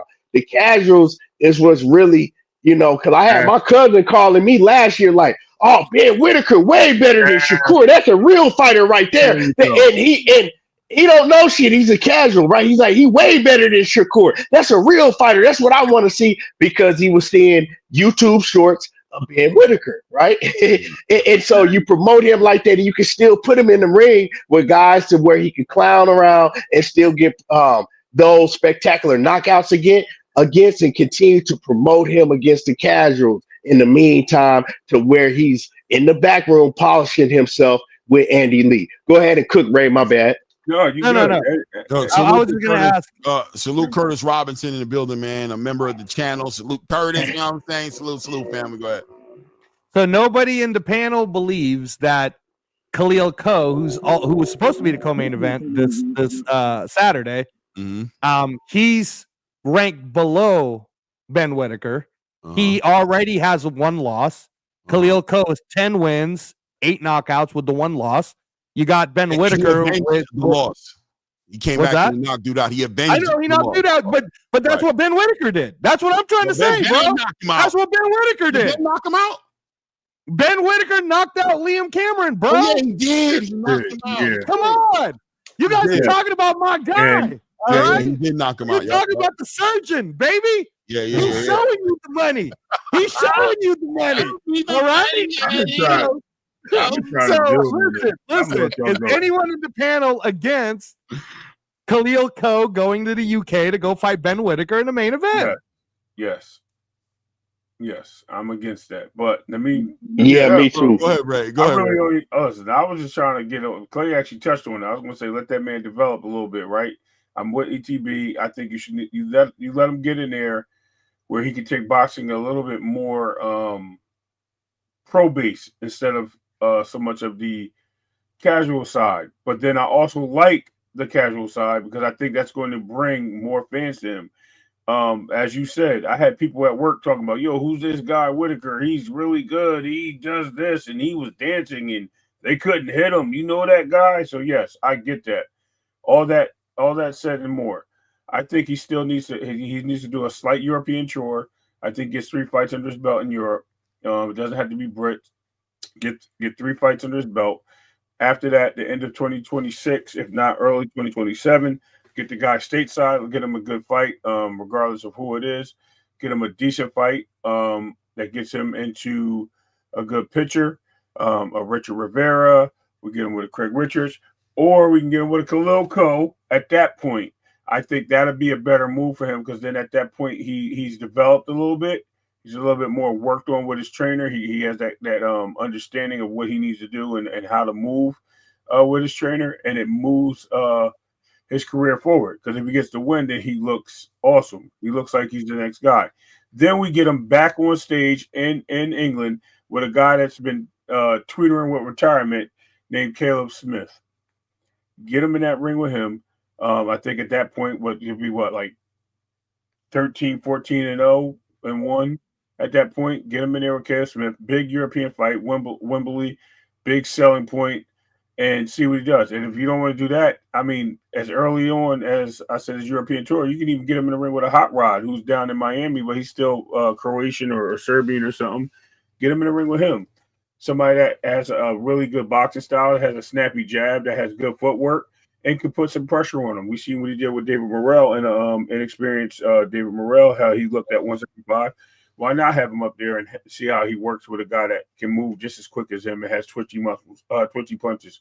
So that's where I would like to see Ben Whitaker move and how he moves about going forward. Other than that, I think the guy's a great boxer. I think he's definitely got the skills to pay the bills. I think he's just having too much fun. I think he needs to take it a little bit more slow. Like you said, that whole Prince Nassim thing needs to slow down. But that's his character. If you're going to do it, sell it. That's all. Either way, if you're going to sell it, sell it. If not, go out there and get a belt. I want to just piggyback off what you're saying a little bit, right? I don't agree with the Caleb Smith. I think allow Caleb Smith to retire. Caleb's going to be there. Let him get his big fights. Let him get a title shot. He's sitting on an interim title. He's getting ready to fight David Morrell right now. So let him figure that out, and he's probably going to be on his way out the door. Don't get clipped by an old dude, bro. Not when you have such a big future in front of you. Don't leave Caleb Smith alone, because Caleb will fuck around and pack him up. I know, but also if he wins that fight, he wins England. Maybe, right? I don't know. I think the long term, the marathon is a better look than right now jumping on something, because he's only like 9 fights as a professional right now. He doesn't even have that professional experience. He has time, although he's like, shout out to my brother Keon, who said he is getting older. He's 28 years old, but there's enough time. We can get him to a solid 15 to 20 fights before, you know what I'm saying? Then a solid 15 fights before we put him in the blender. I like Khalil Cole. I think Khalil Cole's a big fight for him, but I think Khalil Cole might blend his ass up right now too. So take your time. Khalil Cole also needs to be developed. He needs to take his time and be developed. I think he takes that fight against Jesse Hart. You know what I'm saying? Follow up, take that fight with Jesse Hart. Mm-hmm. You get Ben Whitaker. Willie Hutchinson is right there. I like that. Shit, I even like a Joshua Buatsi. I think Joshua Buatsi could blend him too, but that'd be a fun fight. That'd be a fun fight. You know what I mean? But you build him up, and you build him up. And I like what Keon's saying about no 50-50 fights. You know what I'm saying? I think both Khalil Cole and Joshua Buatsi are end of the year 2026 fights to test him after you've developed him properly. With Andy Lee, you test him with the Khalil Cole, or you test him, you know what I'm saying, with the Joshua Buatsi. You see if he's ready now to jump into the big conversations at the end of a development. I think the focus right now should be, let's get him and Andy Lee together, because him and Andy Lee can go their separate ways in a fight or two, depending on how Andy Lee feels about his commitment to the sport, because Andy Lee's a no shit type of guy. Let's remember, this is a student of Emmanuel Stewart, right? He's not a guy who's going to play no games. He's cut from a different cloth. So Ben Whitaker has to humble himself, and we'll know how well they're melting based on how Ben Whitaker's fighting in the ring. Because I'm telling you, Andy's not with all that dancing around bullshit. If you see Ben Whitaker doing that, that's going against Andy. And that's why Ben Whitaker. Well, that's why, to your point, Clay, that's why when Ben Whitaker went with Andy Lee, he knocked out Liam Cameron. That's an Andy Lee special right there, right? The way he moves, the way he was sitting down on his punches more, he was timing it, he was using the jab. And this is my point, that I believe in Ben Whitaker. I believe in you, Ben, and I believe in you, Andy Lee, that I do believe that if you guys want to step it up, I'll throw you another name, because he just came out.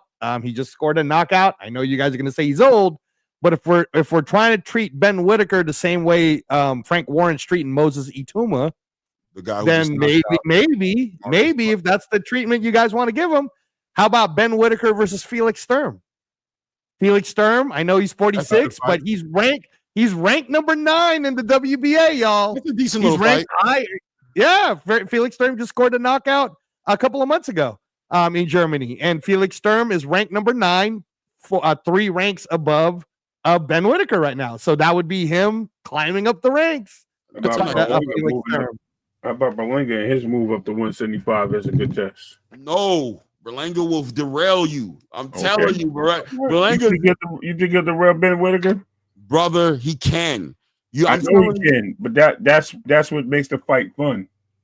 I understand where you're going with it, but that's no money in him being derailed. If he gets derailed, you know what you're going to say? Fuck me. I shouldn't have put him in a ring with fucking Edgar I'm not Berlanga. going to say that. I'm going to just say, hey, Well, Berlanga's I'm where not he's saying supposed to you be. as I got Ray you. Davis. I'm saying you as somebody who's investing in something and looking for it to make you money. You can put him in with Edgar Berlanga right now, and that's your investment. You just showed him the money. You just did all that, and you throw in there with Edgar. I promise you, everybody who knows he's gonna look at you next day like, nigga, what the fuck did you do that for? Nah, I just wanted him to get tested. I'm like, damn, motherfucker, you just Edgar. I mean, I know Edgar ain't good, but he can knock a motherfucker out. You know what I'm saying? Like, exactly. if we're sitting here campaigning for him not to be in 50-50 fights, Edgar Berlanga is a legitimate 50-50 fight. We cannot forget Edgar Berlanga comes from a good high-level pedigree. He's just fighting like a dumbass right now because he's been drinking his own Kool-Aid. Edgar Berlanga can take that knockout he got from Hamza Shiraz, and he could be completely recalibrated right now in a whole new bag right now. We want to wait, see who Edgar Berlanga is before we put him in the ring with any of our superstars. Let's see him fight somebody, because you see Edgar all of a sudden on that jab, moving that head off that line, winning rounds, setting up shots. We're going to change our mind off of throwing that motherfucker with Edgar Berlanga, bro. You know what I'm saying? Edgar could be completely recalibrated. He could be a complete rehabbed mentality type of dude. You could see Edgar at the press conference like, hey man, respect to my opponent. I'm glad you took the fight, man. Salute to my promoter, man. You know, we coming back different. He could come back and have you like, can we cancel this fight? Can we get our fighter a contused hand real quick? You know what I'm saying? And cancel this fight. Can we do something real quick? Can we cancel a whole card right now? Because I don't know if I want Edgar Berlanga in there with my with my. All right, so I'm with the Craig Richards fight then. Yeah, Craig Richards. There's a lot of. Or how about hey Clay? How about Malik Zinad? Remember Bivol beat Zinad. Yeah, that's a decent fight too. Yeah, these are all probably gonna be the fights. All these will be fights, man. He needs about a good 3 or 4 fights. He needs to stay busy in 2026. Eddie has to build that brand up. Let Rock Nation get a hold of him, right? Let Rock Nation things get. For sure. You got a lot of things you want to build him up to the big fights, and you want to keep him undefeated as long as possible. So it's a marathon. It's not a race. There's a lot of fights, by the way, at 175 to be made, because 175 is not that deep. In my opinion, in talent like that, it's not that deep. You got some killers there, but you got enough. Got a lot of killers though, bro. You got a lot of killers. You got to stay out the way. You got to fight everybody else. You know what I'm saying? Lead the killers until 2027, until everybody's is looking for you. Until you got the big deals. You walk into the ring with the Rock Nation hoodie. You got, and I'm saying you walking in, you get walked down into the ring by your favorite UK rapper. You know what I mean? Doing his thing, you know what I'm saying? Walking you up into the ring and killing it. Isn't that how they rap? Right? And shout out to my UK. Bang, bang, bang. Yeah, exactly. You know what I mean? But the top guy, you know what I'm saying? And once you got him doing that, then you throw him in the ring. But I love no doubt, ETB, man. I appreciate you, family. It's always a pleasure having you. Appreciate you, Leon. Appreciate you, man. It is what it is, right? But shout out 56 people in the building. If you haven't taken an opportunity to hit that like button, get that. We're almost at 100. Help the channel out. Let's get 100 likes, man. That'll be let's get 100. And go to my other account. And if you haven't subscribed to the channel, take a moment right now, hit that subscribe button. You know you like it. We cooking up here. We having a good time. You're having a good time. Show some love. You know what I'm saying? Subscribe to the channel, man. You know what I mean? Salute to my guy Just Do back in the building for show. Okay, what else do we have to talk about? Oh yeah. So David Benavidez is getting ready to have this card November 22nd. This is going to be the card of the year, right? Like this card coming up with David Benavidez and Anthony Yarde headlining it has nothing but hitters on it. This is potentially going to be the card of the year. Event of the year, I think, hands down, has got to be Terrence Crawford. Best American card of the year, even though it's happening in Riyadh. Right? It's the best American card of the year. Canelo Alvarez had a good card, though, bro. I'm just being honest, right? But no, but I'm talking about for America, like, right? Because the Canelo Alvarez Terrence Crawford card was a lot of mixtures of the world. You're right. But the November one, it's all Americans, bro. It's Bam Rodriguez, David Benavidez, Haney, Norman, Abdullah Mason. You see what I'm saying? for America, for USA Boxing, November 22nd is our day. For sure. So this being the big card, we know David Benavidez just came off of doing one of the best interviews of the year, right? In my opinion, David Benavidez's interview was one of the most eye-opening, like impactful interviews of the year. He expressed his independence. He expressed what his future is going to be, his relationship with Turkey, his relationship with Samson, his relationship with Al Heyman. I mean, he just set the whole entire world on fire. Made me even a bigger supporter of him than I was in the beginning, right? So we know his next game plan is to fight against Artur Beterbiev, or he wants either one, Bivol or Beterbiev, but it looks like Beterbiev is the more realistic opponent. Bivol just had back surgery. He's healing up. He plans on making a return early 2026. But you heard the news, right, Clay, before you keep going. So it's supposed to be The reason why they pulled Beterbiev off is because Beterbiev is supposed to fight. The IBA president did a whole tweet about it, that there's a big Russia fight, 70,000 people. Bivol and Beterbiev are going to fight in the early part of 2026. So that's why Beterbiev got taken out. Okay, boom. Okay, I didn't know that. All right, that's sweet, man. I actually was getting ready to pull this up. Hold on a second here. I was actually going to pull this ad up here, and I'm thinking they might have been covering it. Hold on. Bivol and later back surgery, Beterbiev settled on comeback. Nicholson. Okay, all right. So that's what it is. All right, so that kind of cuts. That's what's up, man. That's the news then. Yeah. Because I was sitting now here you're gonna find out. I was gonna say, what did you think about Beterbiev pulling out of it? Do you think he's trying to line something up with David Benavidez? No, it's lined up, bro. If you look at, I'll find the Twitter for you, but it's the IBA president who put out the Twitter that they have a better Beterbiev Bivol 3 is in Russia, and then they're gonna put all these Russian fighters on there. You know, like they're gonna stack the card. Well, we can segue into another part of the conversation then, right? So another part of the conversation is, all right, well, Beterbiev and Bivol 3 in Russia, big money. We will have an undisputed light heavyweight champion of the world again. And we won't, though. We won't, because Benavidez has the WBC title. Oh, shit. Remember? Yeah. Well, we won't. Bivol got stripped, and they did the whole... Yeah, it was nonsense. He vacated before they stripped him. He vacated. But okay, whatever. Yeah, exactly. But he got stripped. Mauricio don't like Russians. So at the end of the day, what we're gonna have is David Benavidez, or the winner of David Benavidez, Anthony Yarde, potentially, right? Is going to be in an undisputed championship. We'll have an undisputed fight, right? David Benavidez will be able to do this quick and easy. If you leave it up to Turkey, right? We'll have another undisputed champion. What do you guys think about that move? Well, first of all, and I don't know if you agree with me on this, Ray, Dmitry Bivol is coming off a back surgery, bro. I kind of feel like Beterbiev will get his belts back. And if Beterbiev becomes the WBO, IBF, WBA unified champion, Benavidez, Beterbiev will happen for Turkey anyways. Well, what do you think, Ray? Oh, let's see. That's a tough one, because I'm going to say this.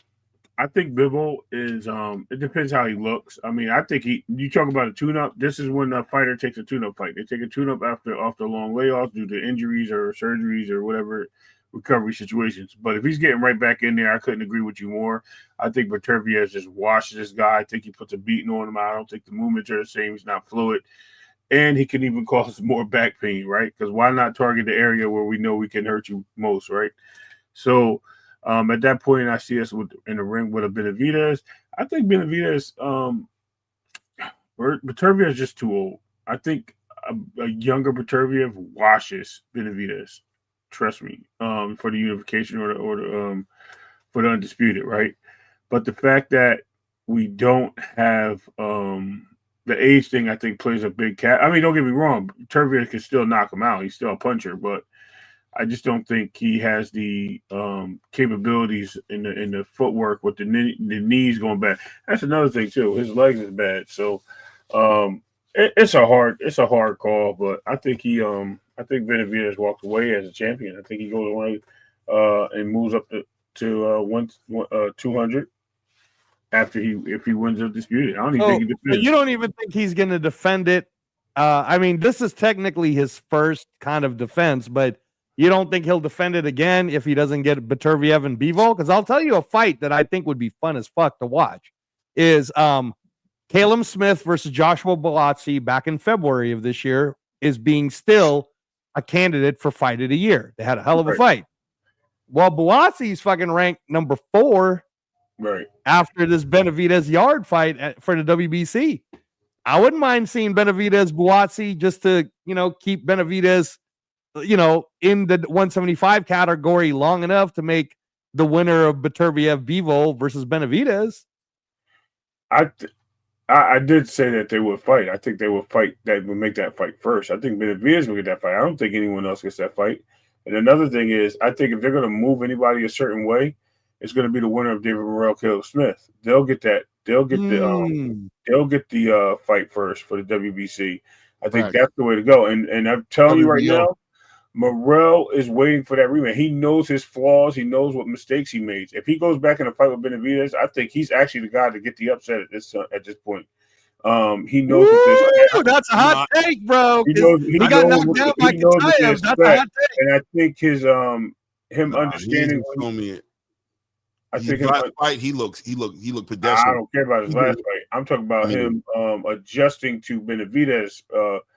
Because Benavidez showed that he had, he could be rocked. And I think that gives a little bit more confidence. Well, okay, but anybody can be rocked, right? Right. I'm saying there's a little bit more confidence. How successful was David Morrell at anything in that fight? With David Benavidez got rocked because he got overzealous and was attacking the shit out of David Morrell. Morrell caught him with a punch coming in, but David Morrell's IQ, he's shown that his pedigree. His professional style of boxing is flawed, bro. And he hasn't shown me that he's improved on it yet. When he fought against Kitaev was eating his breakfast, bro. He couldn't hang with the movement.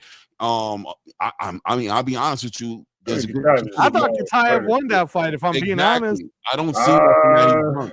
I don't see nothing that I thought it was close. It could have went either way. That tells me he beats David Benavidez. But let's see what he does against Caleb Smith. Let's see what he does. That's what I said. It depends if he wins. I think he would lick his chops to get another shot. I think he will perform better in a second fight with David I think he performs better. I'll give you that. I think he performs better. That's what I'm saying. I think we're 9 away from 100, y'all. Help us out. Come 9 on, away Bubs. from Hit that 100. button, Bubs. Bubs, you gonna come in here and hit that button, bro. Yeah, Bubs, hit the button. Hit the button from all 8 of your accounts, Bubs. He can move down. Don't even. He did that on purpose. If you acknowledge it, he's gonna do it again. He knows exactly why he did that. I know he did it. Bubs in Alaska. It's like 3 p.m. over there. He good. Bubs, get the fuck out of here, bro. I ain't doing this with your ass. He is, bro. He's good. Just found a way to bring that shit back around. Hell no, bro. Fuck out of here. We ain't doing that shit. Go ahead, bro. Go ahead. Anyway, I'm saying, like, and if Caleb Smith gets in there, Caleb Smith could shock the world too, because Caleb Smith has shown that he's been back on his winning ways in decisive matters at that too. He showed me something with Buatsi and actually picked that fight too. Clay was like, "No, man." I was like, "Yo, he gonna beat him." Oh, you picked Buatsi? You picked Buatsi? No. Oh, you picked Caleb Smith? Yes. And I said he gonna win that fight. Yeah, I was like, okay. He gonna show us something. Because Clay was like, he about to hang it up. What did you say? He was about to hang it up, Clay? You talking about with Caleb and Buatsi? Yeah. Clay is an ageist, bro. It's because Caleb Smith. Yeah, bro. Fuck all old people. But damn. The reality though is that, listen, I'm gonna say 2 things. Number 1, shout out to Caleb Smith because he had a great performance in that fight with Joshua Buatsi. But at the same time, Joshua Buatsi fought real funny in that fight to me. Like, I mean, he was just he would do the work to get on the inside. He would do the work to make it but then he was clinching all night. Like, he wasn't working on the inside the way I saw him work against Willie Hutchinson. I don't know, bro. You know what I mean? He like the uppercuts. That's why. Caleb came with that jab. The jab was on point. That straight right hand was on point, and he was doing a great job with those uppercuts inside that mid range. He was clipping Buatsi, and I got to give Caleb his props. But I was surprised, man. Shout out to Caleb. I thought Joshua Buatsi would have been too young and was going to just be too aggressive, and was just going to. And I felt like Caleb Smith may have had 1 foot out of the ring. I felt like he was kind of already hinting at retiring on the back end of that Better Biev loss. And I felt like the next fight he had was like a 6-round fight or an 8-round fight after that fight. And I'm like, oh, he's just trying to get a payday. You know what I mean? So I just felt like, yeah, but I was surprised. And I thought he put that Better Be fight really well. I thought he started off well in that fight. And that's what made me think he could beat Buatsi when I gave that prediction. And I was like, I just think he has the experience there with a puncher too. On top of that, that plays a big part. And I just thought that was going to be his. He lost, but he showed something in that fight because he was able to use his jab. He just gave up the fight. He literally couldn't take the punishment. And I just was like, yo, this guy's not going to lose. This guy is not going to give up. He's going to go in there. He wants a big fight, and he wants that opportunity to win that belt. Yeah, I agree with you 100%, bro. I think he wants to bring another Smith championship home. But I ain't gonna lie, he gets in that ring with David Benavidez, and David Benavidez is going to retire him. He's not going to deal with that pressure because David ain't going to do like Joshua Buatsi. I'm telling you, he ain't going to do it like that. I'm going to put this. I'm going to double down on it. I'm going to tell you, I think he can beat David Benavidez, and I'm going to tell you why. I think he has the same tactics that Caleb Plant had against David Benavidez, but Caleb Smith doesn't wear out. He doesn't get tired. He got tired against Benavidez. He body campaign was killing him, bro. He beat him up in the second round. He was hurting him, bro. David available for that. I don't know, man. He available. I'm just telling you, I think this guy can actually he can do the same thing, and I think he'll last. You know what that fight's going to look like when David Benavidez fights Caleb? If they fight each other, it's going to look like David Benavidez versus Alexander Voznik. It's going to look. Voznik is very similar. I think it'll be similar. I just think Caleb Plant punches a little bit more in between punches. Caleb's going to look old in that fight. You're going to see him look old. The oldness is going to come. Watch. He's going to slow down, and you're going to see him be old. Well, if Benavidez waits to 2027, yeah, of course he'll be old in that fight. He'll be old right now. He's old right now. He's already old. Listen, the man, as soon as that man said he was about retiring, and his brother was saying he's going to retire, and that man knows he's old already. He's just having a good, I'm telling you, bro. He had an 8-round fight where he got a knockout in the fight against a nobody. Then he fought against Joshua Buatsi, and he competed better than I think he thought he was going to compete. I also think Joshua Buatsi fought a horrible fight. So he has some momentum and some confidence. But I think a good reminder will get that dude right together. He has a crazy round. He's going to sit back in that corner and be like, fuck, I almost forgot. Fucking over. Shit. I know. Hey, Fight Sport. No. We talked about it earlier. It wasn't that Beterbiev is injured, or we didn't hear anything about Beterbiev being injured. He just pulled out. What happened was the IBA president put out a tweet that said Beterbiev is fighting Bivol next as their third fight in Russia. So we're assuming, based on the breadcrumbs, so to say, that Beterbiev, who literally you can look at his Instagram, man, the guy just posted a training video or something, so he's not injured. That when Nicholson posted, "Hey man, my fight got canceled. I'm no longer fighting Beterbiev," then everybody, I think, assumed that he was hurt, but that's not what it is. It's because Beterbiev's fighting Bivol, so now they're looking for a fight for Nicholson if he's still going to be a part of that card in Riyadh, and that's why I was saying, Fight Sport, that they might throw Ben Whitaker out there, man. They might be like, fuck it, Ben. We're going to give you a load of money. Come to Riyadh season with this amazing American card with Haney, Norman, Bam Rodriguez, Abdullah Mason. And if he puts buckle the ass on Nicholson, man, I don't know, Clay. I don't know. We're going to be doing a show about me bragging about Ben Whitaker. Joseph Parker, hints at fighting Moses Atuma next. He says he's basically aiming at Moses Atuma after he gets done with Fabio, right? Now, Moses Atuma turned down an eliminator fight against Derek Chisora, right? Which I was like, I didn't really understand that. But if this is the case where Joseph Parker's open to fighting Moses Atuma next year, then I could kind of see why he wouldn't want to play around with no damn Derek Chisora who don't give a fuck and who can take a punch. Oh yeah. You know what I'm saying? Like that dude to mess around Darrell, even though I don't think he would. I think even though he's like 70 years old, you talk about somebody old. Yeah, man. This came out, a little bit earlier today, I guess. You know what I'm saying? I think Eddie Hearn put him on watch, bro. He has his girlfriend Sky out, bro. I mean, and are we assuming that Parker's going to beat Wardley, bro? Because you never know, man. You never know. Heavyweight boxing is unpredictable. No, he ain't beating him. He's not beating Fabio's not. You're saying Fabio Wardley's not beating Parker? Yeah, I'm just saying that anything can happen in heavyweight boxing, bro. Yeah, I think anything can happen, but he has to catch him with the same thing he caught Bacoli with, because I think that fight is very. I think Fabio Wardley will definitely hit him with some hard punches that make him rethink about and recalibrate. This is not the same. This is not the same fight that you're going to see with a Deontay Wilder. It's not the same fight you're going to see with a Bacoli that pressured you and came off a short. Big facts, McDonough. Big facts. No, he was getting his ass kicked. Wardley was getting beat up by Hooney. Anyway, guys, we are hitting the 4-hour mark, literally. Oh, we're only 8 away from 100, Clay. Yo, listen, man, put those likes in, show some love, man, get the channel where it need to be, bro. But we are about to bounce. We just hit the 4-hour mark just right now. We just literally we're done. Yeah, I've been on longer than I'm supposed to be. I need to get more disciplined with this, but today was a great show. A lot of boxing talk. Tomorrow I will be doing a live covering the fights. I'm probably going to cover the main card of the Dave Allen card. I'll cover the main card. Good. And then I'll go into the Boots Ennis to the prelims all the way through. So it's gonna be a busy day tomorrow. Got to get my food game together and make sure that I'm ready to go, ready to rock and roll. Yeah. You gotta have your nachos and cheese dip. No, we're not eating crazy shit like that. I'm messing with you, Clay.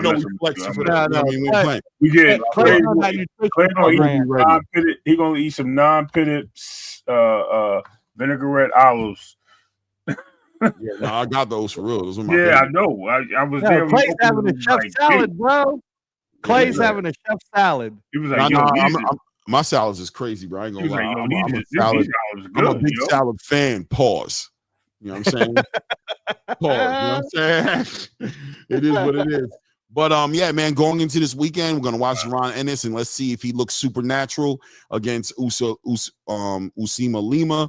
I personally also want to go on the record to say I wouldn't mind seeing Ron Ennis box a lot more. It could look more competitive if he's choosing to do that. I would like to see him become more disciplined and more defensively responsible. I don't give a fuck what the fans think about that, but I think we're going to probably see him get him out of there inside of 6 rounds. Inside of 6 rounds is what I believe he'll get it done in.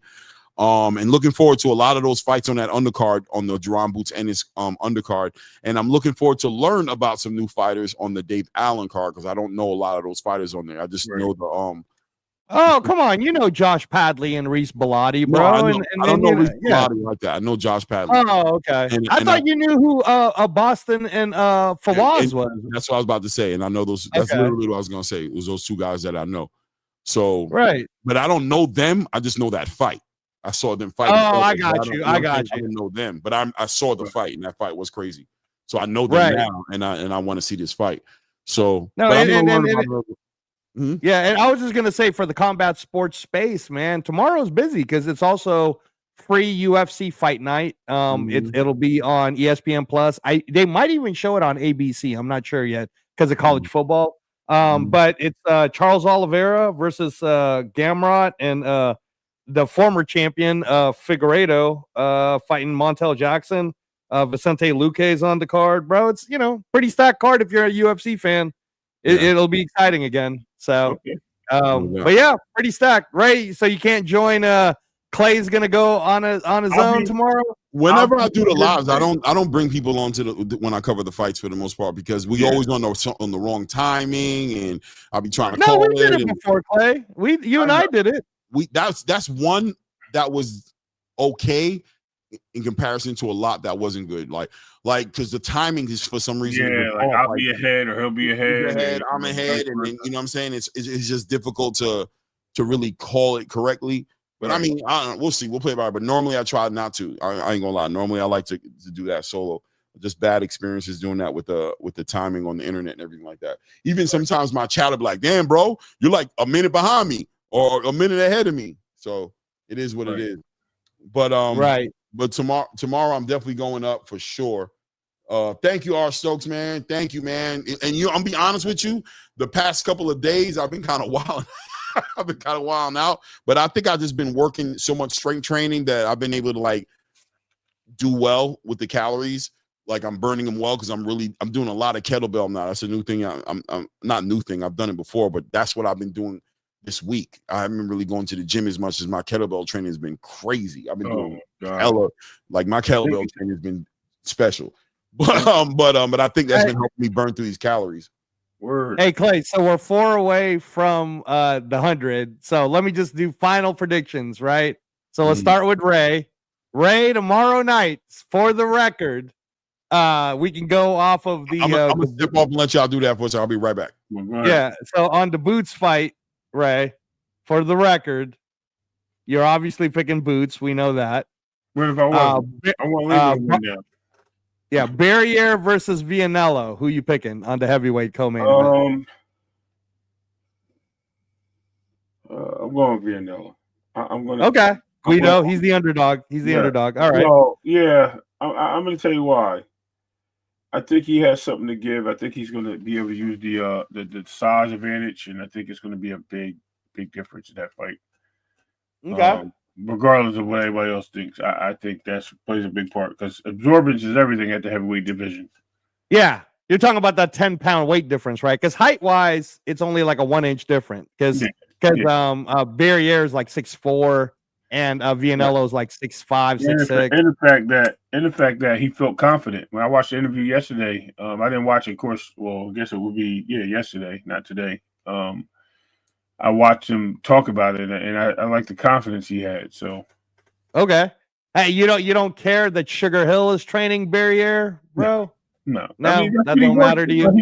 He works with heavyweights. That's what he does. So that should actually make it more for a more successful fight. And I'm pretty sure one of his former fighters has fought and fought. I'm sorry. Who I say? Barriere? You said Vianello. You picked Vianello. Barriere. Excuse me. Switch. Oh, you're not picking Vianello. No. Because Vianello's the bigger dude. He's 147. Yeah. No, I'm talking about 47, and Barriere's 237. Sugar Hill. That's Sugar Hill's working with smaller guys. I'm glad you cleared that up because I definitely thought it was the other dude.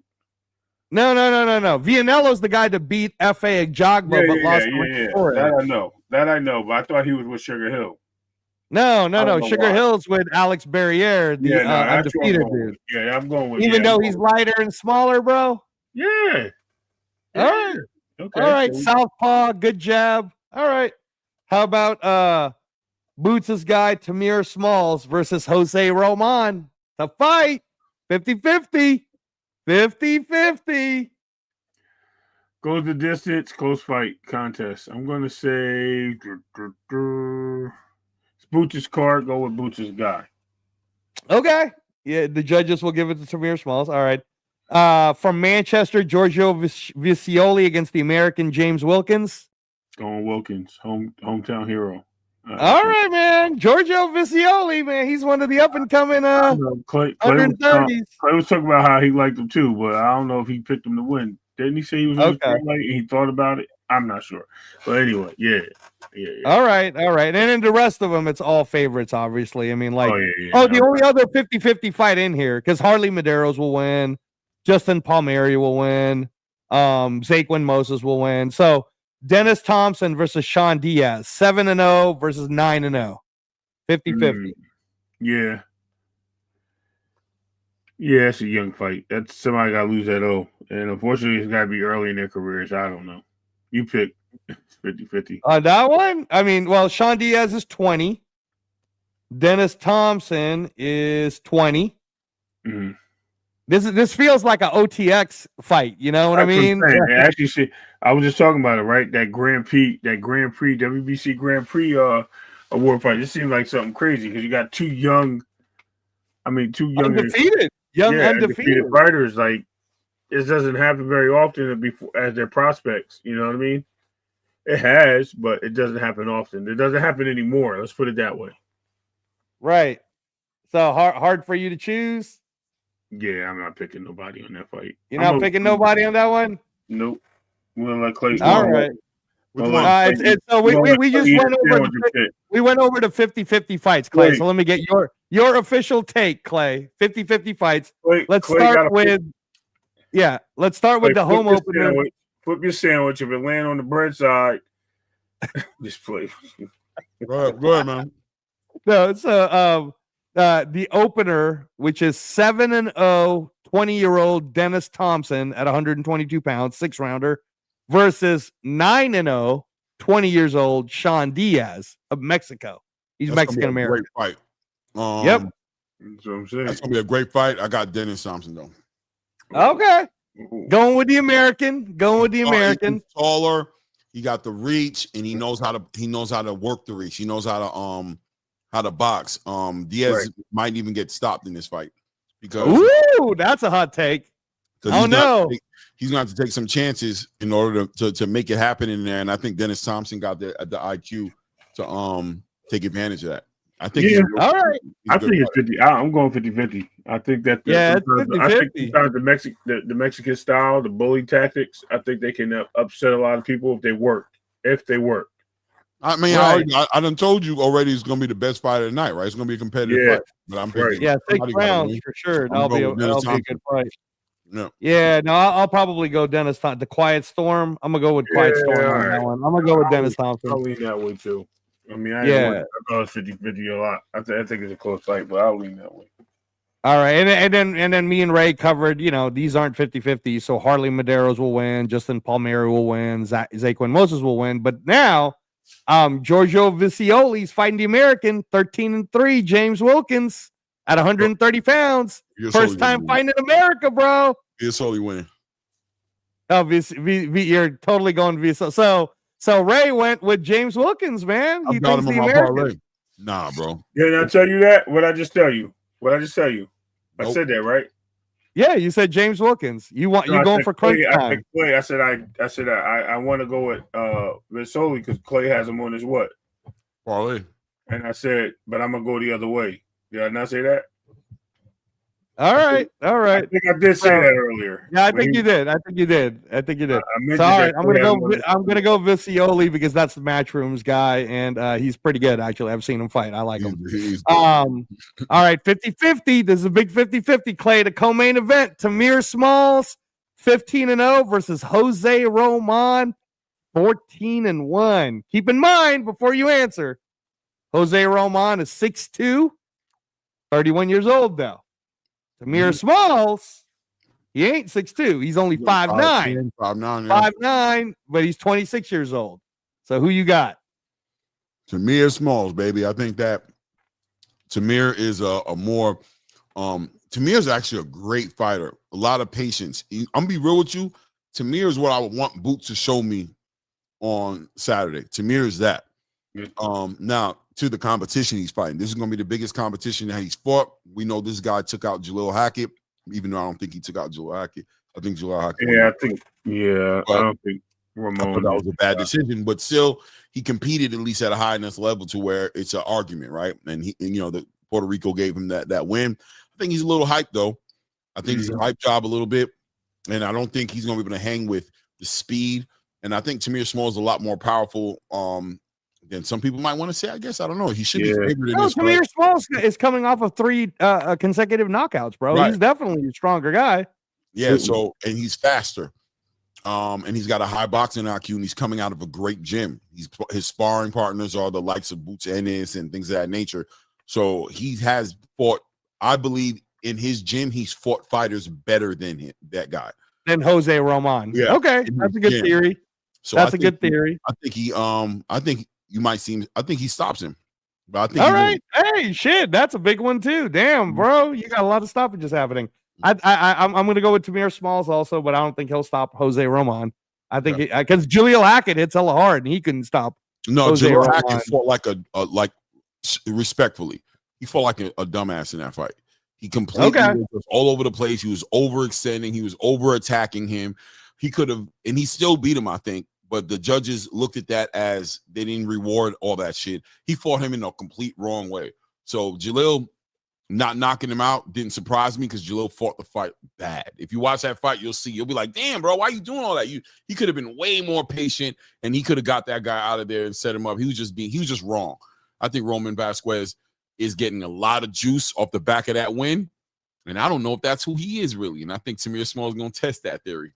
All right.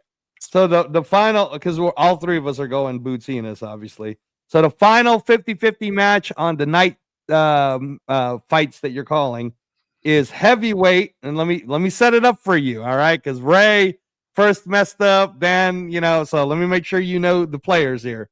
So Alexis Barriere coming off of a knockout win versus Igor in February.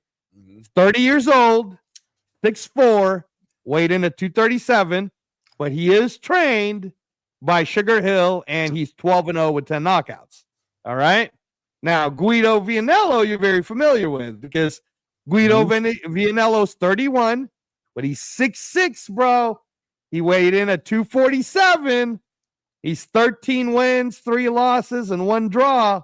He lost to Richard Torres. He beat the hell out of Makhmudov, though. Lost to F.A. Jogba in a very close, controversial split decision. But, he beat Curtis Harper. This guy's good, man. Vianello's good. So, final prediction on that one, because I know you got some money on him. Yeah, man. I got to revisit that, to be honest with you. That's one of those fights I got to revisit. Now, I'm going with Guido. Okay. I'm doing it specifically of the experience, right? The where he's been, who he's fought against. But I don't know about this other guy. I'm really not that familiar with him. But you have the zone, bro. Go to the Garon Hernandez fight and then watch the co-main event, and you'll see. Yeah. So no, I plan on actually pulling up and watching this fight. But what I'm gonna say is this: I don't give that much props to Sugar Hill like other people do. As a trainer, okay. Yeah, I think he's a decent trainer, but I don't give him I think Andy Lee's a needle mover. I think Sugar Hill would impress me better if he was with Guido. I'm like, oh man, Guido. I think you got to be the right kind of fighter to really benefit of what he brings to the table. For example, he was training Jared Anderson and Barbacoa. Yeah, the shit out of his ass. You know what I'm saying that's true. Some people felt like Jared Anderson digressed a little bit in that fight, that his old trainer would have benefited him more than, you know what I mean? He broke that motherfucker. Right. That motherfucker don't even want to fight no more, right? So, that part, him doesn't make me, he doesn't move the needle for me. Now, now Guido is a disciplined, tall fighter, and he fights tall, fights behind that jab. He knows how to control that distance. So I'm leaning towards Guido, but like I said, I haven't seen this other dude yet, and I got to watch him and see what he brings to the table and how he boxes. But I do know that I think Sugar Hill usually has his fighters fighting pretty aggressively. And let me paint you a picture for you. All right. Alexis Barriere is a little bit like Chris Bird in the sense that he's southpaw. Okay, he's southpaw. He's kind of slick defensively, but he doesn't move like Chris Bird. But remember how Chris Bird used to use the jab a lot, right? So even though he's the shorter fighter, that's how Barriere fights. He kind of keeps his distance. He uses that jab, right? He keeps his head up, but he'll move. He'll kind of like go side to side at times. He's got a nice stiff jab, though. Nice stiff jab. And here's the thing about him: he's not scared of getting hit. Because the last dude he fought, that motherfucker was like 300 pounds and is a knockout guy. Clipped him a couple of times, but seems like Barriere's got a pretty good chin. So my prediction for this is actually going to go to distance. I would bet the over. I don't think anyone's getting knocked out. But you're going Vianello, right? Right now, based off the fact of what I know he does. But I'm going to watch his fights, and I can legitimately change my mind tomorrow. Like tomorrow, I might hit you up like, yo, I watched this. You know what I mean? Because I don't think Vianello is like special, but I do think he uses his tools efficiently. He uses he does what he does efficiently, and I think he's a great gatekeeper. Like if you get through him, I give you a lot of respect for getting through him. But and then Ray picked Barriere for this one. He picked Barriere. Eddie Hearn seems to put a lot of investment in. He thinks like this guy, you know, is the goods, and he thinks he's going to win this fight, obviously, because he signed him. But we'll see. Right. We're 3 away, by the way, guys. 3 away from 100. I'm gonna go against the grain, y'all. I'm picking Vianello. I'm gonna go hard on Vianello. Pause. Yeah. I just think that Vianello, that split decision with Ajagba means that he could take punches. The Richard Torres one, man, honestly, Richard Torres is kind of awkward to fight, bro. That's why I don't like. I mean, like, again, I don't get excited over Richard Torres because he's kind of, I don't want to call him John Ruiz, but he's John Ruiz-ish. Yeah. Right. Like I don't really rock with Richard Torres like that. Somebody who's short, who's not one of the bigger guys in the division, he needs to be more special than he is. Or be a cruiserweight. Go down to cruiserweight. You know, but at heavyweight, bro, he's talking about fighting Ituma. Man, you might want to shut the fuck up. You'll get knocked. He needs to show us. He needs to be more special than he is for being how big he is. He needs to be more special, and he just doesn't show me that he's great. He's sound. He's fundamentally sound, right? Like he's that, but he's not special enough. You know what I mean? Because if he was a bigger dude, he could get away with more. You know what I'm saying? But he's not. So it's like, you're not special enough, I think, to get up in there. Moses Thomas gonna sleep his ass, bro. Oh, for sure, bro. It'll go far, though. Moses needs to go. Moses Talma needs to find an opponent that's going to take him past 4 or 5 rounds, or Joseph Parker may whoop his ass. Joseph is that his fault though, Clay? Because he hits hella fast. No, but I mean, I think Richard Torres could take him there. I think Richard Torres is smart enough to get past 4 rounds. I think he can get him there. He can get there personally. Man, I think it to him was sparking. Passed out. He was passed out. Yeah, he was. I watched. You better hit that rewind on that thing. I bet you was passed out. Bro, you didn't hear me clicking my mouse? You didn't hear me clicking my mouse? I can show you what I'm doing. You're rewind. No. We're just messing with you, man. I ain't messing with you. You fell asleep. No, he think I'm what? No. Did you see me go? No, man, we're here. Yeah, but I'm actually here. I see what I'm doing. I'm actually sending stuff to people, and I'm clicking my mouse too. He gonna pull it up. Boom. All right, for the hardcore, right there. There it is. You was gone. There it is. There it is. Hold on. Here it comes. And goodbye.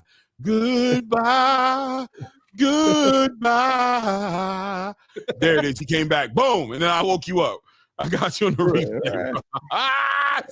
Look, you fell asleep, right? You fell asleep, and then you came back, right? But then you went, and you could watch you fade to black. You was like, did I? Yes. You came back. You got to rewind, bro. You be falling asleep sometimes. Then you went like this. You went, huh? You weren't looking at shit, nigga, with the inside of your damn eyelid.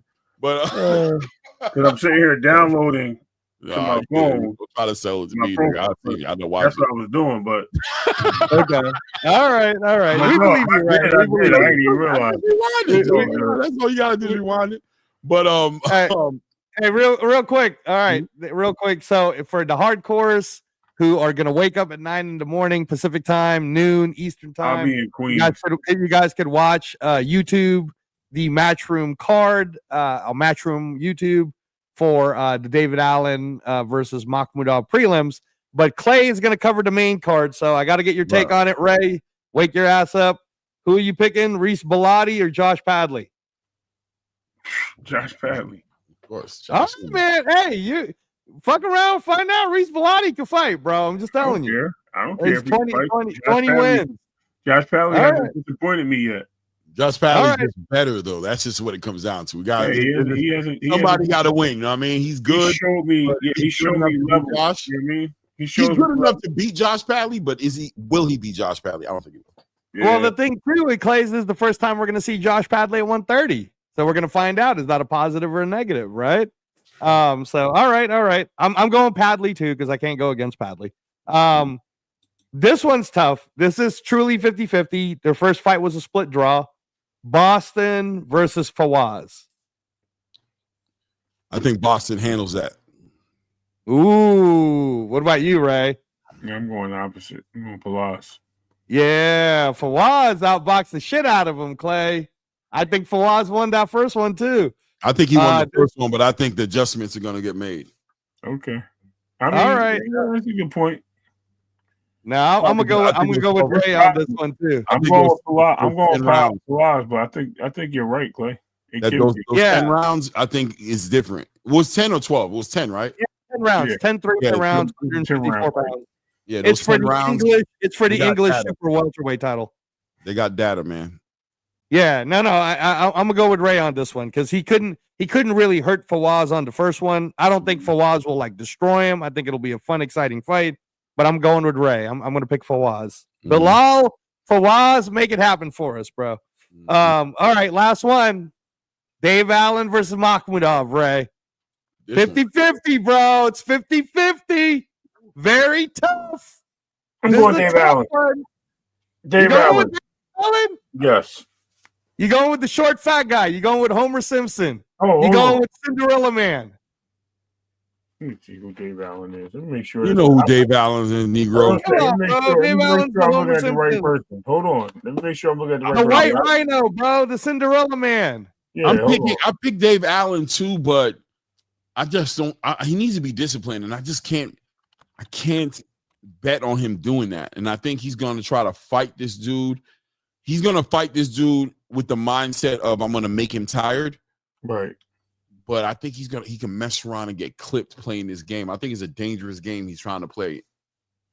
All right, here, let me give you some breakdowns, Ray. So Dave Allen's 33 years old. Right. He's 6'3", so he's a shorter guy, but he's also kind of fatty. So he weighed in at 261. He has 7 losses, right? He has 7 losses, 24 wins, 2 draws. He really beat Johnny Fisher twice, but it was a split decision loss in Riyadh. Then he went and knocked out Johnny Fisher in May of this year. Other than that, he did lose to Frazier Clark, although he got injured during that time. That was in 2023. And then, he's lost to Tony Yoka, who's the gold medalist from France. He's lost to David Price. Yeah. So he fought Luis Ortiz and got knocked out back in 2016. I think he loses. I ain't gonna lie. I think I'm going back. I think Makhmudov clips him. Yeah, I'm actually switching that up. I ain't gonna lie. I'm looking at it right now. I'm like, hold on. I think you know why I'm thinking Dave Allen? Because the way Majidov looked that last fight when he was all lumpy and beat up and just looked crazy because he got hands put on him, I think Dave Allen has enough to use the jab, regardless of the he won't. He gives up too much. He be doing shit you're right. And Majidov wants to get that revenge too. So check this out. Majidov knocks out everybody, right? Like that's what he does. Like he's a puncher. He's like a Zhilei Zhang, but less skilled for sure. Less skilled. Right, less skills. But a certain fighter beats him. Not anybody just beats him. He's not there. If you're athletic and you have some patience and you have some a good shot selection where you're attacking that body and you're moving him and you're turning him, he will fade to black by the 4th round. By the 4th round, the man will barely be breathing. He got lumps put on him last fight. The last time he lost with Guido. With Guido, exactly. If you're somebody like Guido, just kept hitting him with the body shot to slow him down. But if you got Guido brings the element of he's tall and he's athletic to a degree for a heavyweight, and he also has a good pedigree. Guido's a very good fighter. You know what I'm saying? Right. He's not special, but he's a good fighter. Magomedov doesn't do well against Magomedov doesn't do well against those fighters. But I think if you try to brawl him, you're in his playhouse. He loves you. If you're trying to brawl him and go all out with him and swing on him crazy, he's in love with you, bro. He's like, oh, sweet, bro. You giving me a chance to hit you. And I think Dave Allen's gonna give him that shit. He's gonna give him that. Yeah, I think you're right. You guys are swinging back to Dave Allen. Yeah, I think so, bro. Is that your final? No, I'm going Magomedov. I'm going Magomedov. Fuck around and knock him out crazy too because I'm in the same boat. I just think that 50-50 for a reason. That's for sure. It's a 50-50, man. It's gonna be a fun fight to call for sure. Give me your final, Ray. Give me here. Let me give you some background. I'm going Makhmudov. With Makhmudov. Yeah. You're going Makhmudov. Okay, I'm taking him off my damn parlay. That's what I'm about to do. All right, so Claymore Ray is going Makhmudov. Right. Yes? Is that a final, Clay? Makhmudov?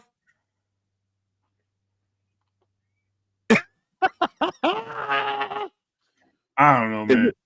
I don't like listen, we'll do the fight predictions another. No, I'm just kidding. All right, let me get off this thing, man. Because now I'm tired. Yeah, Ray, go ahead. We got your pick. You traitor, picking the Russian. Listen, man. Let me tell you, I got to work tomorrow, and I got to go all the way out to what's up, Jonathan? Man, long time, brother. Hey, Jonathan. Salute, family. Salute Ye Honcho in the Press building. the like button, bro. We're trying to get to the 100. Press the like button. Yeah, hit the like button, Jonathan and Ye Honcho. Hit that like button right now so we get to 100, man. Yes, sir. Let's go. And let's go. No, y'all hit it. I got my other account. Matter of fact, me my account. I got you. Hit that like button, man. Let's go. And you guys make sure you hit it too. If you didn't hit it yet, I already hit it on both of my accounts. Nah, I ain't hit it. Yeah, that's it. Then we're about to Ray, boo. That's not what I'm talking about on this account. On my other account. Okay. You're supposed to hit it on all the accounts, bro. Hit 100. Yeah. Let's get it. 100 likes on the live, baby. 100 likes. All right. We could go now, Clay. But my final prediction, then, while you're calling the fight, you traitors, I'm going with David Allen, bro. David Allen. We got 102. Yo. He's gonna do it. David Allen. All right. Do it. Listen, I got David Allen on my parlay, but I'm gonna tell you what I'm definitely doing. I'm taking him off. I'm not going either way on my parlay. I'm just going. This is because there's just too many intangibles. And Dave Allen, man, that man got 7 losses, man, 4 knockouts. He's been knocked out 4 times. Makhmudov is a punching the reason he gets those knockouts because he gets messy in there, bro. He turns it into a bar fight. He fight he just drank a keg of he just drank 4 or 5 beers. Like, you know what I'm saying? He don't fight with no type of. But I'm hearing him saying it, but he don't fight with no type of. It's hard, bro. It is. He's the Cinderella man, baby. Yeah, he's the Cinderella man. He just got out the pub, huh? Yo, he fought the white rhino, bro. I'm going for his fat ass. I'm going. Yeah. Let's get it. Anyway, so everybody in the building, man. I appreciate you guys. Thank you everybody on the panel who popped up earlier today too. Keon, everything boxing. Shout out to Ray and Angelo for holding it down, man. I appreciate all you guys, man. It's been a great shout out to a Warrior 3, the sponsor of this channel tonight, man. Really holding it down with the super chat. Shout out to everybody who was in the super chats. The Warrior class was definitely holding it down in a major way, bro. He really just did the work, man. But shout out to everybody, you know what I mean, who showed love to the channel. I appreciate all you guys, man. And until the next one, man, it's that ATP Combat Media Show. Look out for the thumbnail. Tomorrow we're going live. It is what it is. It's your boy Rain at this point. We out.